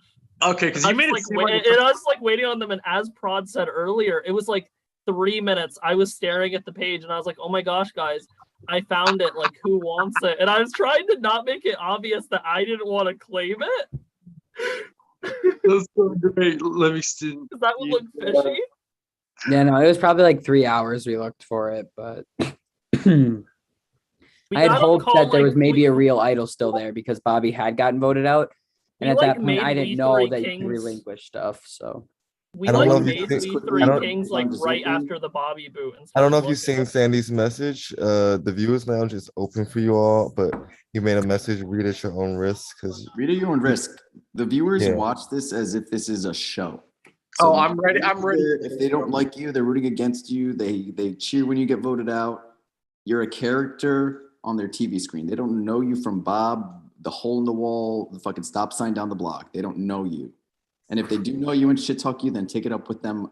But like, this is viewing Survivor on their computer. This isn't, I personally know Max, and this is how I feel about Max. You know what I mean? So go view and read how you came off. I've on hate. Like, oh, and prod too. So to get to that, to me, I am the tough ass on this prod team. I love you all personally because I casted all of you, with the exception of a few that Sandy pulled in. And I'm just like, I joined this prod team because I just love the way that it's ran. As you guys see, all the twists and turns and all of that. So I talk a lot of shit, like when I feel like you guys have potential and you're not like doing what I think you could be doing. But then also like I'm human and I mess up, because to be full transparency, I was like, Taisha, what the hell are you doing? Like, you be around sometimes and then you be gone, but then like I see like you have a way with how you talk to people. You didn't get no votes, so like, and listening to your speech, I was like, okay, I was wrong. But some of you guys, like y'all reads were wrong. Y'all came off just like very just like, I don't want to talk to this person. It was just like, I don't know what. Why are y'all playing then? Max, when you left, you won best exit. But I was also just like, what is he mad for? Like, y'all didn't really like talk to these people and try to like be strategic with them. Y'all just thought that like, oh, one conversation is gonna work, and y'all didn't swap. Like, I had to put in the work. And I guess like I'm hard on you guys because like my season I played iSurvivor, I had to put in a lot of work. a lot of work. no, mine was definitely like in the moment thing. And like the one person that it was really targeted at was Zach, because me and him had a lot of conversations before that vote. And I thought we were really close. But me and Zach had talked that one out. So like that was really where that whole outburst was coming from. And then I just ended up targeting it at everybody.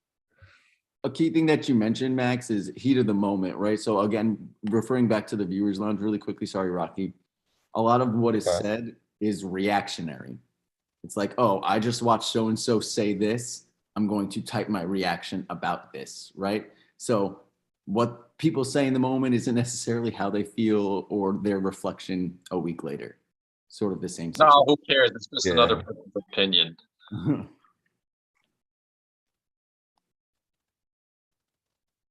My other question for Benji was, so the idol thing, Max plays it. Max goes.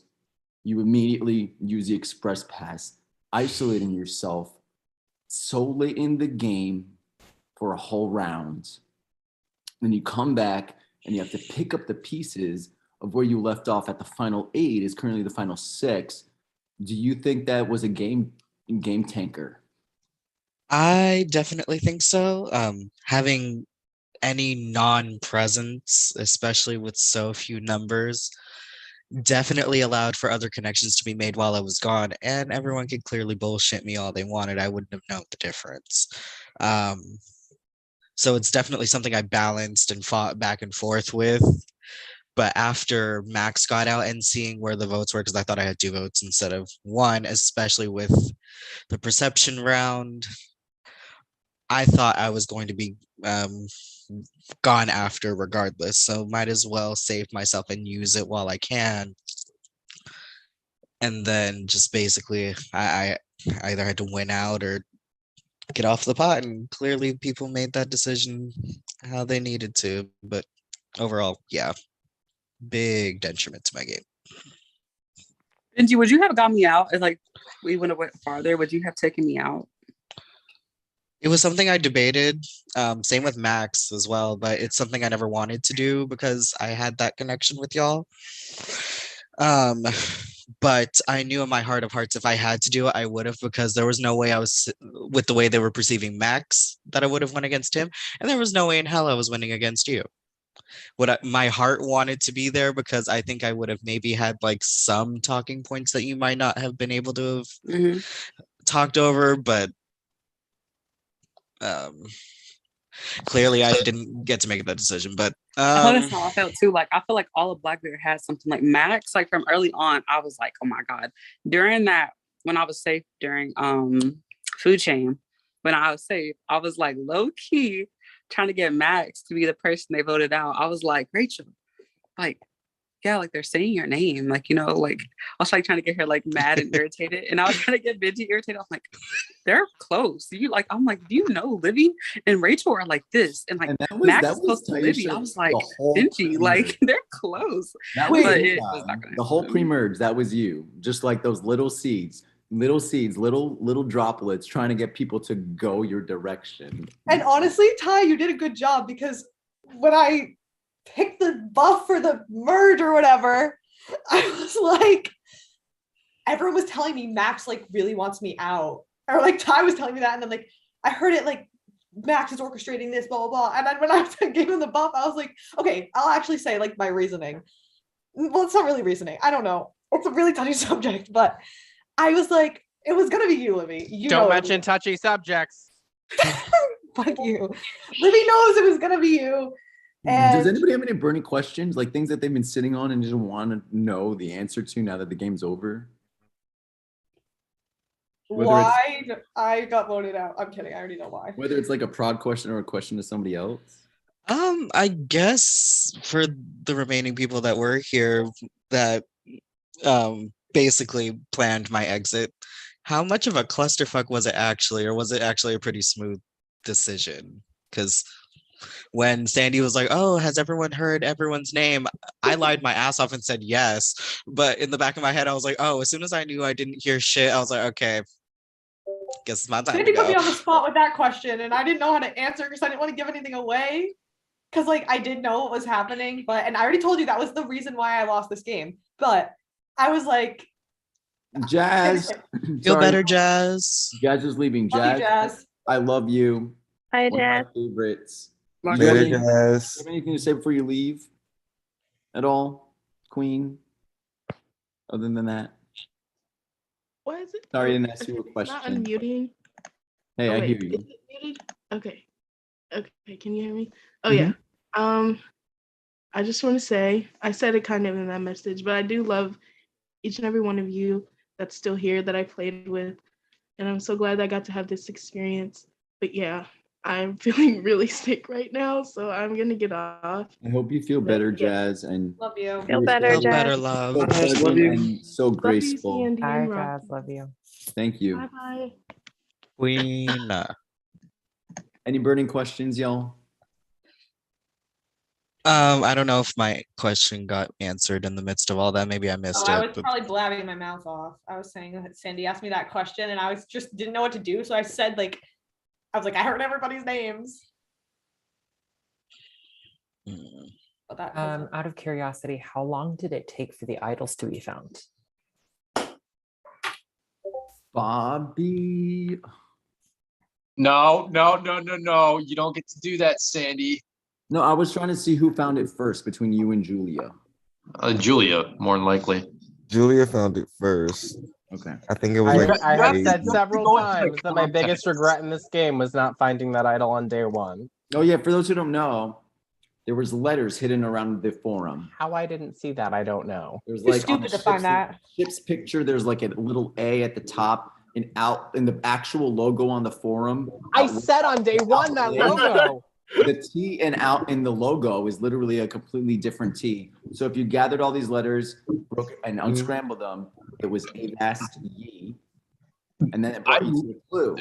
Bobby and I were like stuck on that clue because it was so late. Like it was just like we were focused, we were overthinking it. Well, I was thinking to myself, like, okay, on my tribe, who is most likely the smartest person with the whole figuring out puzzles? And like Livingston.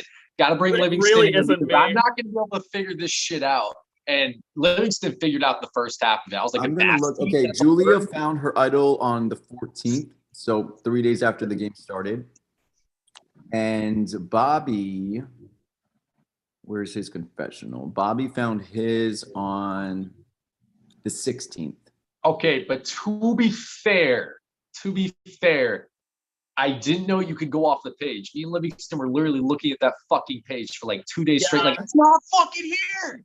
We're We checking keep telling you, 'cause and you guys double kept getting checking stuck on like everything. what, like the first phrase was like history. And you guys are like, oh, history. What does history mean? What does history mean? We were looking back at the like Literally first all reveal of post. iSurvivor's history. No, as soon as it was just like it got so late that like no matter what we did, we had just been looking for too long. Like genuinely, it was super late at night. Our brains were And fried. literally We were every like line of the clue, when you actually break it down, leads you to where you need to go. And if you don't get to that point based off of the first line, you don't look at the second line. And a lot of people during looking were like looking at the third line first and trying to figure out the third We were line. trying to read it in reverse order at one point to see if that would change what it Oh my meant. god. When Also, I I drew don't the know if line this was- across the barrel. I don't know if this was intentional, but there's like some letters in some of the clues that appeared to be in a different font, and I couldn't tell whether this was just the font design, and I was trying to track those, and they didn't mean anything. Alex was like looking at like fucking coordinates and degrees and latitudes. Okay. The reason for that was okay. So Velian gave me the first letter, and I was feeling so proud of myself. I was like, he trusts me, like he's gonna give me anything. And then I couldn't find any other letters. So I thought the only letter was Y, and I guessed just the letter Y an embarrassing amount of times. I kept trying it, like maybe I'm hitting the wrong button. And then I got some of the other letters, so I kept guessing yeast. But I was just doing a lot of things where I was like, because I thought it was like Y, so it's like coordinates, and I was like, I don't know. By the time Velian gave me that clue on like day 16, like I knew it was far too late. I found like all of those clues within 2 hours. I was so pissed that I did not find the letters on day one because I would have had that idol. I was looking at the letters and I was literally pulling up like pirate words, and I was like, what could this possibly be? And Bobby was like trying to see if there were more letters that we missed. And I got missed pen and one. paper and I started writing it, and I'm like, I didn't have them all. And I tried typing it in, and Pirate I'm like, Bobby, Avast Ye. Yeah. It's Avast Ye. I was like, that's not a fucking word. I just guessed. I just like- guessed it at I some was like, point. and then I copied and literally- I'm like, Bobby, just put this in. Just put this in. When I first ever posted about when I first ever posted about the coins, As soon as I was able to get off the Avast plane, Ye pirates. Oh yeah, he did. Oh my god, no! My first message about the coins was Avast Ye, ladies. My whole little message, and Avast Ye literally means pay attention. Mm-hmm.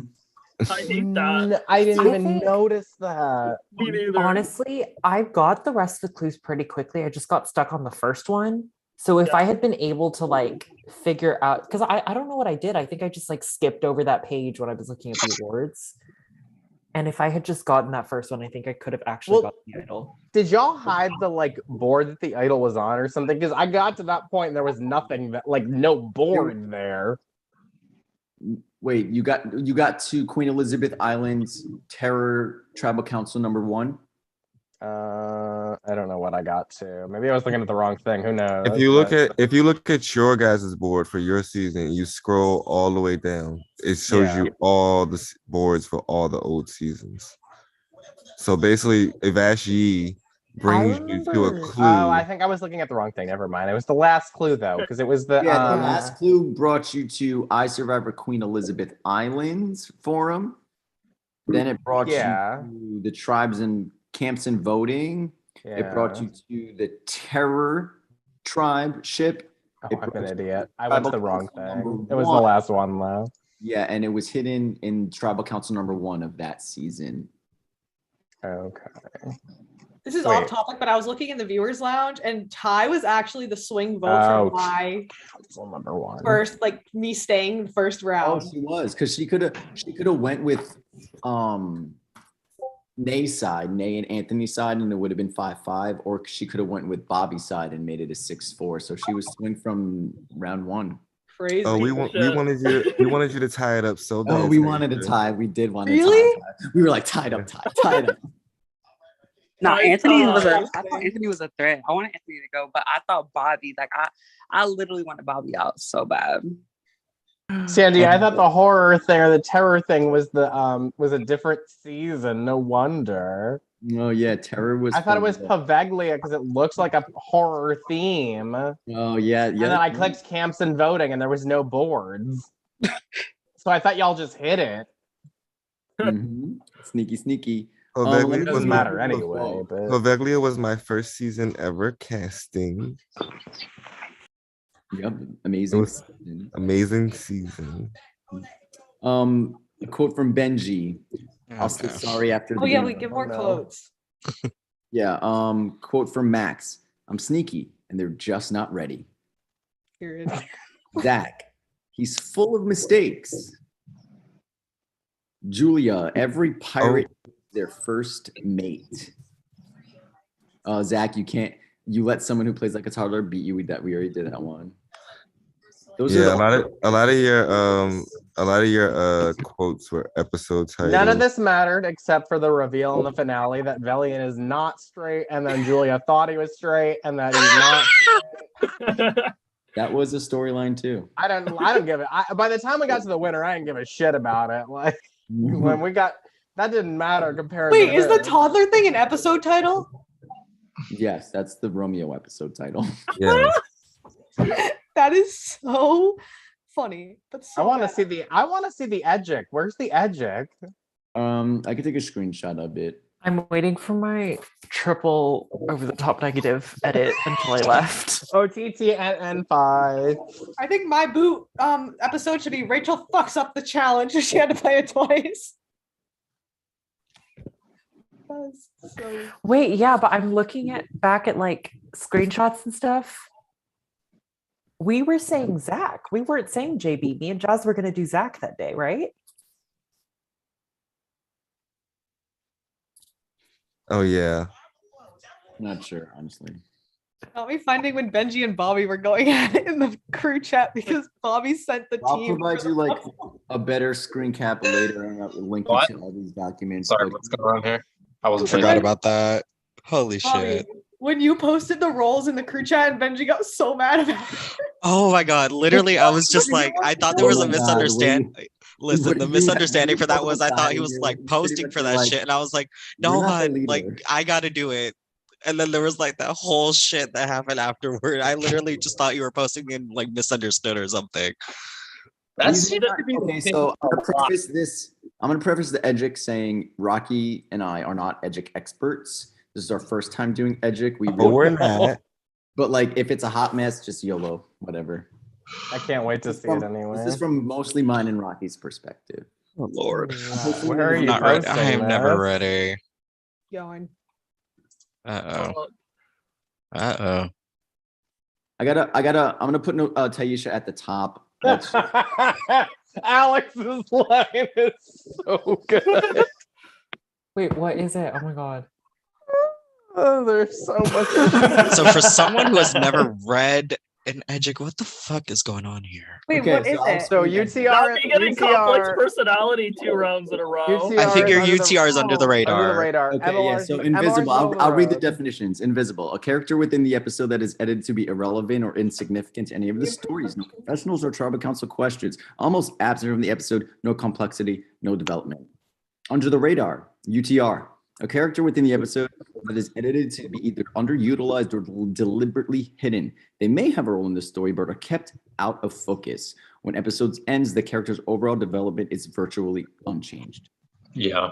MOR, middle of the road, a character within the episodes that says and does more than an under the radar edit, but is lacking in character development. In terms of the story, these characters tend towards being a supporting character, receives moderate levels of game relevant development. Complex personality, CP, a character within the episode that emerges as a personality that is well-rounded and well-developed. We see their strengths, weaknesses, their choices are presented to the audience so that we get an insight into their thinking. OTT, a character in the episode that is oversimplified or presented as one-dimensional. In terms of the story, these characters are used to create drama. They're ones we love to love or love to hate. Now, what's after, the letters that are after invisible, under the radar, morph, CP, or OTT, it's the tone of the player. Super positive, obviously, unbelievably positive feedback from other players. The characters may refer to them as like saintly, heroic, sympathetic. That's PP. Positive, there are significant evidence of editorial footage that the character is going in a positive direction. Positive music paired with words and actions, other characters speaking about them in an unambiguously positive way. Neutral, the edit pairs the character's word action with no special music cues, blah, blah, blah, so it's just like neutral. Mixed is technically a type of neutral edited tone where the player amounts notable negative and positive scenes in the same episode. There should be a notable amount of blah, blah, blah, blah. Negative is footage where they're perceived as negative. People are speaking about them negatively. And then double negative is like just super negative. They're literally negative, edited. Like the things that they say and how people perceive them, all negative. So Rocky and I did our best to try to break that down. We tried. Aisha said it is really good, but y'all did not think she was winning up until like halfway through. I mean, it's because like y'all should have had that clock at merge. I mean, you did, I guess, kind of. To be fair, from a pride standpoint, at least I'll speak for myself, and I just already said it a little earlier. Like, I thought that Zach had a better, just like strategic game, because he was like going super hard. Not saying that like Taisha's game was like super silent, and she didn't have to go as hard as Zach was going. So, yeah.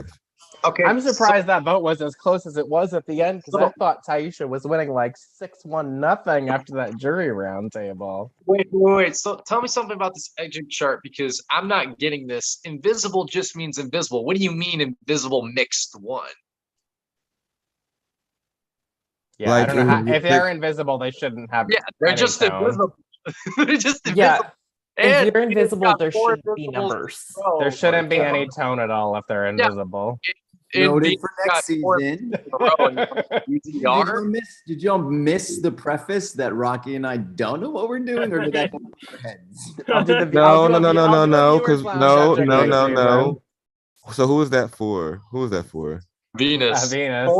So for Venus, when people did actually get to talk to Venus, y'all like, it was like a mixed reaction. It was like, oh, I like when I actually talked to her, but like, where the fuck is she at? Like, y'all had like mixed reactions with her. So but that's not invisible. It's not invisible. It's Yeah, it's UTR, Max. under the radar. Well, It's- you're What right. are the numbers Sorry, mean again? it's just funny. to You're me. right. No You're one's right. looking You're at right. the overalls. I'm Usually, commenting on like- everyone's boot posts now. I was What did gonna, the numbers that's what I was mean gonna again? ask about that, and I forgot to. I was gonna say, where's your boot post? Oh my god, I've been waiting for this. I feel like in like Survivor Oh, hold on. episodes, if you don't talk in confessional at all, that's under the radar. But if you don't like talk in confessional at all, and then nobody talks about you for the rest of the episode, that's invisible. 0 spoken lines is what invisible is on the actual show. So if like I if got they're- invisible in if they're- perception. It was if they're in a hilarious. challenge and they don't even say a word on the screen, it's invisible. Like I'm this just, season, there I'm has just been. surprised I wasn't complex my last round in the game. I forget which episode it was this season. One of the entire tribe was invisible because they didn't even show the tribe. I think it was hard for yours, Livy, because there were so many moving pieces on You your. might be talking about Ghost Islands, Edric. Oh, Wait, absolutely. what did the numbers mean again? It was like there was 13. Yeah, wait, what do the numbers mean? Oh no, Your Alex, this season they your gave them all visibility, UTR, like, but it was supposed to be invisible. And how not- much you're seeing or talked about throughout the round. Period. Mine was always 3 or more. Lower, twirls. higher, better. Livy, you're a legend. That's why. I Something like mean, that. higher. If it I was a guess higher- TV edit, higher is better. Just Like because a it higher means you beard got is better, but then more like you visible. can be higher is better, but then you can be like higher negative. Like people are like talking Okay. about you like negatively. Time out. Time out. Time out. Time out. Time out. I'm laughing at this How one. Invisible how- negative 2. how is Max MORM in the round that he played the power to fling Julia? Come on now. That should be at Honestly, least like a lot of this might be this is like my edited type of perspective. Yeah, so it's Waiting skewed. for Max for a while to get out of the shadows of Benji. And I try to touch up on this a little bit in the interview, in that, like, I think I asked Max, did he, like, what went into his decisions for picking the marked people? Because from a viewer's perspective, those marked people were great for Benji. Somebody like Julia, who he already had a relationship with that could have turned into something during the merge. She was up for marked for banishment, which, in my opinion, like, the people that Benji needed up were up. He was working. He needed Bree safe. Max, on the other hand, needed Bree up. Yeah, and so that's why in the episode he played the power, he wasn't really edited, because in my mind, Benji's the one calling the shots. Yeah. Max is playing the power. Very, very true. Yeah, wait, I want to know what like Prod's thoughts throughout the whole season are. Like, is there anybody that you're just like, what the fuck is this person doing? Or like, Me. Probably me. Delian, sometimes Alex. Most sometimes JB. So JB, like, and I even like kind of touched on this with you, and when you were going off about like the fakeness, I said it's just about a perception. And yeah, you were very open and honest with people, but you were also like kind of just like straightforward. Like, what possessed you to go to Max and say, so I guess we're not going to work together. We might as well. It's like it kind of like it is what it is, and like you didn't even try to like because but that's what a game. When you came at me like that, I was so confused. It's a game Because he JB. said at tribal council that he was like upset I didn't talk to him, and But that's when you make a felt connection. bad. You make a connection. Put You on. make a connection at that point. Maybe this is your Achilles heel, and maybe this is why you took offense to it, is because like you pride yourself and you don't view yourself as fake. That's where you were lacking, in that that's where you put on the fake face and be like, hey Max. It's fake. That's the point. It's not even a fake face, because you don't even know. You could have talked to Max and y'all actually could have really connected, and then you could have been like, oh damn, Max is really cool. Maybe we can work together. We could build a relationship. You never would have knew what could have happened there, but you kind of just like was just like, fuck it, we're not going to work together. So it is what it is. Like I was just like, what is wrong with this dude? Like, why is he doing this? I was like, okay. I mean, I guess. And I think Rocky was especially frustrated because he fanboyed over you. I wasn't present for your interview, JB. Rocky was, and when he got out of the interview, fanboyed for he had you. pom poms. He had a JB3 shirt. he was literally I decked up. stand up. I support Blackbeard that. had a JB3 shirt also, so I need Oh. one.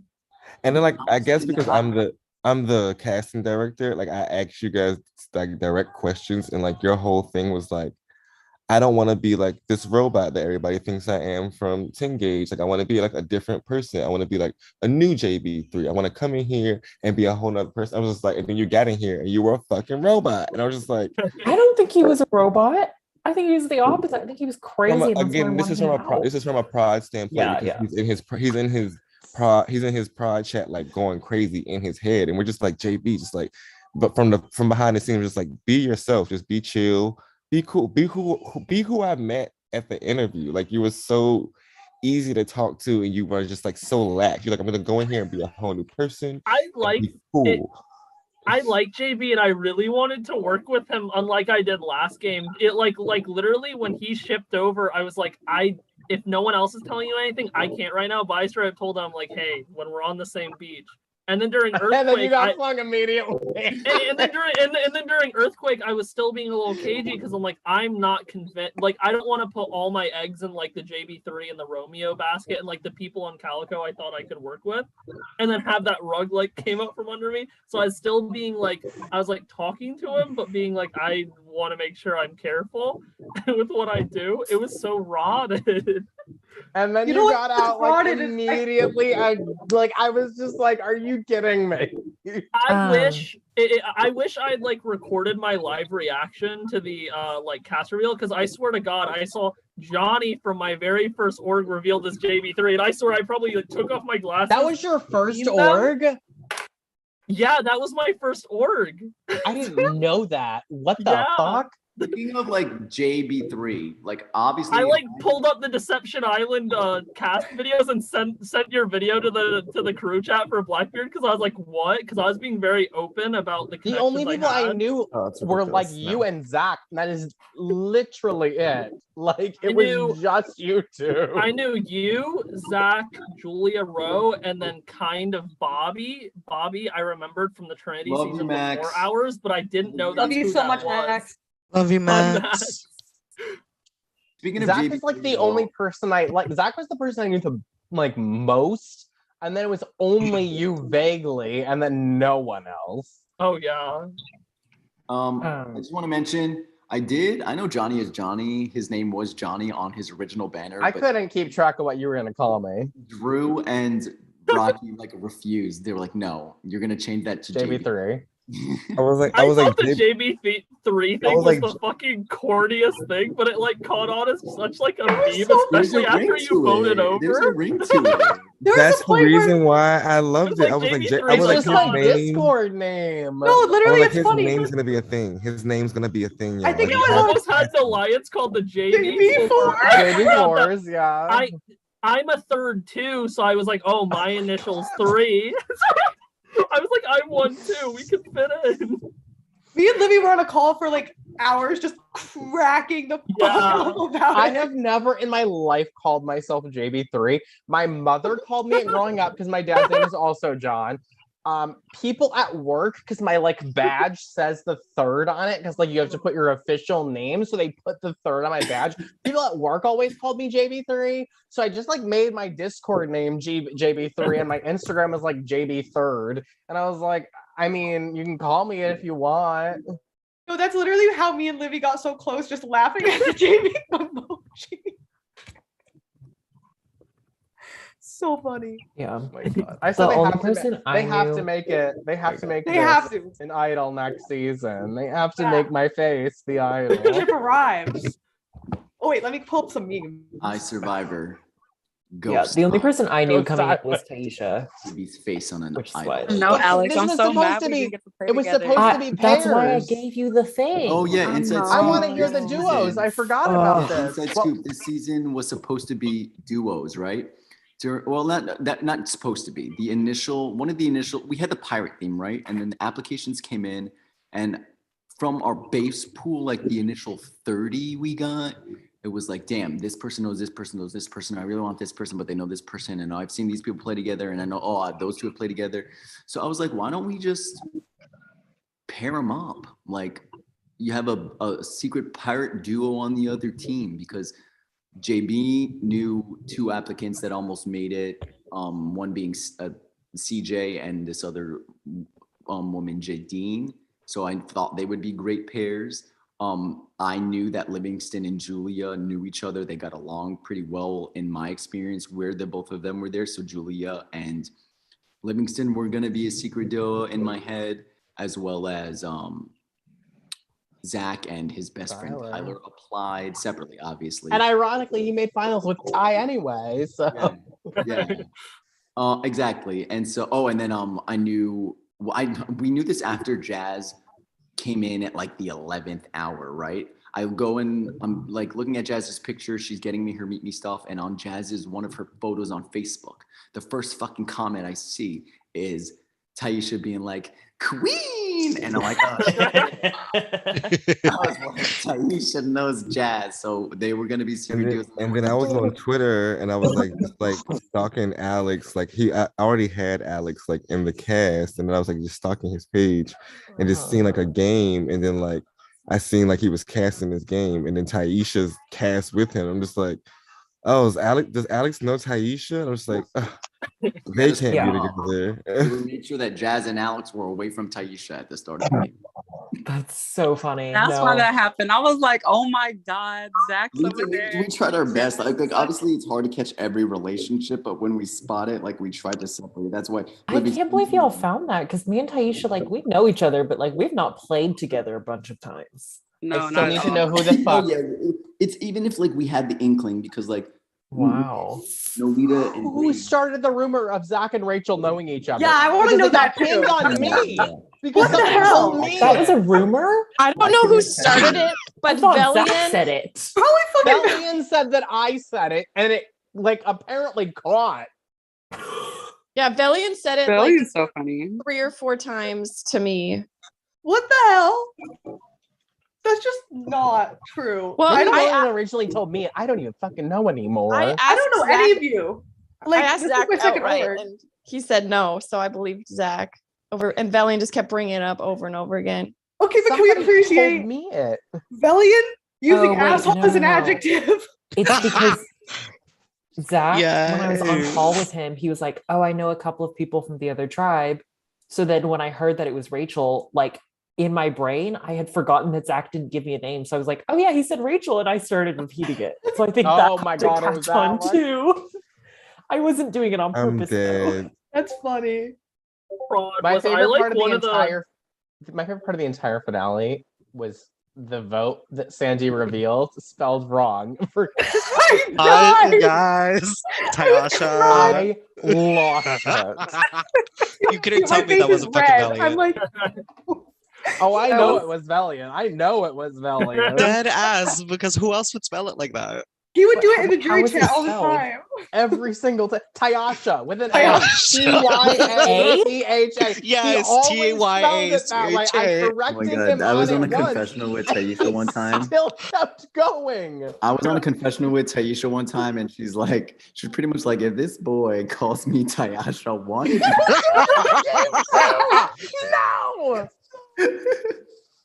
He said it right. Oh He my spelled it right one God. time, and then he like Oh the my next God. time, like right up under It it, was was like a different spelling, and I was like, huh? It was like Val calling Nolita Lolita the entire game. Yo, It's this for me. I'm weak. Yeah, It's the the JB3 emoji for me. Oh, Rachel, I saw that vote and I was like, oh, okay, it's Rachel. That was my vote. I literally sent the emoji, and I was like, Sandy, write it as JB3. With the, Dot like, JB3, One yeah. of my favorite things, one is with the JB3 reaction. The more that Rachel and I started doing it, and the Right? in the announcement chat, we really wanted to get him to start going along with it, and he finally did. So, like, if you scroll through, it'll be like 3 JB3 reacts, and it's always us 3. When And And then I the think vote was also the almost- JB3 reaction also, I think, made JB appear to be it bigger. made him a than- target. I literally said said that I said that to somebody too. Maybe it was Julia. I literally said, I hate that they're reacting with me because it's gonna make me a fucking target. Who was it? I think it was Bree, right? She came to me and she was like, "You must be popular with the other tribe." And I was like, "Sure." You with us too. No, it did. 'Cause it made JB look like a liar because he came back and was like, "I didn't talk to anybody," and then they were using his reaction all the time. I literally said it several times too. I was like, "Oh my god, fuck this!" Fuck Wait, I'm also, a I think meme. It's gonna what's it look called? so It was- bad. And I think Gwen also brought it up because obviously we loved it and it became a running joke. And now JB's like the meme of the season. But Gwen was like, "How fair is this? Should we implement this as a rule next season that they can't like face reaction?" When we noticed the emojis existed, we started like downloading small versions of them so we could send like the smaller ones and slowly like Hilarious. I have like I literally multiple have- sizes of Rachel's where I sent the normal Rachel emoji and then I sent a slightly bigger JPEG and There's then a Sandy one. like a Russian doll reaction. We would just make them smaller and bigger. Not the Russian Blackbeard was nesting doll. definitely Blackbeard was definitely the fun tribe. I'm sorry, Calico. Yeah, we were. No, I could tell. I don't disagree. If I At had one the point- idol, I would have been out. We were At one making point- memes. One of my favorite things from the 24-hour challenge was I got bored and started playing the Fitnessgram pacer test and started pacing my dorm. You and then did. You Rachel dead ass joined did. I in. remember that. Rachel The joined Fitness in. Gram Pacer test.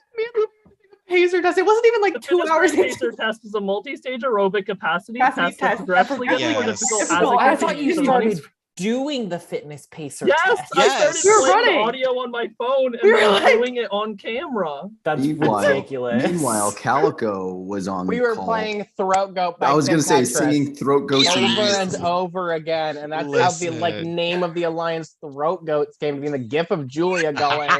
I the was throat trying really goat. hard to make the America's Next Top Model thing happen, and nobody was sending pictures. Julia kept being unable to download pictures from Google. Oh, A screenshot And then though? it's Benji. It's Benji saying, "Next time, guys. Next time I get a point, I'm gonna twerk." And then it became a. Oh my god, yeah. Yeah. For me, it You was can thank Gwen JB3 for that. It was JB3 saying 3, 2, 1. Oh, I felt good about that one. I felt good about that one. Oh, that was good about the that one. one. That was the one. I mean, to be fair, I did get quite a few in that game. Oh my god, I felt good about that. I felt good about that. I am dying because he literally said that every time. Or Yeah, that didn't- literally Blackbeard became like even closer on that 24-hour call to the point to where like one of the big things was Bobby just not being there for such a large portion of it. Oh, if you It- set that out, I want to say if you set that out, you're at a disadvantage. Zach and Nolita both set that out. Look where they got. I don't think they were at as big of an advantage or a disadvantage because we took it in shifts, whereas like y'all had bigger groups of people awake at the same time. So Yeah, Yeah. Benji and I think both did the whole 24. I was We very did. loony. Ain't no towards fucking the way end. I would. I was so out of it at the end. I was so My pissed camera was off. off. I was 'Cause I like, didn't- I can't even be on cam right now. I can't. I didn't even want to win that challenge. So I kept trying to like, when they kept saying like, you can drop for 80 gold, I was like, hey guys, like we can split the money. Like we can, I wanted to go to bed. I was like, I want to. Oh, I was can vote. I was think Bobby was trolling. thinking about it. Sorry. Bobby was about to do it. And I was like, I was trolling you all so bad. That like full transparency that came Rocky like never would have given you the gold. Yeah. Oh my We god. have to give a no, shout out. no. I really was, but like it just Oh, came out you of really nowhere. I were was gonna like, give gold? yeah, and I would have let you guys. We would have had to sit out though. It's I Libby thought sending you were the gold literally just like for fucking me. with us and there was no real gold. No, Libby I would had. send the I had gold gift to everybody. Like in our chat, he'd just drop a coin and then like a treasure's. I'll drop a coin my right God. now. I'll So drop no, a coin so- right now. Please so drop a I gold. would. So the whole thing. So it came about because in Pavelia they had health points and they would like lose health points, and I would like just drop random health, but I would just drop it on both tribes at the same time and then see who like screenshotted and sent it to me first, and like we would do it like that. So I did the same thing for you guys. So when I dropped it on Calico, I dropped it on Blackbeard at the exact same time. So like screenshots were going crazy like on my my Discord outside the server, because it was easier for me to see the screen God. cap times. I'm going through my confessional. See if But I get it. I made this up. I had unlimited gold. So if somebody would have said, if I would have said I'm giving 100 gold to Alex, Alex has to sit out now. He would have had 100 gold in his bank. Fair enough. Okay. That's wild. This question never actually got answered. When I spent all my gold like buying an advantage and then we had to pay for food and I like lied about it, did people know that I was lying? I don't think so. Wait, I so think what'd you say? no. I don't think no. It actually no. Julia kind of figured it out though, because we kind of told her like, oh, this wasn't brought because okay. There was like Alex didn't have the money, so she was. I like, think that's fair. Yeah. I Spam used of all JB my emojis gold. in my pro chat. Just JB. Oh my God, that's so funny. Yeah, I used all my gold on an advantage that ended up being the most useless advantage. I'm sorry. Like, it would have been useful if like Jazz wasn't the only person who was willing to not vote me out. Oh, that's another thing. I have to complain about this. This captain's twist was literally just free immunity to merge because they picked a fucking icon. There was no way they were ever going. Like, full stop. So, like, what the fuck?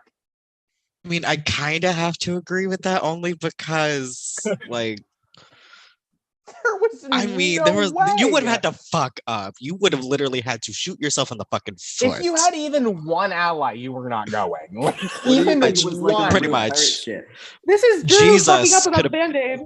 Jesus could have been your ally and be like, "You're safe." Like, I really If you thought felt about like a just double trying vote, to you'd have like been safe. push the box. I really was like this close to just being like, I'm bored. Let me see if I can like push the Bobby Benji thing and seeing if Bobby would actually try to get a majority. But I was like, I do not want to be the person where like Benji doesn't get enough votes and then I'm somehow on the wrong side of that. I'm like, I'm not gonna be the guy to fall for this twist like that. But it was so tempting. I mean, but it was also set up for a way that, say, Bobby, because Bobby's whole thing was he wanted to get Benji out and he couldn't because Benji was the captain. But all you had to do was who was next after Bob, who was next after Benji? It was Anthony. So they could have put a majority on Anthony the first round, and then put a majority on Anthony, but then I forgot how it was set up. They could have made sure that like basically You can do like the majority that thing Benji, to that Benji dethrone went them, to the right? dethrone Benji, vote Anthony out, Dude, or it's pretty whoever. much like an idol split, but Yeah. you know what I mean? Yeah. And then the next mean- round, we got Benji. Like nobody thought about actually doing stuff like But that was my thing, is like I thought about it, but then I was like, it's just not gonna be possible to like, because you run into the same issue. You still have to have that many people agreeing on the plan. Because if the captain and whoever's under them like come together and decide, or like the captain and whoever's going to be idled out in this case, Yeah, come and I together think it's and those decide. opportunities that went just either unused, unnoticed, that the mutiny, like we threw in the power to overthrow a captain to cause drama and to have a little checks and balances system. Granted, all of like that one just fell into the wrong hands. Like the person who had it didn't need it, didn't want to play it. I was trying, there was a point Benji, to when me you were saying there, I this. was trying to and I get you to think this tell is where, me. like, sorry, I think this is where like Rocky's, because you know, you're his babies, you're his cast. He's a casting director, and I think this is where part of his frustration came in because again, his first cast was Povegli, and that season was cracked. Like the gameplay that season, the plans that were hatched, the blind sides, it was like every person in the pre-jury that season was blindsided. Every like not even like regular bronze, like brutally blindsided. So what was so bad with last season? Oh, last season was season was just it was great. Yeah, it was great strategy, but the toxicity, like personal, came out of a lot of people, and it's just like it was a lot. We don't speak about we don't talk about Bruno. We don't talk about Bruno. We don't talk about Bruno. And so when like when situations like that arose, like where moves could be made, blindsides really could happen. Like one of the biggest moves in the game was Bobby blindside, and that happened in fucking round 3. You know what I mean? And like Max won the award, but that was like based off of like a power play that was like riveting to watch. It wasn't an actual like move that was coordinated right type of like it was coordinated to an extent, but like the power set up the drama. It wasn't drama created by the players essentially, right? And I just remember Rocky bashing his head on the wall half the time, like, oh my god, these people are not playing. I mean, I think Like, part of it was JB, also like, why were you so Oops, like, sorry, Alex. I'm sorry, Alex. I was like, JB, why were you so like, so I have this power, I'm gonna go over to the other tribe, I want to get Bobby I out, I'm gonna hated take that. Benji, I'm So gonna like, stupid. I was like, why are you doing this with this power? This power is literally set up so It's a safety without if you power. lose and you were in trouble, because there were a few times where you could have been in trouble, you could have just been like, okay, well, bye, you guys aren't voting me out today. Yeah, but but with that power, like my thought process of that was like I kept saying, and like other people, even Alex and Zach have said, like people wanted to go to tribal to see where people's loyalties lie. If I just left, like people wouldn't have trusted me because I wouldn't have voted. So like it kind of would have been a curse to But me like if I you had could have held left. on to it. I think You could have held on to it. A second tribal, like let's say you were in Until like when though? I mean, like merge. vote, like I after think the you first played it vote, in the you're smartest in- way you could have, honestly. Right. The only other smartest way would have been to never say anything and never use it. Like honestly, no, because we had the earthquake happen. You guys never knew what was gonna happen in this game. And like I guess I was frustrated because you guys just like were like, oh, I got a power off the merchant ship. The merchant ship, we don't tell. We were like y'all kept like, oh, you guys are so vague about everything. Yeah, on purpose. So like to see what you guys are gonna do. We didn't tell who got the stuff on the merchant ship. You guys didn't. I know, but as soon as I told Julia that I had it, like I was like, well, now I got to tell everybody because if she tells anybody, like everybody's gonna know I have But that's it. the problem. You didn't have to tell anybody. Like that was I know kind of, that was what I said. The only way I could have played it better was to not have told anybody and never used it. Because if I had used it, it would have looked bad if I exited because then I wouldn't have had like loyalty. no, you use it to your advantage when you have what to happened tell about instead of like somebody. using it also, as like you an could have lied offensive and move, said that Benji like- played it. Like let's say you went to tribal council, JB. True. Like let's say you went to tribal council, JB, and like the Alex vote, you were not in the majority of the Alex vote. You had the power. You guys lost again. You could send somebody away who's opposing you. You know what I mean? On top Yeah, but there's no. With how I was a meme on the other tribe, there's no on top way I of would have been how guaranteed. when we announce powers are used, we say a oh, that's my boyfriend in the background. When we say powers are being used, we don't say JB3 is using a power. We just say this power has been used, such and such has been like in that sense, it would have been like Monty's rover is being used. I think that's what it was, right? Yeah. Monty's rover is being used. This power takes one person off the losing tribe, and or either how it's worked, or however it takes one person off one tribe and puts them on the other tribe. The person who had this power decided to pick JB3 and Benji. Nobody would have never knew that you used it if you would have never said anything. I can't act. We all know this. I could have You gotta never learn if you playing That these was the games, thing. man. Is like that power. I feel like it would have been more useful. Honestly, like part of it was in the wrong hands. Like if I had bid on that one and JB had bid on mine, we both would have used them in really different ways. Like I genuinely feel like that's true. But also like one, if the rover were able to be used at tribal council, that would have changed everything. And two, I felt like mine was sort of too specific because it was like dependent on my relationship with one person. And it just so happened that like my relationship with Jazz was good. I didn't have a reason to use it. I threw it to Taisha. She didn't have a reason to use it on Benji either. So it was just kind of like there. Yeah. Sometimes I mean that happened in Poveglia. It happens in every season. We have powers. Like some powers just like don't get used the way we think we intend for them to get used because it gets in a person's hands and it's like it's not gonna get used. Like Taisha didn't have to use the idol. Like in Drew's season, he had what was called the Satchel of Parchments, which at the merge, if there was like 8 tribal councils left, he was able to hold on to all 8 of his votes for the future and use them at his discretion. But if he like used Tribal Council 8, 9, and 10's parchment at Tribal Council 8, he would not have a vote until Tribal Council 11 when the next parchment was instated. And in his season, he never needed it, never used it, was afraid. Whereas in Poveglia, Hugo had the satchel of parchments and literally used every single one to send this girl Chrissy to the jury. And he made the final 2, never having a vote at Tribal Council for the rest of the game. So yeah. Sadie, have you ever done a power? Someone told me about this power. Have you ever done the Golden Rock where like I saw you did like you force a rock draw in a tie, but someone told me about a power like say the vote is like 4-3 to 2-1. If you play the power, everybody with votes draws that many rocks.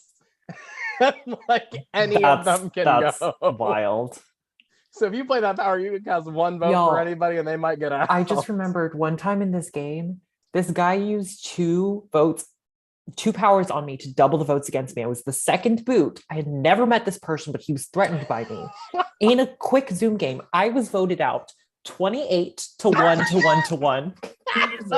And I have never lived it down. Gagging.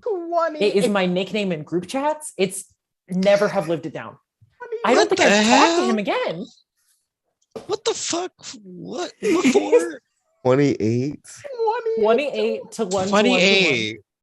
Mm-hmm. Wait, y'all, do we have any more burning questions? Because I'm gonna end the reunion, but we can still hang out.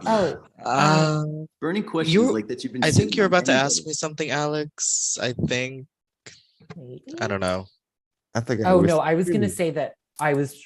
If I had played the power smarter, I would have like probed you for more questions, figured out who was working against you. But I know you, like we've met, so I didn't have to you out either. Right. But I don't know if this is a burning question. I was gonna ask, just in general, like if everybody matched your preseason perceptions of them, mainly me. I'm asking about me, or No. because I'm just. No, wait. I'm curious about that. Did you see that you were under the you were under the radar? I thought you were gonna be like very, I thought you were gonna be very like meek and very just like you didn't like you were just like because in your interview you just seemed like very kind of. I knew you had like chaotic energy, but you seemed very timid. Like I was like, that's how I am until halfway. I was like, I'm pulling him in from like the Twitter world. I don't know if he's ready for like what we're about to present to him. And then you just like came in and just like chaotic. And I was just like, oh, I wasn't expecting this from Alex. Like I come from the Twitter world of people who do one night Zoom Survivor games. Literally though. So go. And also I play meek until the merge. And in this game, it was just because, are we still live on YouTube? Okay. Yeah. I'm not going to talk about it yet, but I had like a situation where I was like, I need to flip. And that's what like blew up my game because my tendency is to implode halfway through my game. So that was like the halfway point for me. It just like happened earlier this season. So that was the reason. But also I think it's because Tony was the person who like told production about me. And he's never played a game with me before. So his perception of me is like, oh, he's so sweet. I was like, no. I mean, because considering we know each other, I knew what you were capable of. And I definitely wanted to work with you. But I did not think you were shy How far or meek. did me and Imran get in? Child, the absolute ghetto. It was a lie. Oh god, just Imran just calling out moves like that. I will say the exact words after here.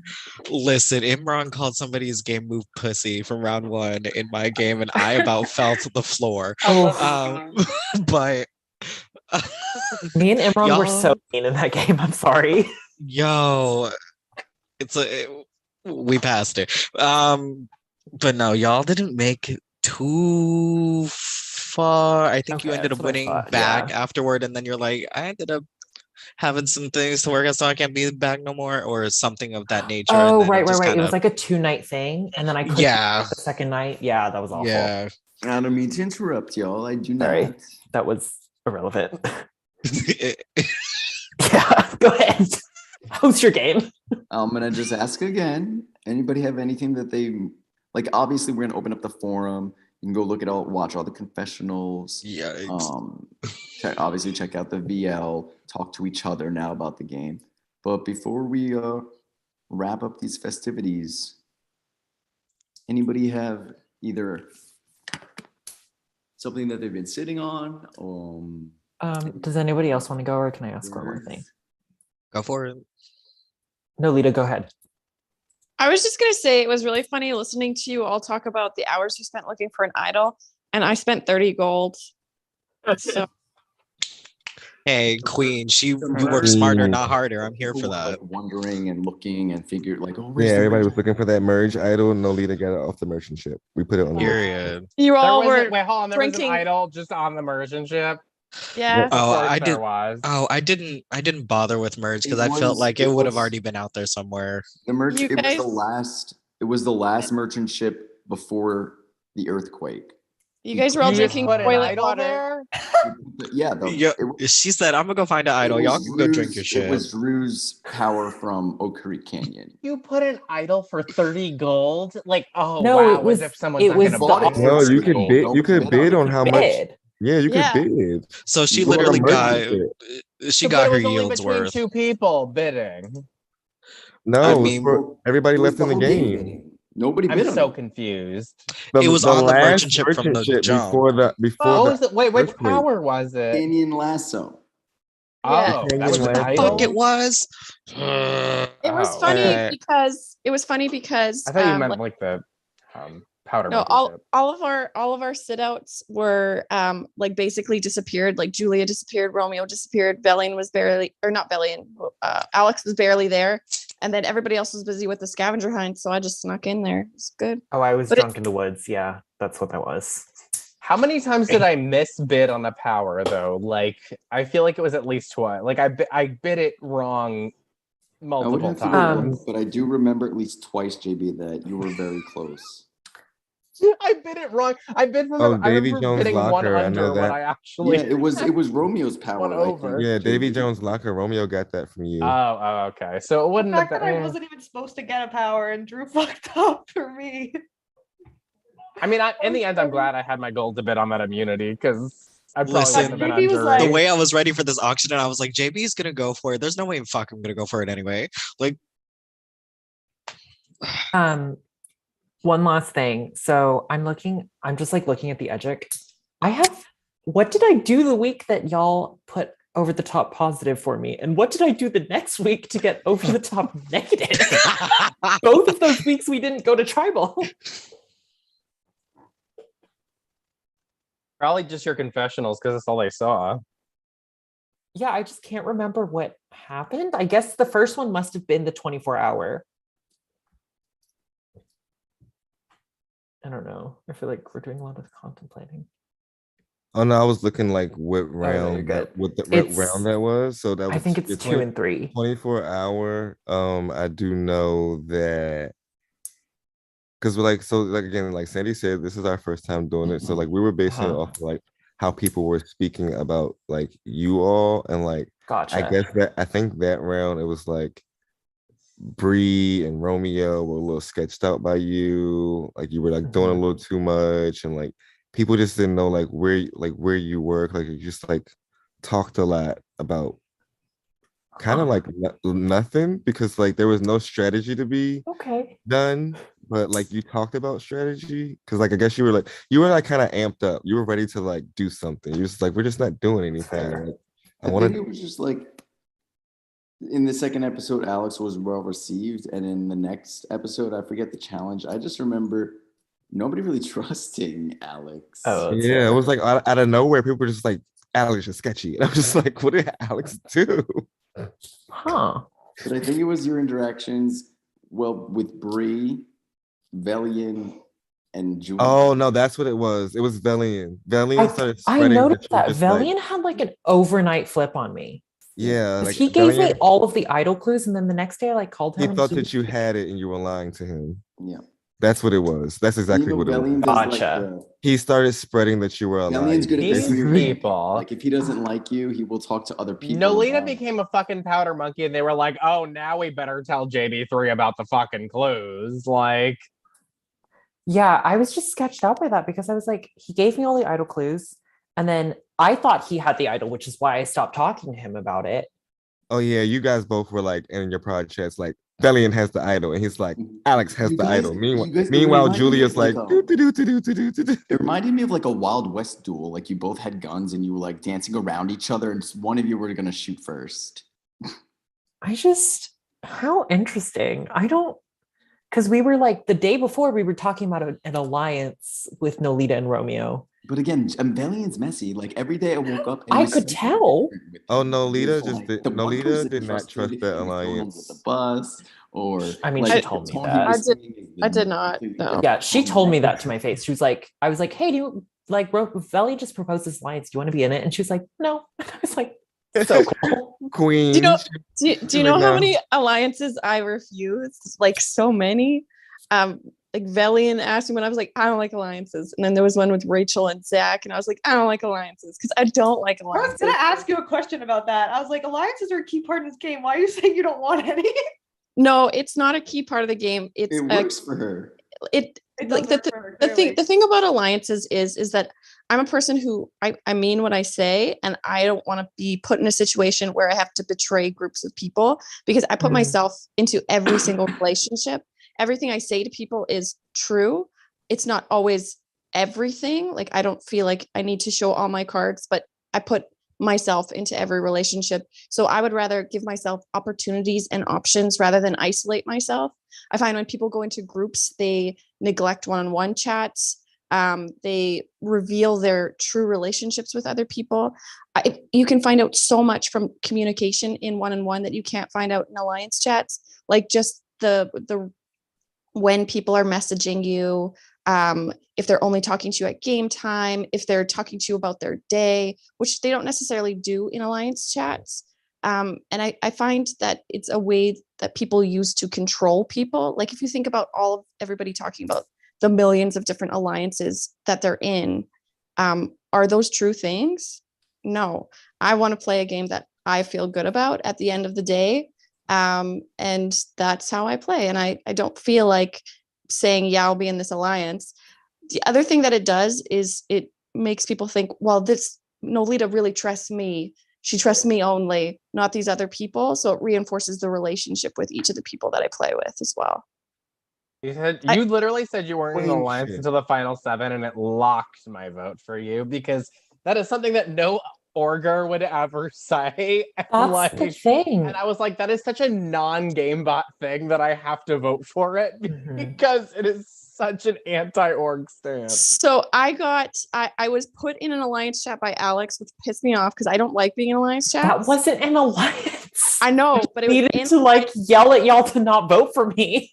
I know. And I had like nothing in that alliance chat and I was proud of it. And then it put something in there. And I was like, that's annoying. And then I had another one for the Immunity 5 challenge. And then it wasn't until we had to deal with the Bree situation after JB left that Velian and Zach and I started one. And then Velian left. And then at final 5, I had to decide between Rachel and Zach or Taisha and Zach. I don't play with alliances much either. I'm much worse at not playing with alliances than you are, clearly. But like the only reason I did the Immunity Challenge 5 thing was every time we called, you kept trying to throw Julia under the bus to me. And I like didn't fully trust Julia, but I also really didn't want you to vote her out. So I was just like trying to get y'all to talk to each other. I threw Julia under the bus? I feel like when we were having like phone calls, I would keep noticing that you would like at least keep saying that like Julia was the person you were connecting with the least. Right, but that's a true statement. That's not throwing someone under the bus. No, I don't mean in like a deceitful way. I just meant like I felt like you guys weren't that close and I wanted you to bond more because I wanted to work with both of you. Well, Jazz and Julia, I would say were like, because I put my effort, like I don't reveal, like I don't jump into game talk. I don't, because I don't think that's a good foundation for a working relationship. I'm not just going to be in a relation or in an alliance because we all have feet or we all have noses. Like I want to actually like the people I'm working with. But Julie and Jazz, like I would make this effort and then I would get like nothing for like 24 hours. And so I tried so hard, especially with Jazz. Jazz was somebody I really wanted, like I thought I would connect with and I didn't. So those were the two people where I was like, well, I guess that's where I'll put my vote. Because if they're not going to make any effort with me at all, then they clearly don't value me as a person. And why would they want to keep me around? I respect that. Yeah. No, that was more for my own personal reasons, but the Alliance of Five was not supposed to be an alliance. I was on my way out. What was the Alliance of Five? It was the 5 people who were supposed to vote for JB that day. And yeah, but then you guys said Julia ago. Was Jazz the only one not in that? Was Jazz the only one not in that because she said she didn't want to vote me? No, Jazz was in it. Bree was It was in it. Jazz, Romeo, Bree, Alex, Lolita, and me. Romeo, and me. It was like added like 7 minutes before the vote, and I was walking my dogs, and then Alex yelled at me because it was sorry. It The- was the 7 minutes first- before the vote, and I was just The like first vote.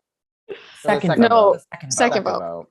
Because what it was all day we had. I thought I could like log off. I thought we were locked on 5 on JB. And then I was thinking, well, like if I don't feel comfortable or if I feel really comfortable with these people, maybe I'll flip it to Zach or Bellion, who I think are bigger threats. But I thought we were locked in. And then Bree comes to me and was like, hey, I don't know if you've been hearing this, but by the way, the vote is Julia now. And I was like, absolutely not. I'm getting lied to.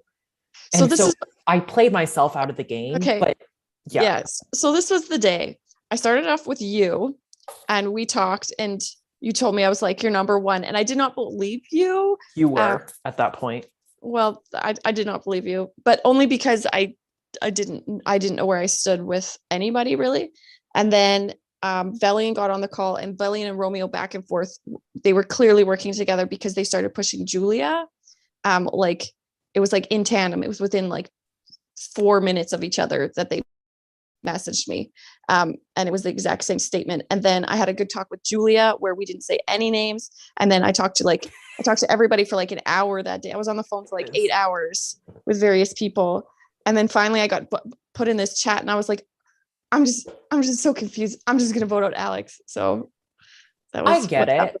The thing that upset me, the thing that I was confused by, well, first of all, I don't ever tell people you're my number one because people don't believe that and they think you're stupid. I was just paranoid that day because I had a feeling I was leaving. But the thing was like when Valian came to me saying Julia, and this is me underestimating and not understanding Valian's game because I was trying to distance myself. Like I thought they were super tight from being powder monkeys together. So my thinking was he's trying to get the votes on Julia because he has the idol.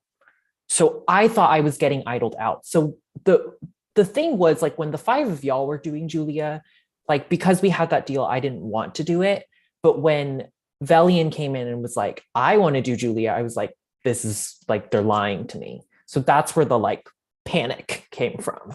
Yeah, Bellion was making a big push against Julia. He was trying to get Bree. He was trying to get Romeo and Jazz. And then he told me that they were locked in. And then I was thinking about doing it, but I had just started like a really good relationship with Zach. We talked, like, it was so stupid. We talked about customer service for like hours, and like we would chat about nothing like all day long. And so I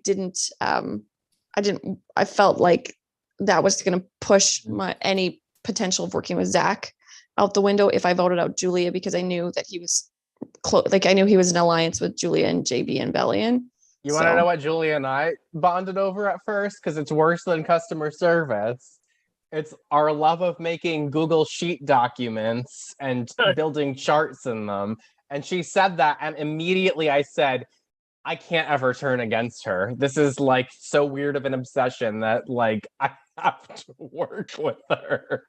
Do you want to know the funny thing? The way I knew I wanted to work with Zach was in that first vote with the Venus vote. When Love you, Zach Rocky. and Alex were talking, Zach said, oh, the people I don't talk to are Venus, Bree, and Nolita. And Zach and I had literally were talking like all day long, all the time. And like Zach told me that. And I was like, okay, well, this is a person who understands the value of secrets. So I decided that was a person that I could work with. That's smart. See, and the thing is, because I'm pretty sure I went and told you that Zach said that actually. I knew Zach before this, and I knew me. how he plays, and I knew that he would make it to the end of this because he's just that kind of person. Yeah, Nolita, everything I told you in the game if I'm remembering correctly, was like a true statement that somebody said to me. I was just like trying too hard to be strategic with what things I was saying at what times. And I knew that people were already like suspicious of me, so people weren't going to trust what I was going to say to them. But at that point in the game, because Velian and I had been talking so much and then that bridge sort of got burnt, the only people that I was 100% not voting out were you and Romeo. So I had a hard time voting you out. One of the things, it's funny because I'm not an Alliance chat person, was just how quick you were to make that Immunity 5 challenge when you were like, oh, I'll just message Prod and start this chat. And it was just so quick. And I was like, oh, he's done this a lot before. Oh, no. The only other chat I had at that point was the goats. And that was a chat that I didn't talk in until it was time to vote because I didn't trust them. Yeah. So but it's, like it's funny the weird perceptions that like the things that happen that that just lead you down certain paths. But that was the thing, was like I have the same frustration with you about alliances in games. It's like I don't know how to turn on them. I don't know when to turn on them. It's not something that I understand because it's not a thing that happens in life. So when I was put in that chat with y'all and you were like, you settled on Venus so quickly and I wasn't comfortable with it, but I couldn't be the one to say anything. So I was trying to I was like poking Giles. I was like, hey, are you okay with this? Yeah. And then we just sort of did it. And then it looked like the next round that was going to be Bree. And I felt like her and I were connecting. Obviously she didn't, but whatever. That's how people work. So I was just like, no, I didn't want to do that. And then, it is what it is. Yeah. Yeah.